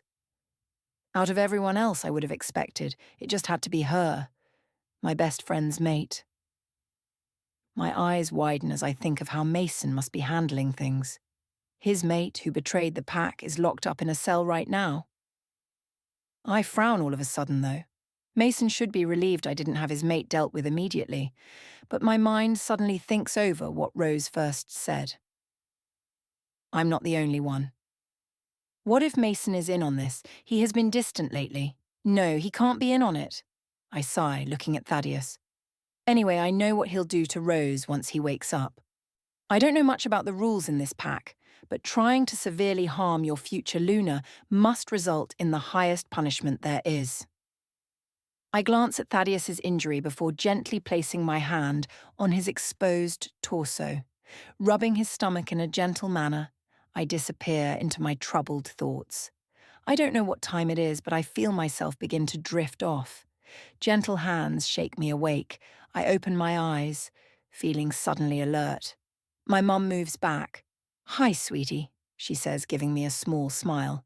Hi, Mom, I reply, giving her a forced smile. She, of course, sees through this and wraps her arms around me, pulling me in for a tight hug. When she does this, I burst into tears. She doesn't need to ask why. I cry on her shoulder for what feels like hours until I feel as if I'm out of tears. When I pull back, her shirt is soaked, which makes us both chuckle. I'm sorry, I say. I'm always here when you need someone to cry on, sweetie, she replies. Don't forget it. Where's Dad? He wanted to be here, she says, diverting her gaze towards my mate. But he needs to help clean the pack. I nod, letting my eyes stray to Thaddeus. He looked so calm and peaceful that I was awed. But who knows, he could be listening to everything around him, just like how I was when I was in his state. He'll be okay, Annabel. I nod and interlace his fingers with mine. I know. Annabel, it's 9. Did you eat, shower, attend to personal hygiene, or even change? She questions, already knowing the answer. She sighs when I don't answer. Annabel, he won't like what you're doing. Go clean up and get some food in you. This isn't healthy. Later, I yawn. Annabel, go take a shower. And I'll make you something to eat, she says, rubbing my back. I glance at my mate. Understanding what I was thinking of, she speaks up. I'll stay here until you get back, and if anything happens, I'll call you. I thank her before leaving the room. The washroom is literally around the corner, sweetheart. This isn't going to harm you. I turn and shoot a glare at her as she gives me a playful smile.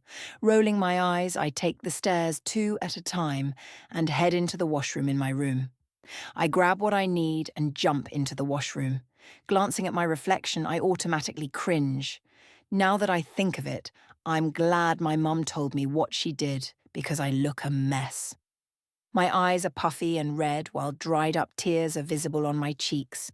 My hair is in horrible tangles, and as I breathe into my hand, the smell of my breath is noticeable.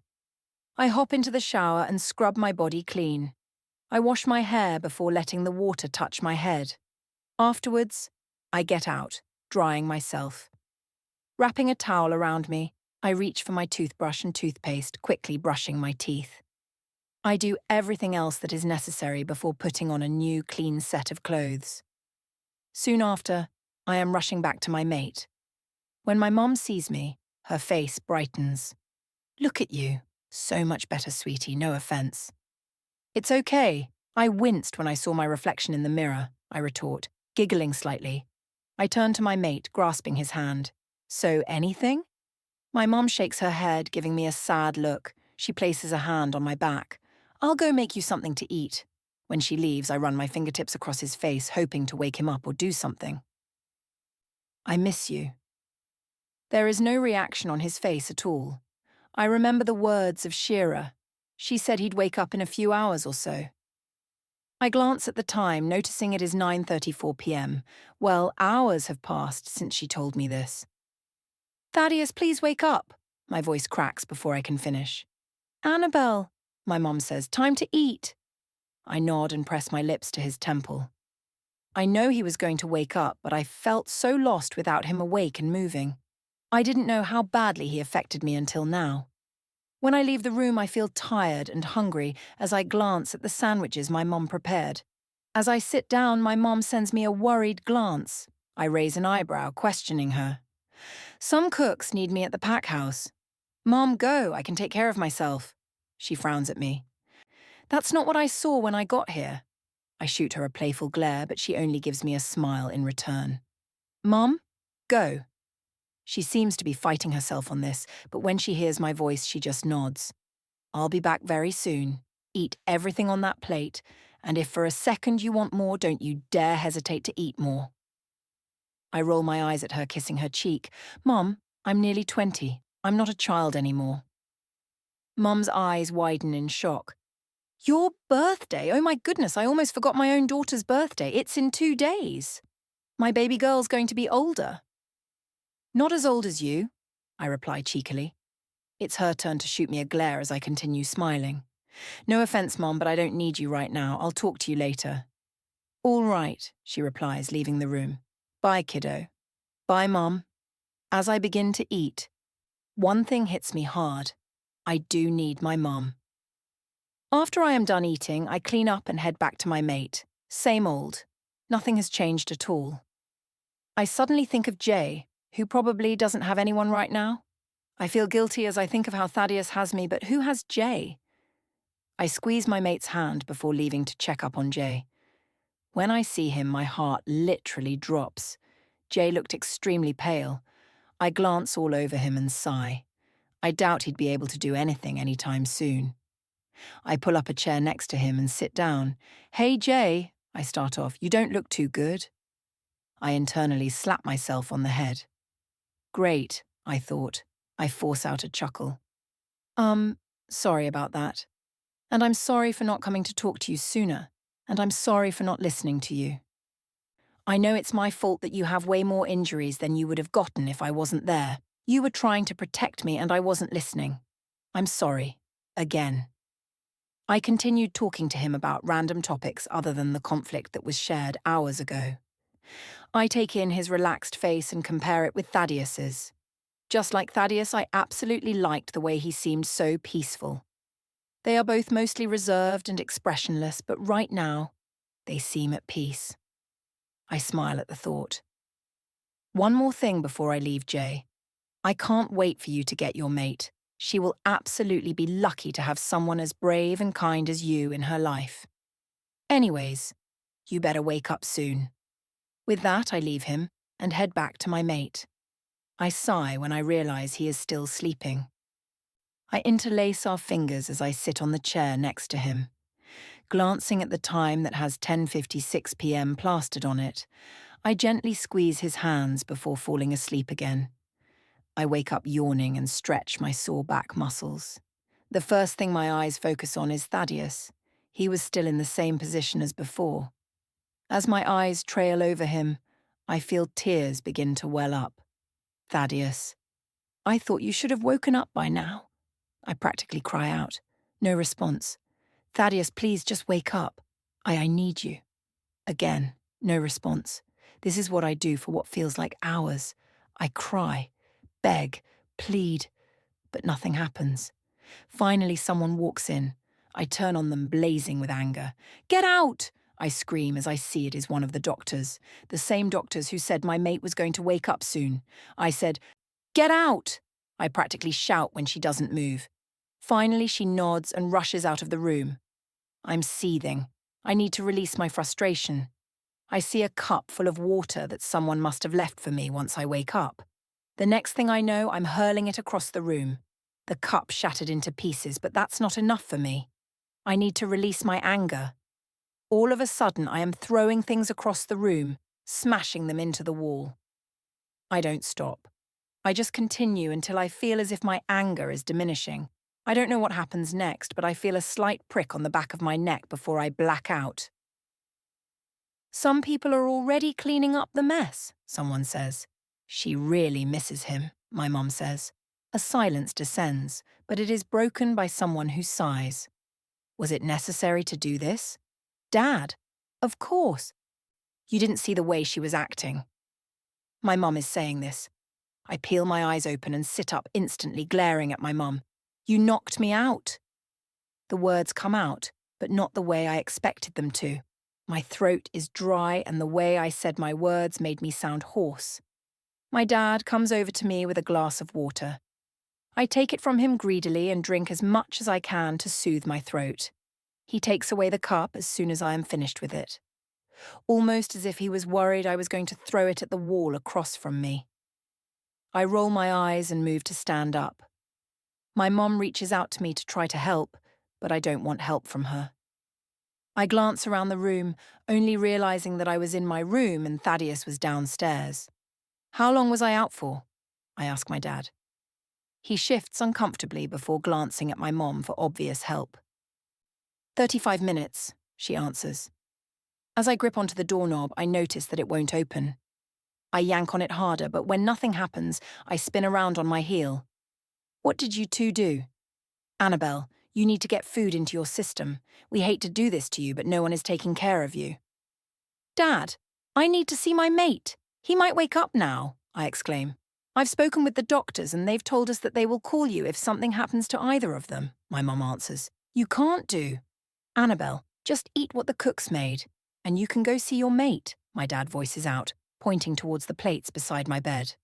With a stubborn glare towards him, I quickly shove everything in my mouth, feeling more like a child rather than a future Luna. My parents watch me intently until I have finished every little crumb. My dad knocks on the door and someone opens it. I rush out and towards Thaddeus. I don't want to miss when he wakes up. When I rush to him, the doctors are surrounding him. I automatically feel scared of what might be happening. What's wrong? I ask, my shaky voice being heard by them all. He was moving after you, left, but hasn't woken up yet, someone responds. I push my way through and urge the staff to leave the room. I have the hand closest to me. Hi, Thaddeus, I don't know why you aren't waking up yet. Maybe the doctors gave you too much, but can you please just fight it? You're strong and you know it. Please just fight. For me? I don't know what I was expecting, but when he doesn't react to my words, I feel disappointed. I squeeze his hand before observing his wound. It didn't look that bad, I thought. He was healing fast, but I wasn't surprised, as he is the Alpha. Thaddeus! His large intake of air had me stopping. I held my breath, waiting for his next move. When he didn't do anything else, I exhaled softly. Luna, someone has requested to speak with you, a guard says. Who? Mason, he replies. I stiffen and let go of my mate's hand. Should I go talk to him? I know I can't let him go on not knowing what is happening. At the same time, though, I can't talk to him face to face knowing what his mate did. Should I send him away? He has been very persistent these past hours. No, I state, I'll go talk to him. What do you want? I ask. Can we talk somewhere private? He asks, glancing at the guards less than 5 feet away. I shake my head. We talk here or we don't talk at all. Mason gave me a frown. Anna, don't you trust me? I trusted Rose, but look what happened. For all I know, you could have been the other mole. I remember Rose saying she wasn't the only one. Mason looked absolutely pained. No, I'm not with Brayton. I mean, I never was. How could you say that? You knew me since we were children. Well, things obviously change. Now, what did you want to talk about? I have a mate I have to get back to. Can I see her? I watch him intently.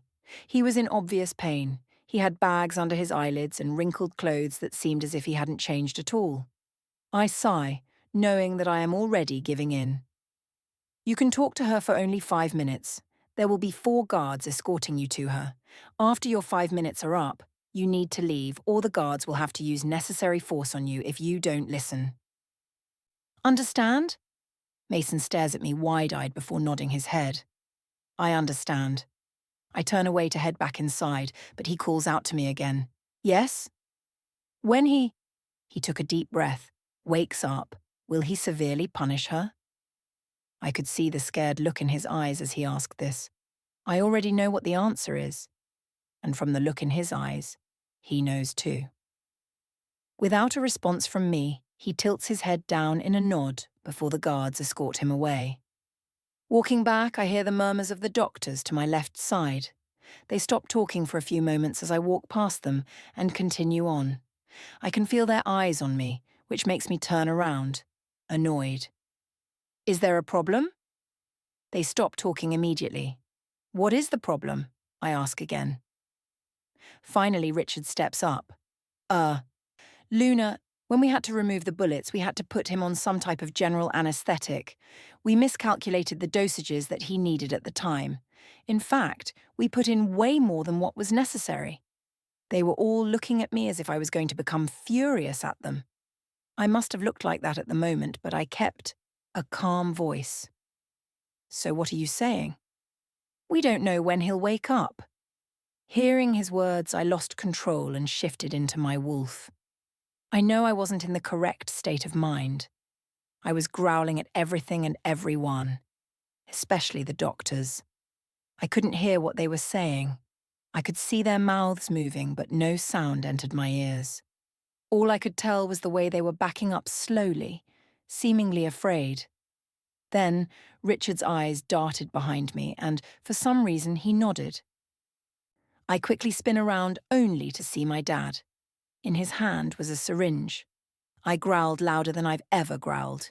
He didn't look like he wanted to do it, but for some reason he was doing it anyway. His mouth moved, eyes focused on mine before he took a step forward. I turned and darted away from him, trying to avoid the needle. I could hear his footsteps behind me as I ran away. Just as I neared my mate's room, I felt the prick of the needle. In less than 2 hours, I've been incapacitated. As I awake again, I noticed 2 different things aside from the sore part of my neck. For one, I am not in my bedroom. I am in the same room as my mate. Secondly, I am lying down next to my mate. Why did they put me here? I get up only to be stopped by a husky baritone voice. Don't. I'm frozen in this position. I don't turn my head to see if it is actually him speaking. But when a rough hand interlaces with mine, I jump away from him and cry out, turning around. My mate's dark, open eyes observe me. He pulls me to him and his eyes follow something that's falling down my face. I don't realize until then that I'm fully crying. What is wrong with me? He surprises me by reaching out and wiping them away. He was so gentle doing this. I leaned into him just as he patted the space I was taking before. I shake my head, glancing at the wound on his still bare torso. I'll hurt you, I murmur, glancing at him in worry. He surprises me yet again by letting out a deep chuckle. I feel a pleasant sensation inside of me from the sound. I doubt it, he responds. His hand reaches out and pulls me towards him even closer. I lean onto the bed, awkwardly next to him. Rushing to get off, he locks an arm around me, keeping me still. The only way you could hurt me is if you don't lie down next to me. I'm shocked by the sincerity of his words. When was he so forthcoming? I shake the thought away before lying down next to him. I drape my arm across his lower torso, avoiding the bandages as his closest arm goes around my shoulder. Placing my head onto his shoulder, I listen to his steady heartbeat. After a while, the silence begins to settle in. I glance at my mate as words tumble out of my mouth. How did I get on this bed? Last I remember, I was being knocked out. Again. I woke up a few moments after they did that, he sighed and shook his head. Incapacitating their Luna twice. What happened? They were going to take you upstairs, but I woke up in time and I got you before they even stepped foot on those stairs, he replies. Why is my house a medical centre? I burst into laughter. I couldn't stop laughing for some reason. When I have things under control, though, I answer him. The Pack Hospital was too far. They couldn't move you and Jay that far. You guys are both large anyway. I suddenly think of Jay. Jay! I rush to get up, but Thaddeus just pulls me back. We need to go see Jay, Thad. He presses his lips to mine the moment I say his name. I'm still for a moment before I kiss him back with equal urgency. I break the kiss, though, because I think of everyone else in the house. Thaddeus begins to stand up as I give him space. Thaddeus, there are people here, I mumble, thinking of my mom and dad. I sent everyone out, he replies. I look up, shocked. Why? Next time, he says, shaking his head. I've got things I need to do. Stay with Jay. He goes upstairs and comes back a few moments later with a different set of clothes on. Thaddeus, I start as I follow him. What things do you need to do? Pack business, he says. I'm behind on it. He turns to leave, but I grip his wrist. Thaddeus, just tell me. When he doesn't tell me, I begin to feel frustrated. I stand in the doorway, preventing him from going. You aren't leaving until you tell me what you're doing. He is quiet for what feels like hours. He shifts his gaze from me to the doorway until he relents. Or I thought so. You're coming with me, he finally says, pulling me by the wrist and leaving through the doorway. Where? The guards around us are suddenly on alert. They nod at Thaddeus before going back to standing and doing absolutely nothing. Thaddeus ignores me and walks straight ahead. Again, I keep asking him, but he shuts his mouth and refuses to speak to me. I stop trying after that and follow behind him. My attention is on his hands that are by his side. I hesitate for a second or two before grabbing his hand and interlacing it with mine. He looks down at me with an amused glint in his dark eyes before we just continue walking. It takes me a while to understand where we are until I see the familiar doors to the detention area. I stop walking, automatically connecting things together. Turning my head to him, he knows that I've figured out what pack business needed to be done. He continues walking on, though. I tighten my hold on his hand just for reassurance. When we enter, I take a deep breath in and exhale. My eyes are tearing up, but they shouldn't be. All of a sudden, I stop Thaddeus. Is this the only severe consequence? Isn't there something else you could do? He watches me carefully before shaking his head. He turns on his heels and continues walking. We pass many guards who bow their heads at us, but we don't pay any attention to that. We turn and go down a flight of stairs before continuing straight. We pass many empty cells until I see her. Her head snaps up, and her eyes connect with mine. I can see the fear so prominent in her eyes that I feel sympathy for her. We stop in front of her cell, and Thaddeus turns to me. You should go back upstairs, he says in a low voice. I immediately shake my head. He sighs, but nonetheless does not argue with me. A guard on silent duty hands Thaddeus a key. I watch as Rose begins to shake uncontrollably. Tears are already streaming down her face. When the cell door opens, the guard leaves. Now it was just Thaddeus, Rose, and me. Chapter 27.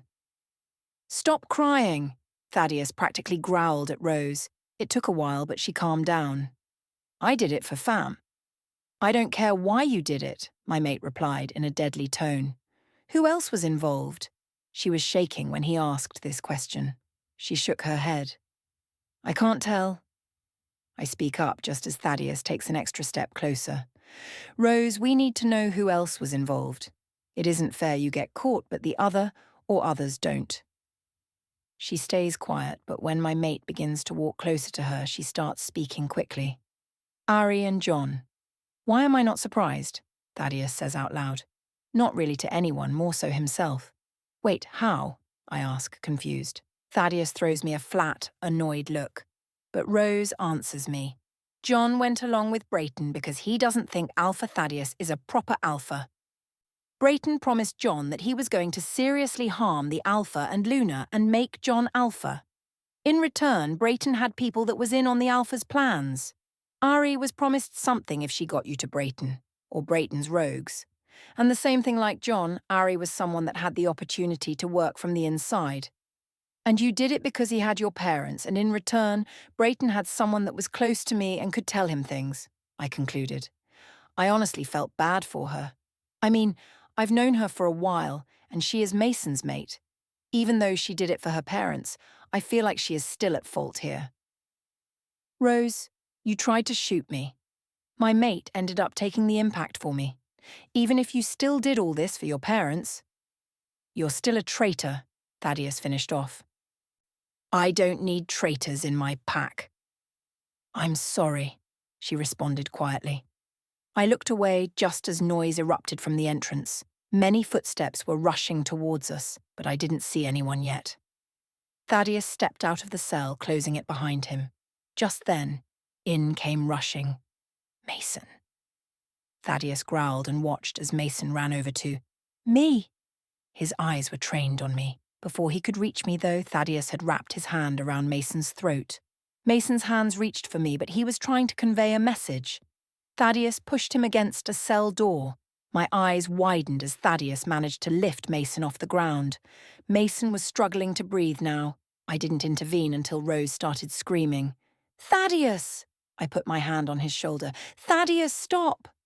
He didn't comply immediately, but when I began tapping his back, he let go, dropping Mason on his feet. Anna, please don't do this, he pleaded. I need her. Before I answered, Thaddeus struck Mason's face. Thaddeus, you talk to me, he growled. I grabbed his fist and stepped in between them.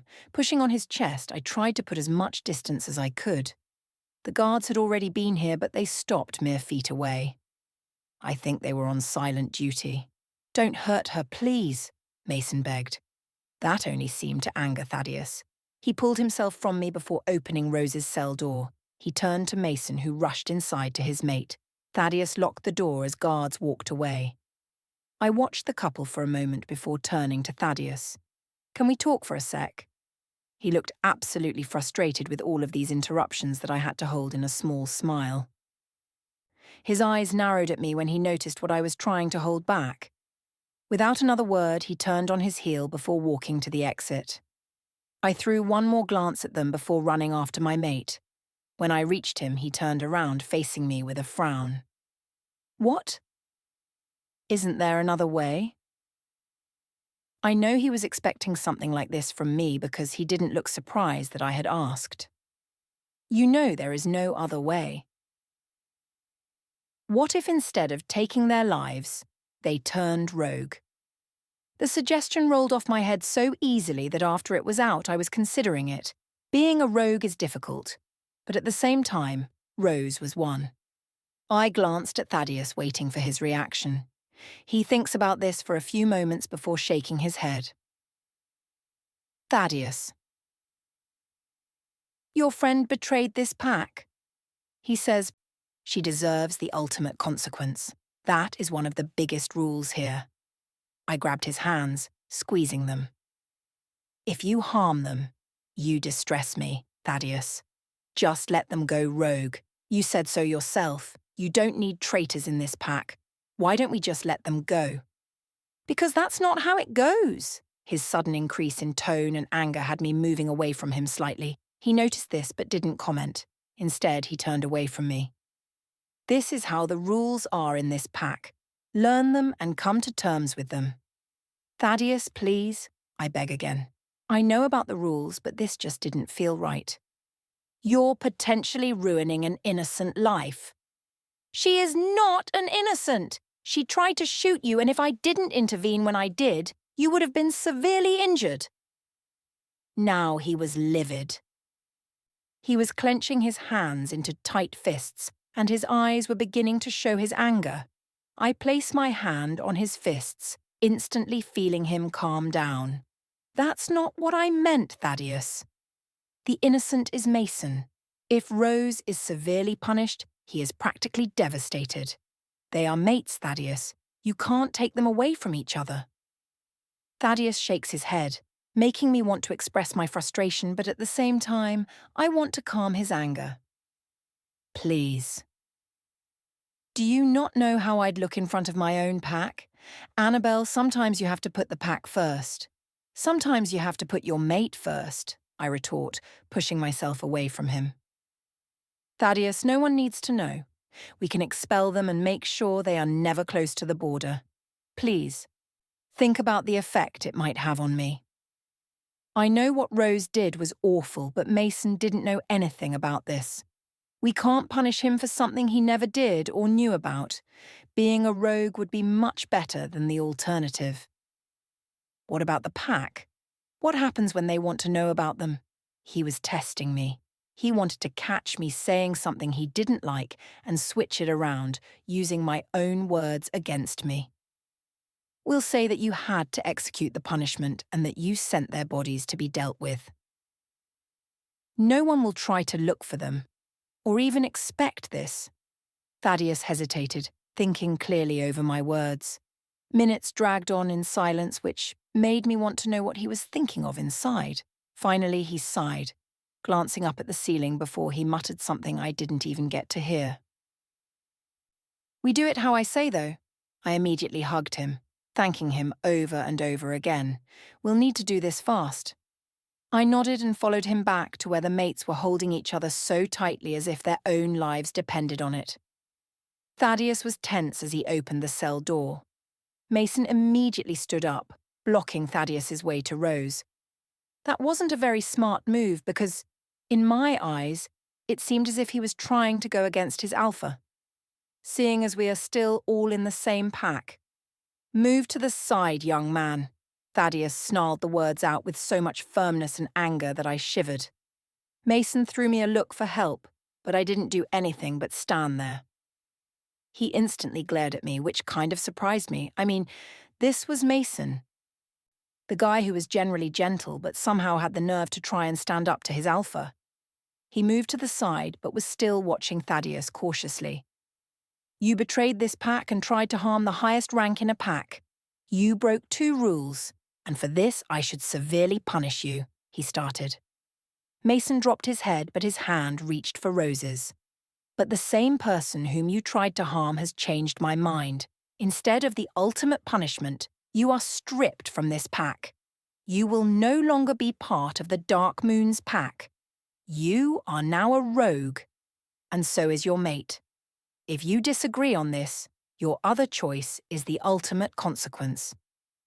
We'll take it, Mason speaks up for Rose, who is too busy looking at me with mixed emotions. I ignored it, though, focusing on Mason. We'll go rogue. You have 5 hours until you are to leave this pack and never return, Thaddeus says in a monotone voice. Will we be able to say goodbye to family and friends? Mason asks, avoiding my mate's glare. No, Thaddeus responds just as I say, maybe. No, Thaddeus repeats more loudly in fact. My guards will take you out of the pack territories and escort you farther up north. From there you can do whatever you choose.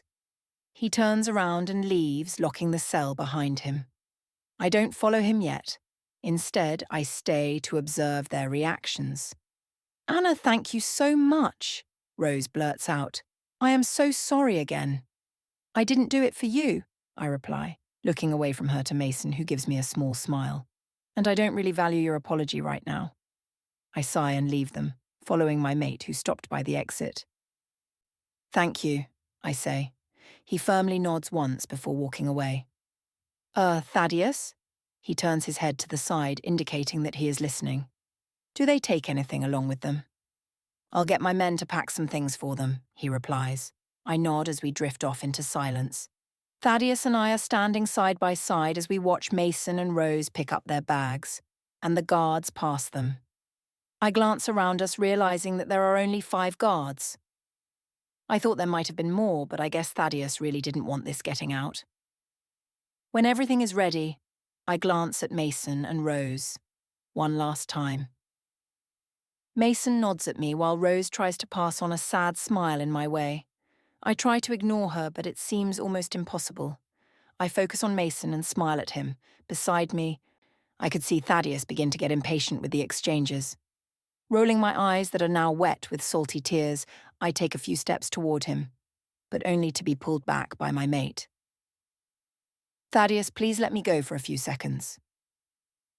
He doesn't comply. Instead, I am forced to watch my best friend and his former mate turn and walk away. Just before he is out of hearing distance, Mason suddenly turns around. "Happy 20th birthday, Anna." I stiffen unknowingly, but all I do is cry as I try to hold in the tears. This is going to be the first birthday I have ever had without Mason in almost 17 years. I could already feel the emptiness of not having my best friend by my side. Instead, I have my mate. That isn't bad. But this was Mason, the one person I was ever able to call a best friend, even a brother. That one person who knew everything about me and all my secrets. That one person who stood by me since we were children, through thick and thin. I turn around, pulling myself out of my mate's grip and walk away, not able to watch him walk to the other side and out of my life, seemingly forever. I walk in silence towards Thaddeus's house. I don't want to talk to anyone at all, even my mate who was lingering behind me. He was trying to give me some space, but honestly, all I wanted now was way more space than he was giving me. "Annabel," he says, reaching out and grabbing onto my arms softly. "I need to find John and Ariana. I'll see you at the house." I nod my head, not really looking at him, and wait for him to release me. When he does, I turn and continue walking, feeling his gaze on me. I'm not furious with him.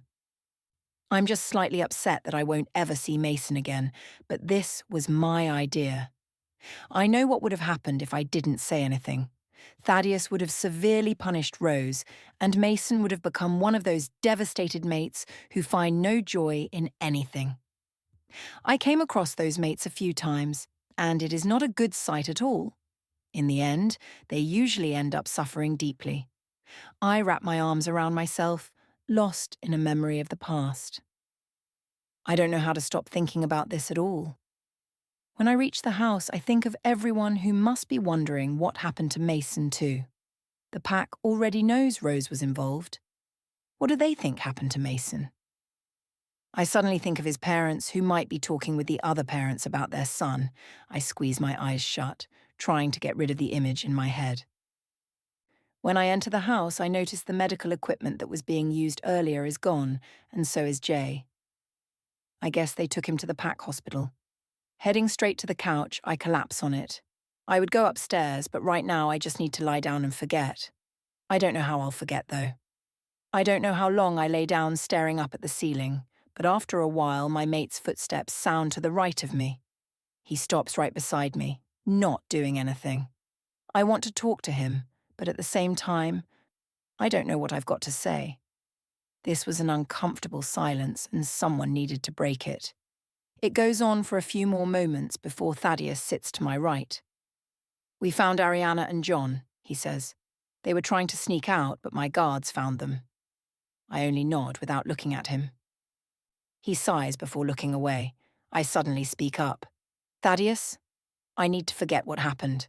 Just for a few hours or so." My wolf, hey, she's back, tried to mask her surprise at what I said, but she failed noticeably. I could feel it at the back of my mind. She instantly began making soft sounds, which I acknowledged. She would do that every time she was excited. For once, I didn't feel less bold than I did at the moment, though.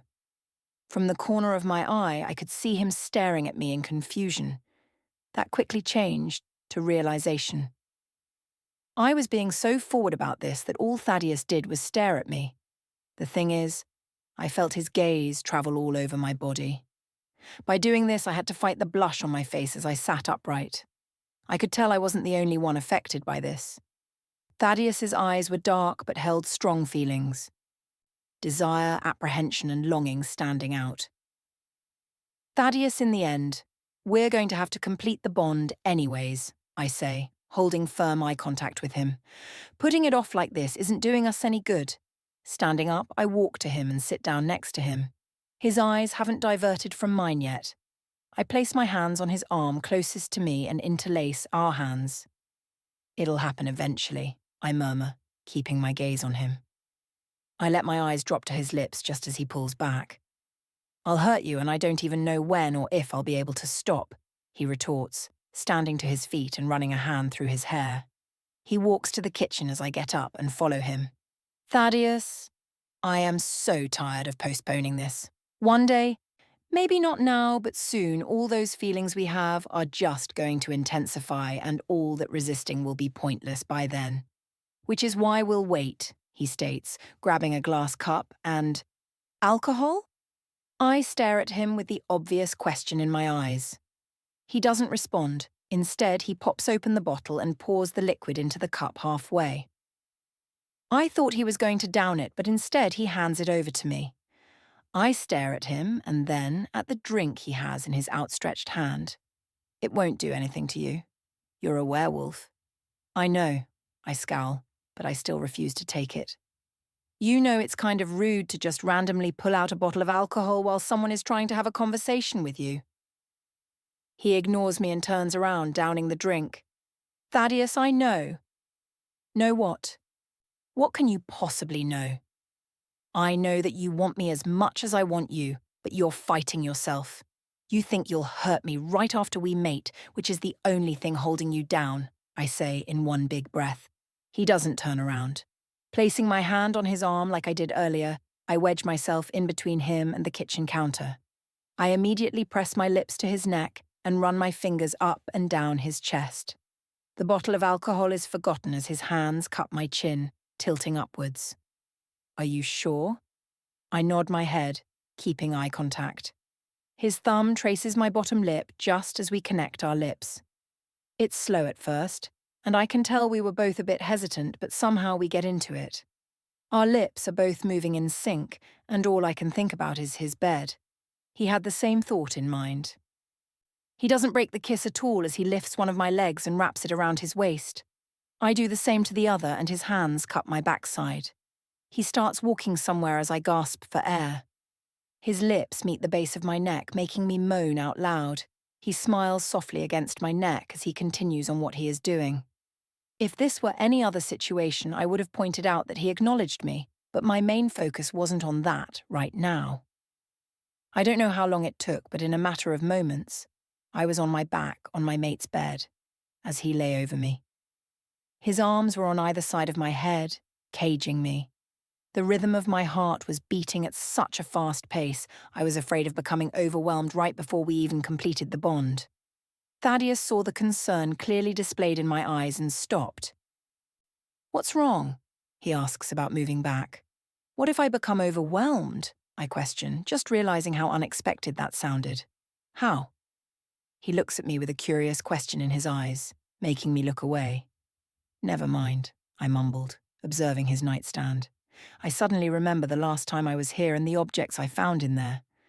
My face warms as Thaddeus gives me a confused glance. I shake my head at him before sitting up and gently touching his bottom lip. This causes me to be pressed into the bed as Thaddeus begins showing affection towards me. Moaning, I reach down and pull off my shirt, making him move away to give me some room. As I do this, Thaddeus removes his own shirt and flings it across the room.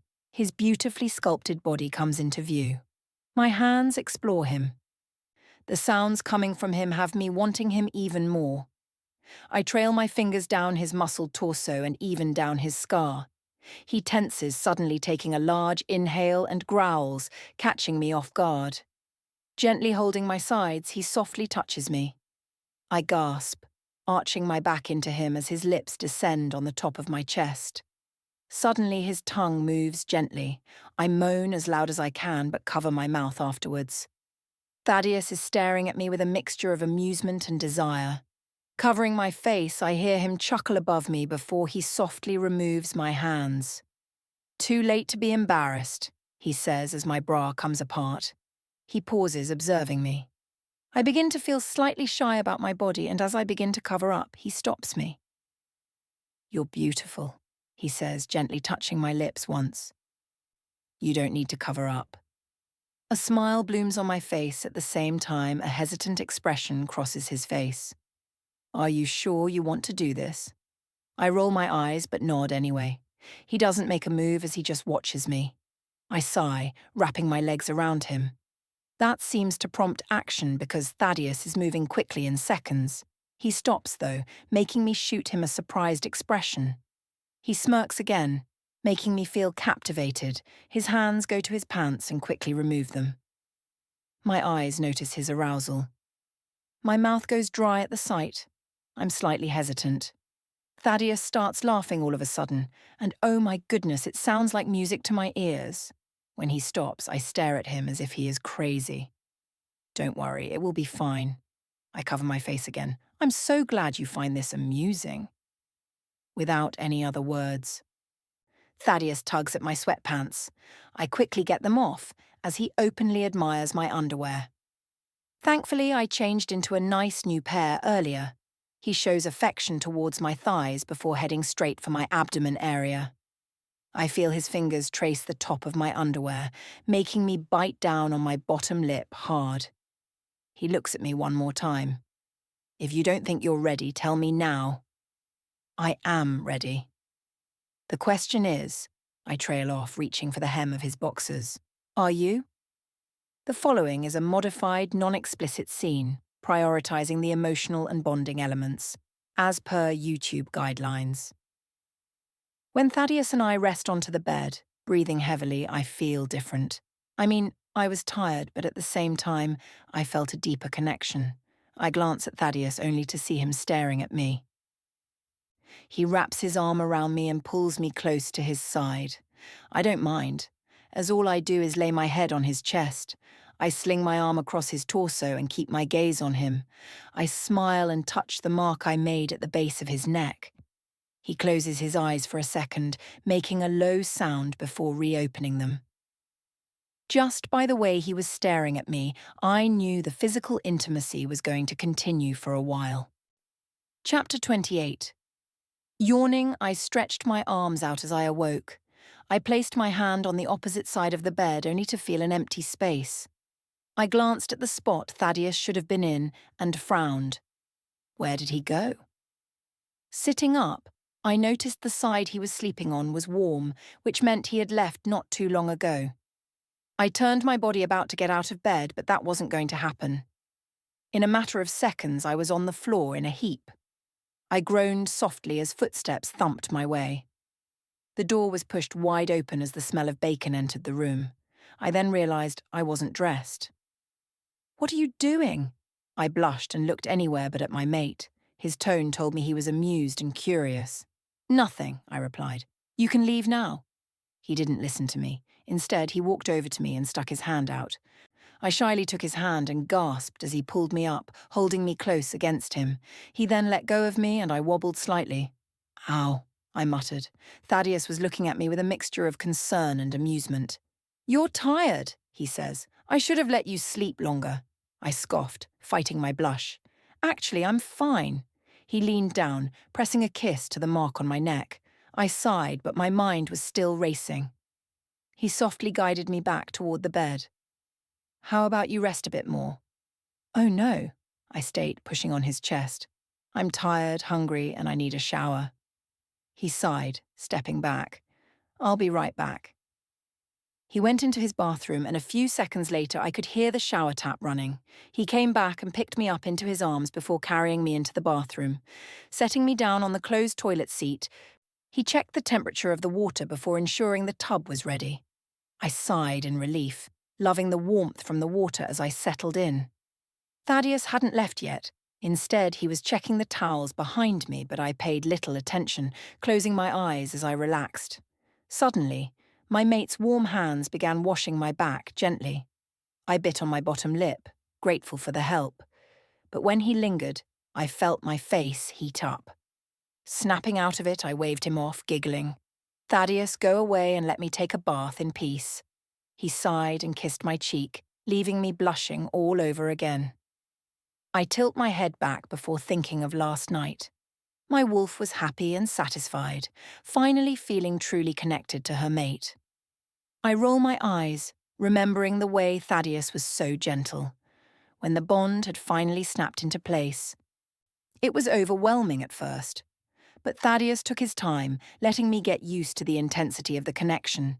Even though his wolf was strong and powerful, Thaddeus was in control. He ensured that I felt safe and cherished the entire time. It was a significant moment for us, solidifying our place as mates.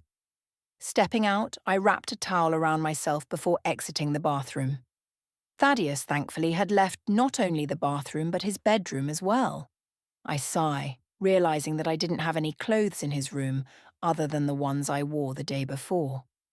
An idea formed in my head as I glanced at his drawers and closet full of clothes.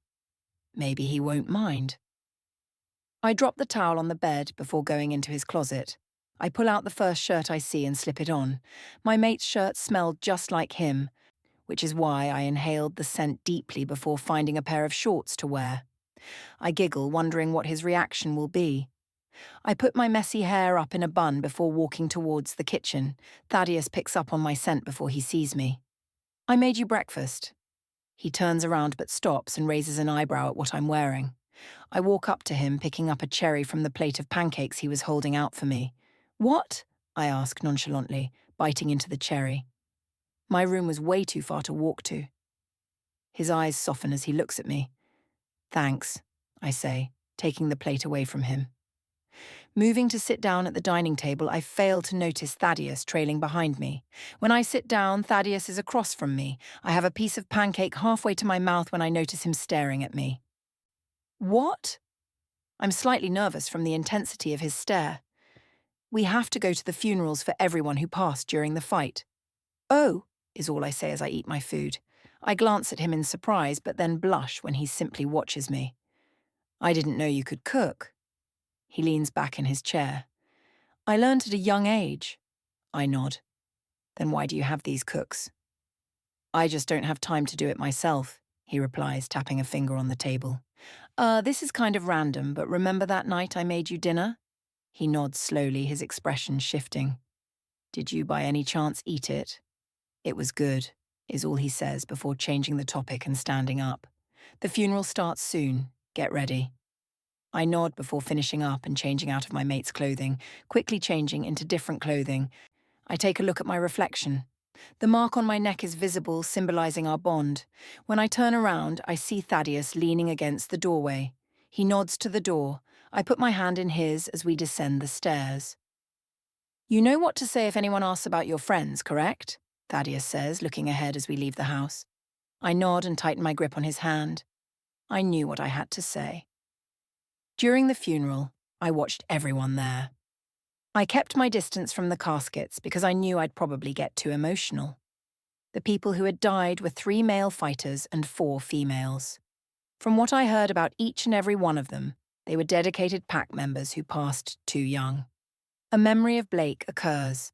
I focus on the closing of the ceremony, not wanting to dwell on the losses we suffered a few weeks ago. I looked around, noticing someone was missing. Someone is missing, I think. My eyes widen, then return to normal. Jay. Maybe I can go see him later, I thought. Many people were throwing glances towards me, more specifically the mark on my neck. My parents even observed it from afar. My mom had a very bright smile on her face when she saw it, but composed herself when she realized the solemnity of the occasion.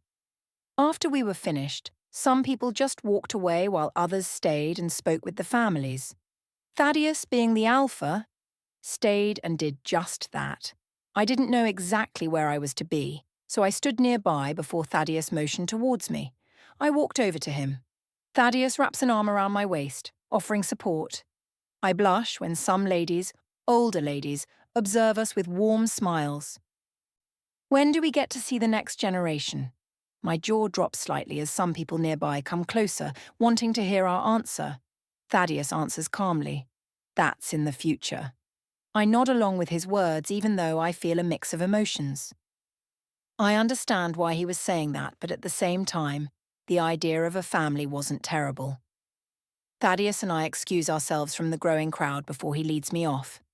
Thaddeus, can we go see Jay? Without another word between us, he just nods. When we walk into the small pack hospital, I notice the scent of medicine. Thaddeus walks ahead of me, leading the way. The hospital had room numbers, but what surprised me was the small number of them. 10. Shouldn't there be more rooms? Thaddeus shakes his head. People barely need it since we heal quickly. The majority of pack members that need it are the fighters who get injured or for maternity care. Thaddeus opens the door and glances inside before opening the door wide enough for us to walk in. My eyes widen when I see Jay awake and out of bed. In fact, he was changing his shirt. Thaddeus is talking to the doctor before she leaves. I notice the doctor is Shira and frown as I remember the past issues with her. When she closes the door behind her, I smile brightly at Jay before giving him a tight hug. I don't get to finish because I'm pulled back by Thaddeus, who stands in front of me. Calm down, Jay says, holding up his hands. I saw the mark, and I can tell. You know. Thaddeus relaxes but stays close. I try to step around him, but he remains protective. Frowning at him, I turn my attention to Jay, who looks amused. I'm so happy you're okay, I comment. He nods before sitting back down on the bed. I glance at his legs but only see him wearing one cast. Where's the other? My left leg healed faster than my right, he responds before glancing at Thaddeus. They were both quiet for a few moments before Thaddeus turned to me. Annabel, can we have a minute? I nod, unsure, but leave anyway. When I leave the room, closing the door behind me, I continue going to the front of the hospital but stop abruptly. I could hear someone crying, and even though it wasn't my place, I wanted to see if I could help. Slowly checking where the sound is coming from, I listen before knocking gently. The door slowly opens, and I am face to face with a woman, probably 2 inches taller than me. Her eyes are puffy from crying. Glancing behind her, I notice a young man lying on the bed. Hello, Luna, she says, bowing her head down. Are you okay? I ask her, regretting the question immediately. Of course, she wasn't okay. May I come in? She hesitantly nods before opening the door wider. I walk in and stand beside the young man. What's his name, and is he your... His name is Adam, and he is my son, she says softly. I nod gently before observing his face. He had kind features like his mother. I glanced over his bandaged injuries. He was one of the fighters that night for sure. How long has he been asleep for? Days. Too many days. Her voice cracked at the end, making me step forward and wrap my arms around her. It was obvious that she was surprised nonetheless. I can tell it's been a while since she's been hugged. When I walked in here, she was alone. I assume she needs support. Annabel! I pull away from her as Thaddeus glances at us but doesn't step into the room. I need to talk to her, Thaddeus. All he does is walk away without another word. I'm sorry, I forgot to ask. What is your name? Angie, she replies. Angie, I know your son will make it, I reply. I had to wait for my mate to wake up, and I know how hard the waiting is. But in the end, he'll be okay. She nods, and I give her a comforting smile. She returns the smile, grateful, and I'm about to leave the room when I turn back around. I'll be back tomorrow. Her face brightens up before she suddenly frowns. You don't have to do that, Luna. I want to. Thaddeus doesn't question why I was speaking with Angie. Instead, he leads me back to Jay's room, where 2 people are speaking to him. When they turn around, I am shocked to see the resemblance between Jay and the man. I automatically know this is his father. The woman with her hand on Jay's shoulder must be his mum. Annabel, this is Scott and Kelsey, Jay's parents, Thaddeus introduces. I'm nervous, but at the same time, I need to look confident. Hello, I'm We know who you are, Luna, Kelsey says with a small smile on her face. She stretches her hand out just as I do the same. I shake hands with Scott, who has a neutral expression. Nice to meet you. Nice to meet you too, I reply. Scott is still looking at me strangely. He speaks up finally, but it isn't directed at me. Can I speak with you, Alpha? Thaddeus nods before turning and leaving the room, Scott directly on his heels. I turn back to Kelsey and Jay, who both give me small smiles. Just ignore that, Jay says. I nod, but the sense of making an awkward impression on Jay's parents lingers. Speaking of which, I had no idea his parents were still around. I mean, where have they been? Annabel says it, Jay interrupts my thoughts. I look at him confused. You look like you really want to say whatever you're thinking of, so say away. Well, I glance at Kelsey. I don't mean to be rude or anything, but I haven't seen you in this pack at all, I think. Kelsey simply laughs. Yes, but that's because Scott and I don't live in the pack anymore. We travel around the world. It's been something I've always wanted to do, but Scott was always busy with work. We came back because of Jay, of course, and Thaddeus. She gives me a gentle look when she says my mate's name. I nod, and a few moments pass before the men, minus Jay, come back. Thaddeus isn't looking at me, and neither is Scott. I try to talk to him through the mind link, now that the bond is settled, but it doesn't work. He's blocking me. Well, we need to go now. That's the only thing he says before his hand interlaces with mine, and he is guiding me out of the room. My face feels warm as I feel eyes staring at us. What's wrong? I ask him the moment we're outside the hospital. He is quiet for a very tense moment. The silence stretches on until he finally speaks up. We should not have completed the bond. I pause in my spot and stare at Thaddeus to see if he is actually serious right now. He refuses to look at me at all. Please tell me that that's a joke, right? The silence that follows my words makes me clench my fists in frustration. Why? What did Scott tell you? Thaddeus sighs and continues walking away. It was a mistake, Annabel. Are you serious? We are mates. Understand that. Thaddeus turns around with a frustrated expression on his face. Don't speak to me like that, he says firmly. I step back, taken aback, before I look at him with hurt. You know what? Maybe you're right to be doubtful. I drop my gaze away from him and walk away. Chapter 29. When I walk into the house, I let out a gasp. I hear things drop and I rush to the source to find Mary picking up pans and broken glass. I immediately feel bad. I bend down and help, but when she sees me, she only shakes her head. It's all right, dear, I can manage. I ignore her and continue on. Are you all right, dear? You gave me a scare. I'm sorry about that. Just things in mind, I grumble. Do you want to talk about it? Shaking my head, I throw the broken pieces away and lie on the couch. Mary goes back to whatever she was doing. Glancing at the time, I notice that I missed lunch, which is probably what Mary is making right now. I probably still have time to take a nap, I guess. I mean, I'm not really hungry, and it's only 2:10 in the afternoon. I go up the stairs, and I'm about to walk into Thaddeus's room when I remember the fallout we just had. Not wanting to remember last night, I head to my room and get into bed. It takes a while for me to fall asleep, but when I do, it's weird. For a moment I shut my eyes, but all I think about is Thaddeus. I realize then that the bond is stronger than ever now, and all I want at the moment is to see him. Go to him, my wolf tells me. No, I'm done with chasing him. If he wants to fix this, he can come to me himself, I reply. But he's hurting. And what do you think we feel right now? She gets quiet, but then she begins to whimper in the back of my mind. I try to block her out, but it's nearly impossible to do so. Her whimpering and the pain of arguing with Thaddeus all feel heavy on my heart. Can we go out for a run then? She asks.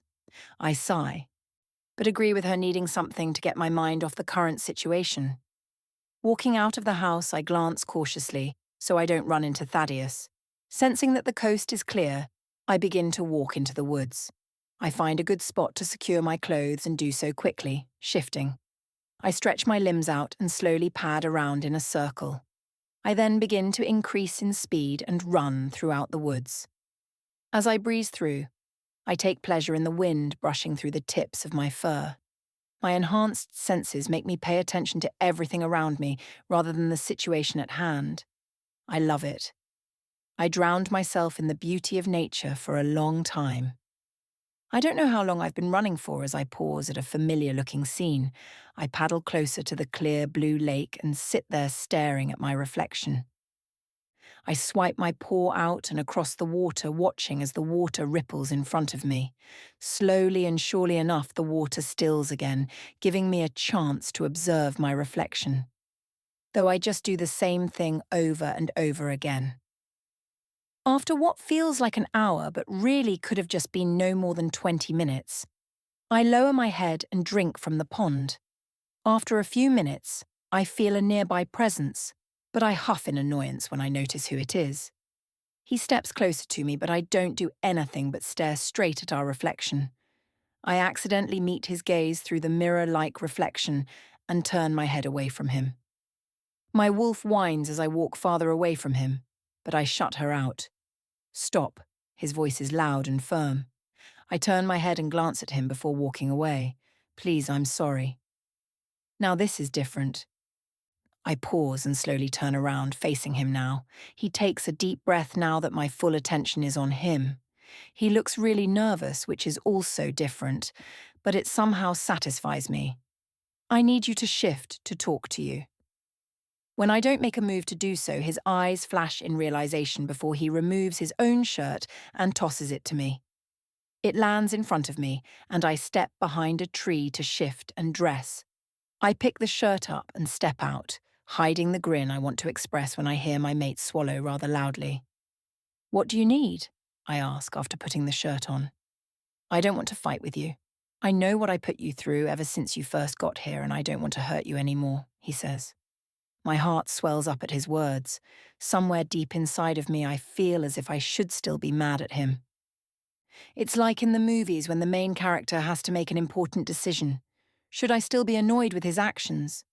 I already know deep down I forgive him because of the matey bond. I guess if we're talking, I should apologize for calling you stupid, I respond. He glances down at the space between us before slowly closing it.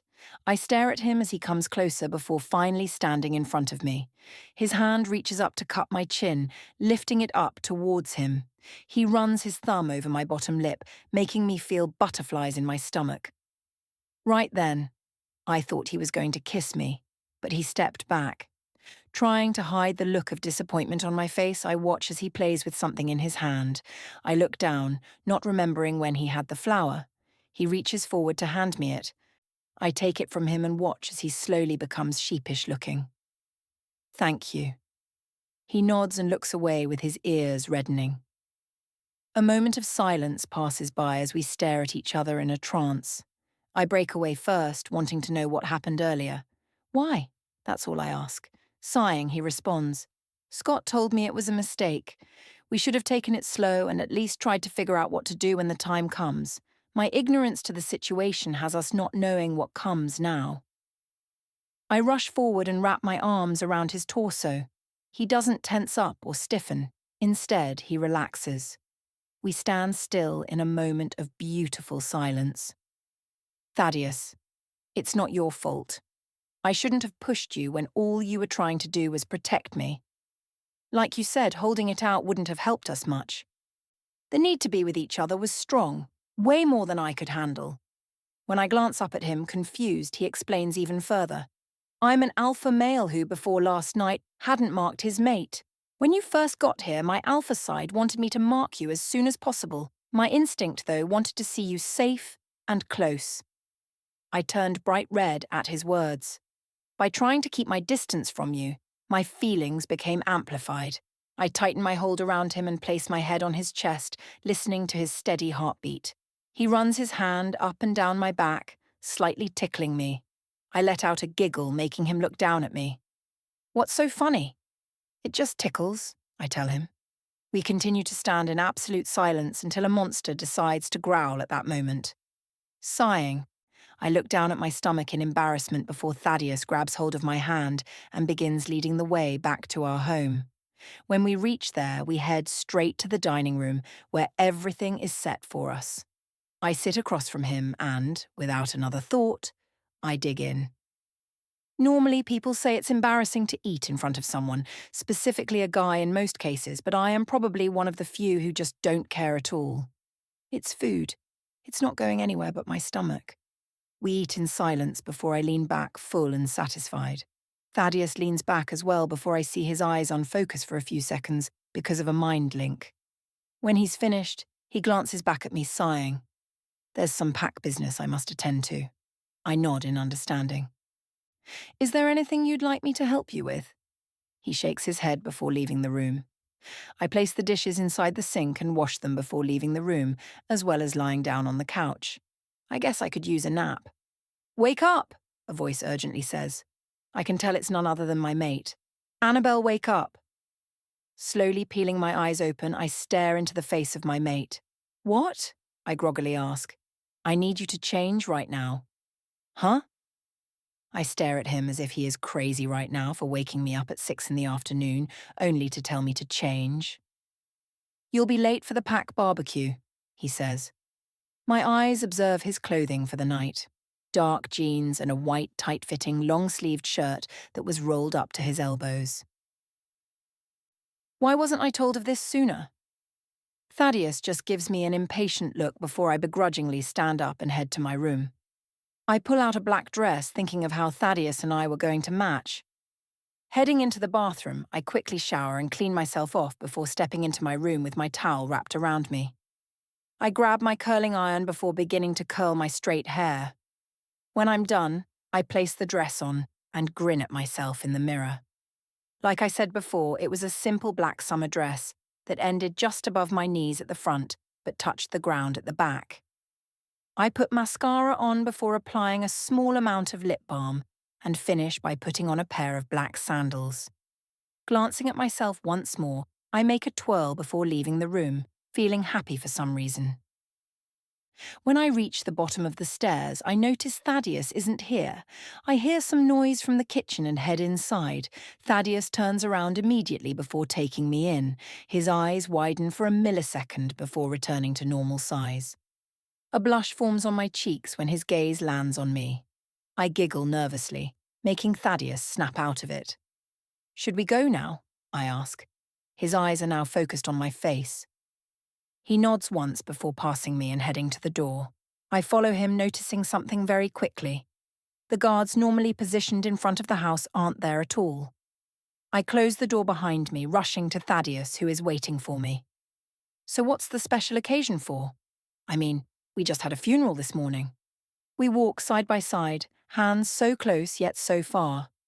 I so badly want to reach out, but for some reason, I can't. Thaddeus side glances at me before taking my small hand in his very large one. It was sort of last minute, he explains. I glance at him in confusion, but soon realize that he won't say anything more. We walk in silence until we reach the back of the pack house. Basically, the backyard was where it was happening. As the voices of many enter my ears, I am suddenly turned around. You look amazing, by the way. Thaddeus says this so lowly, I barely have time to register what he said before he pulls me to the backyard. I ignore him and observe the very large backyard full of pack members. Many heads turn to us as we walk by. Everyone who sees us bows their head before continuing with whatever.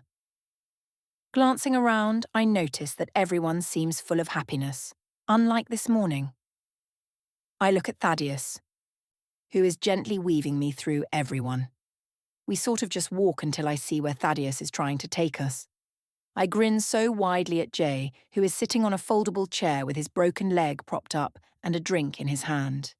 He is speaking with some people whom I immediately recognize as the ones I came across when I entered the meeting room with Thaddeus. They look up when we are a few feet away, and Jay shoots Thaddeus and me with a bow. The rest do so as well, but all Thaddeus does in return is nod once. I chuckle at his lack of communication. Hi, I say, waving at everyone. Jay is the only one who grins at me, but everyone else says hello or hi. I don't know how or when it happens, but Jay says something and immediately everyone, including Thaddeus, is talking about it. I am extremely confused as to what they're talking about and feel so out of place that I tune everything out. I glance at Thaddeus and I still linked hands before some ladies interrupt the conversation the men are having. One of them is Mary, who asks Thaddeus if they could have a chat with me. I don't know why they asked him instead of me, but nonetheless he agrees, letting me get swallowed up by a sea of women and children. I glance at Thaddeus with wide, frantic eyes, but he isn't even paying attention to me anymore. All he does is go back to his conversation, but I could see the side of his lip turned up in a small grin. "Hi, Luna," a small boy says. He has his hands behind his back, and when he speaks, you can see his dimples. I don't think he was even older than 5. "Hi," I speak up. "You're really pretty. Can I hug you?" I raise an eyebrow at the sudden question, but don't hesitate to embrace the child. He looked so adorable with his small hands covering his mouth in shock when I pulled back that I was awed by him. He suddenly took off towards a group of kids. "I did it! Now, Bailey, give me $5. I could hear him yelling. I chuckle at his antics, and so do the other women around me before we begin addressing each other. "Luna, you look absolutely breathtaking," someone says.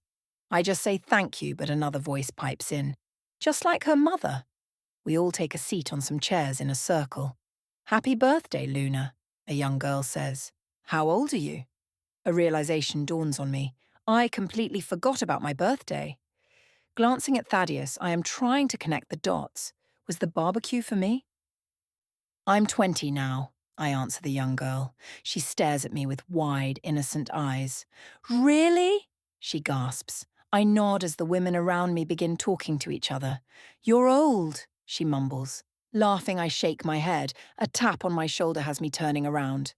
"Beth!" The adorable 8-year-old girl is practically grinning from ear to ear. I envelop her in a large bear hug, practically squeezing the life out of her. "Anna, I can't breathe," she says while struggling. "I'm sorry," I say, grinning at her. "So what have you been up to all this time?" "I have been playing with my friends and having so much fun," she practically exclaims. "Oh, that's great!" She suddenly motions for me to lean closer, and so I do. Cupping my ear, she says, "You have a lot of presents." "Where?" She points to a table I hadn't seen before. Stacked on that table are gifts wrapped or just in gift bags. Beth was certainly right. There is a lot on the table. "Are you sure that's for me?" I ask nervously. "Oh, sweetheart, that table of presents is all yours. The Alpha told us we didn't have to get presents, but the majority of us did. It's your birthday." I glance at Mary's wide eyes. "When was this?" I ask, surprised. Many of them laugh while I sit there absolutely baffled. "Yesterday, Luna." "Oh, I should go get you a plate," Mary says, standing up on her feet. I glance at what she was looking at. Everyone, if not most, were already lining up to get some food. It was a pretty long line, but from what I could see, kids were up first and then the elders. The adults and teens weren't up yet. When I turned back to Mary, I realized she had already gone up and was coming back. She probably cut the line, I thought. "Thank you," I say as she hands it over to me. "I'll be right back." Standing up, I head over to the drinks. I open the cooler and glance inside just as a voice speaks from behind me. "Hey, Luna." I turn and realize it's Cassie, the girl who gave me heels when I was trying on a dress at the mall. "Hi, Cassie," I reply and give up pulling out a Sprite can. "So how's it going? Happy birthday, by the way," she says, pulling out her own drink. "It's pretty calm," I say, glancing around the clearing. "I really like it," she nods. "I know what you're talking about, but that's not what I meant." I turn to her, confused, before she says, "Mason and Rose?" "Oh," I say, nodding. That just brought my mood to a whole new level. "I miss Mason already, Rose not so much." "I'm just saying now," she says, looking me straight in the eyes. "If you need someone to talk to about anything, I'm here for you." A warm smile makes its way onto my face. "Thank you," I say, making her send me a cheeky grin. "Do you want to hang out with us?" she says, nodding her head towards the small group of teens nearby. "Not right now," I say, glancing at the group of women. She follows my line of sight and nods. "All right, well, when you're done, I'm just right here." I smile, walking back to my group. "So, what did I miss?" I ask, taking a seat back in my chair. Everyone is eating right now, and some kids are in the middle of our small circle, giggling at each other. "Oh, we were just speaking of which baby names would fit your future child." I stare at them in surprise. "Like Thaddeus said, we aren't ready to have kids yet," I say. I hadn't realized this yet, but my mom is sitting next to me. "Yes, but Annabel, I really want grandkids sometime soon." We thought of the names Aiden, Ethan, Damon, Stefan, Michael. All right, no more please, I beg. I try to eat quickly so I can be with Cassie and her friends. When I'm done, a small hand holds my hand. I smile down at the young girl, no older than Beth herself. Hi, I say, bending down to her height. Can you play with me and my friends, please? She's looking at me with adorable, wide brown eyes, and I can't say no. Nodding, she grins before yanking me towards her friends. Beth is one of them, and when she sees me, she smiles. So what are we doing? Limbo! Many of them practically shout. The majority of people begin rushing to us as I lift the limbo stick. No one wants to hold the other side.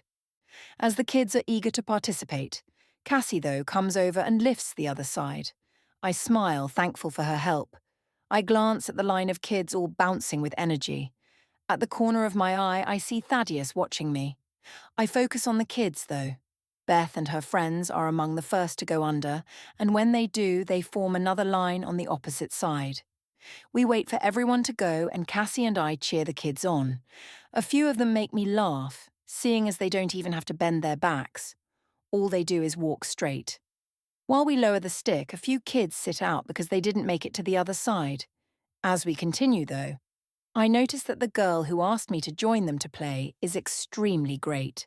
Great job, I say to her and everyone else. When the stick is less than 3 feet from the ground, a very young boy, probably 2 years old, crawls under. Cassie and I giggle uncontrollably while others are just mumbling about how that's cheating. When the cute little boy stands to his feet, he starts giggling and clapping his small hands together. Oh, he's congratulating himself, I thought. I reach over to him, giving him a high five. As the game finally comes to an end, Cassie and I high-five everyone who participated. The kids all scatter away and go on with whatever they were doing before. Cassie suddenly grins before nodding behind me. When I turn around, all I see is a wide platform deck behind me. I then take notice of how everyone is crowding around the deck. It's quiet for a few moments until heads snap towards me. Go up, birthday girl, Cassie says. A few women gently push me towards the deck, making me stand alone at the front of everyone. I search the crowd for Thaddeus, but he isn't anywhere to be seen. There is a moment of silence, but as if rehearsed, the pack takes a deep breath. Happy birthday to you, happy birthday to you, happy birthday, dear Luna, happy birthday to you. I immediately cover my burning red face. This is so awkward. If someone had told me a year ago that I would be celebrating my 20th birthday with the Dark Moon's pack as Luna, I would have laughed in their face. Now, all I want to do is leave. This was not my type of scene at all. Honestly, I would have expected to celebrate with Mason and Rose if things were different.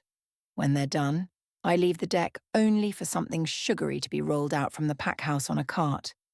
My eyes widen when I see cupcakes.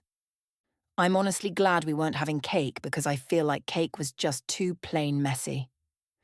Glancing around, I look for my mate, who's somehow disappeared. Some helpers begin handing out cupcakes while I wait at the side with Cassie. When the kids each have cupcakes, I get in line and wait for my turn. When I get to the front, I pick a red velvet cupcake, and Cassie picks a chocolate one. We walk around for a bit before some guys walk over to us.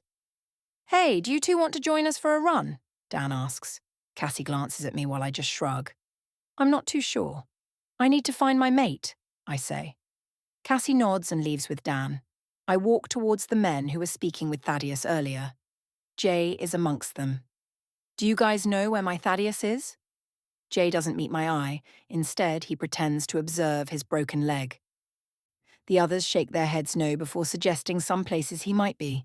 I stare hard at Jay. Jay... He doesn't respond. I leave them heading inside the pack house. Most people are outside while others are inside chatting or watching TV. I smile at people before continuing on my search for Thaddeus. I try the mind link as I go to the front door, but he is blocking me. Rolling my eyes in annoyance, I sigh, take a break, and get water from the kitchen. Gulping down my glass of water in just seconds, I turn around, completely tired. Honestly, all I wanted right now was to go to sleep. It was probably a little bit less than 2 hours since we got here. I couldn't leave since this is my birthday party. I'm also almost 100% sure that I have to open the gifts too. There had to be almost 100 presents. I stretch before taking a deep breath and leaving the kitchen with a smile on my face. I walk past everyone and stop when a few people stop me to speak. My dad is among the group of people. A real smile stretches across my face at the sight of him. It's been way too long since I've seen him, which makes me sad. "Happy birthday, sweetheart," he says, pulling me in for a hug. He kisses the top of my head before pulling away. "How have you been?" he says the exact same time I ask him. Chuckling, I answer first. "I've been sort of good." He nods his head before replying with the same answer. I roll my eyes jokingly before I tell him I have to leave. I wave to the people with him, who simply bow their heads. When I reach the back door, I see him. Sighing with relief, I practically speed walk towards him where he is getting a drink. I tap his back, making him turn around. "I've been looking for you." "Where have you been?" I say. "I had to go get something, but I'm here," he says, taking a sip from his drink. "Okay. Thanks for all this, by the way." He nods. Not to be rude, but when does this end?" I have no idea why I'm telling him this. He frowns before concealing the look in his eyes. "You can leave any time you want. I can get some people to bring the gifts to the house." "Oh," is all I reply with. "Are you leaving now?" he asks. "I guess," I say. "See you later." He surprises me by throwing his can into a garbage bag. "I'll go with you." We walk side by side, passing many who just smile. I take Thaddeus's hand into mine. He tightens his fingers as if giving me a small squeeze just as we leave the backyard. We walk in silence before he breaks it. "How was it?" "Honestly, it was very overwhelming. I mean, I keep forgetting how many people are actually in the pack. I probably spoke with more than half of the pack," I say. "How was everything else?" I turn my head to him. "Why do I have a feeling a barbecue isn't something the pack normally has?" "Because it isn't," he simply replies. "The last one was many years ago. Thanks, by the way." "Again," I say. He looks away before looking back at me. "I didn't plan the whole thing. I told some people that it was your birthday and that we were going to have a barbecue, but some elders took it seriously. They insisted on getting gifts, singing for you, and even baking cupcakes," he explains. I raise an eyebrow at him. "Was it worth it?" He doesn't reply as fast as I thought he would. It kind of dims my happiness until he answers. "Yes," he says, staring into my eyes. I smile before I think of something. "What did you need to get, by the way?" I tried to ask Jay where you were, but he wouldn't even look me in the eyes, so I'm guessing it was pretty important. He doesn't reply at first, but he stops and turns to me. "Close your eyes," he says. His voice is hesitant, but I do as he says. I wait for a few moments until I hear something being shut. I want to open my eyes, but I feel as if I can't just yet. I wait in curiosity until a cold object is placed around my neck. Holding in the gasp, I realize it's a necklace. "Open your eyes." My eyes flutter open, and I look down to see a small golden heart on a gold chain. "It's beautiful," I say, fingering the object. "Where?" "My mother wanted me to give this to my mate," he retorts. "Was it a family heirloom?" He sighs. "Something like that." "Thank you," I say, staring into his dark, intriguing eyes. My mouth was going dry from the way he was staring at me. He must have known what I was thinking because in a few seconds, he was kissing me. This came naturally to me, so I simply kissed him back. There was no more hesitation. I simply went along with it. When we pulled away for air, we continued walking towards the house, but with a better purpose. The moment we walked inside, Thaddeus shut the door. I had time to slip off my shoes before Thaddeus was already close again. He pulled me close just as I rested my hands on his chest. Automatically understanding, he lifted me up, carrying me. My fingers wove into his hair. Gasping, I look down at the dress. "Thaddeus," I murmur. He doesn't look like he cares at all. "I'll buy you another one," is all he says before he continues kissing me. His hands hold me securely as he takes me into his room again and kicks the door closed. When my back touches his bed, I sit up. "Wait," I begin, pushing on his chest gently. "If we do it again, does it mean you don't care about what Scott told you?" He nods once. I'm worried about what could happen, but Scott has no business in deciding our path. Smiling, I pull him closer. Scene fade. I open my tired eyes and stare at my sleeping mate. My head lies on his chest, listening to his calm breathing. I glance up at my mark on his neck briefly before seeing a glimpse of the scar on the inside of his leg. Gazing at my mate, I have only two questions in mind. What will happen to us? And will we be okay in the end? The curse. The only thing that is stuck in our way to true happiness. Whatever happens, it has to happen. There is no way it could be fixed or undone. No way at all. But from what I've heard once, nothing is ever truly impossible. You'll just have to wait and see when the time is right and the opportunity is in your reach. So I guess we'll have to just wait and see what happens next.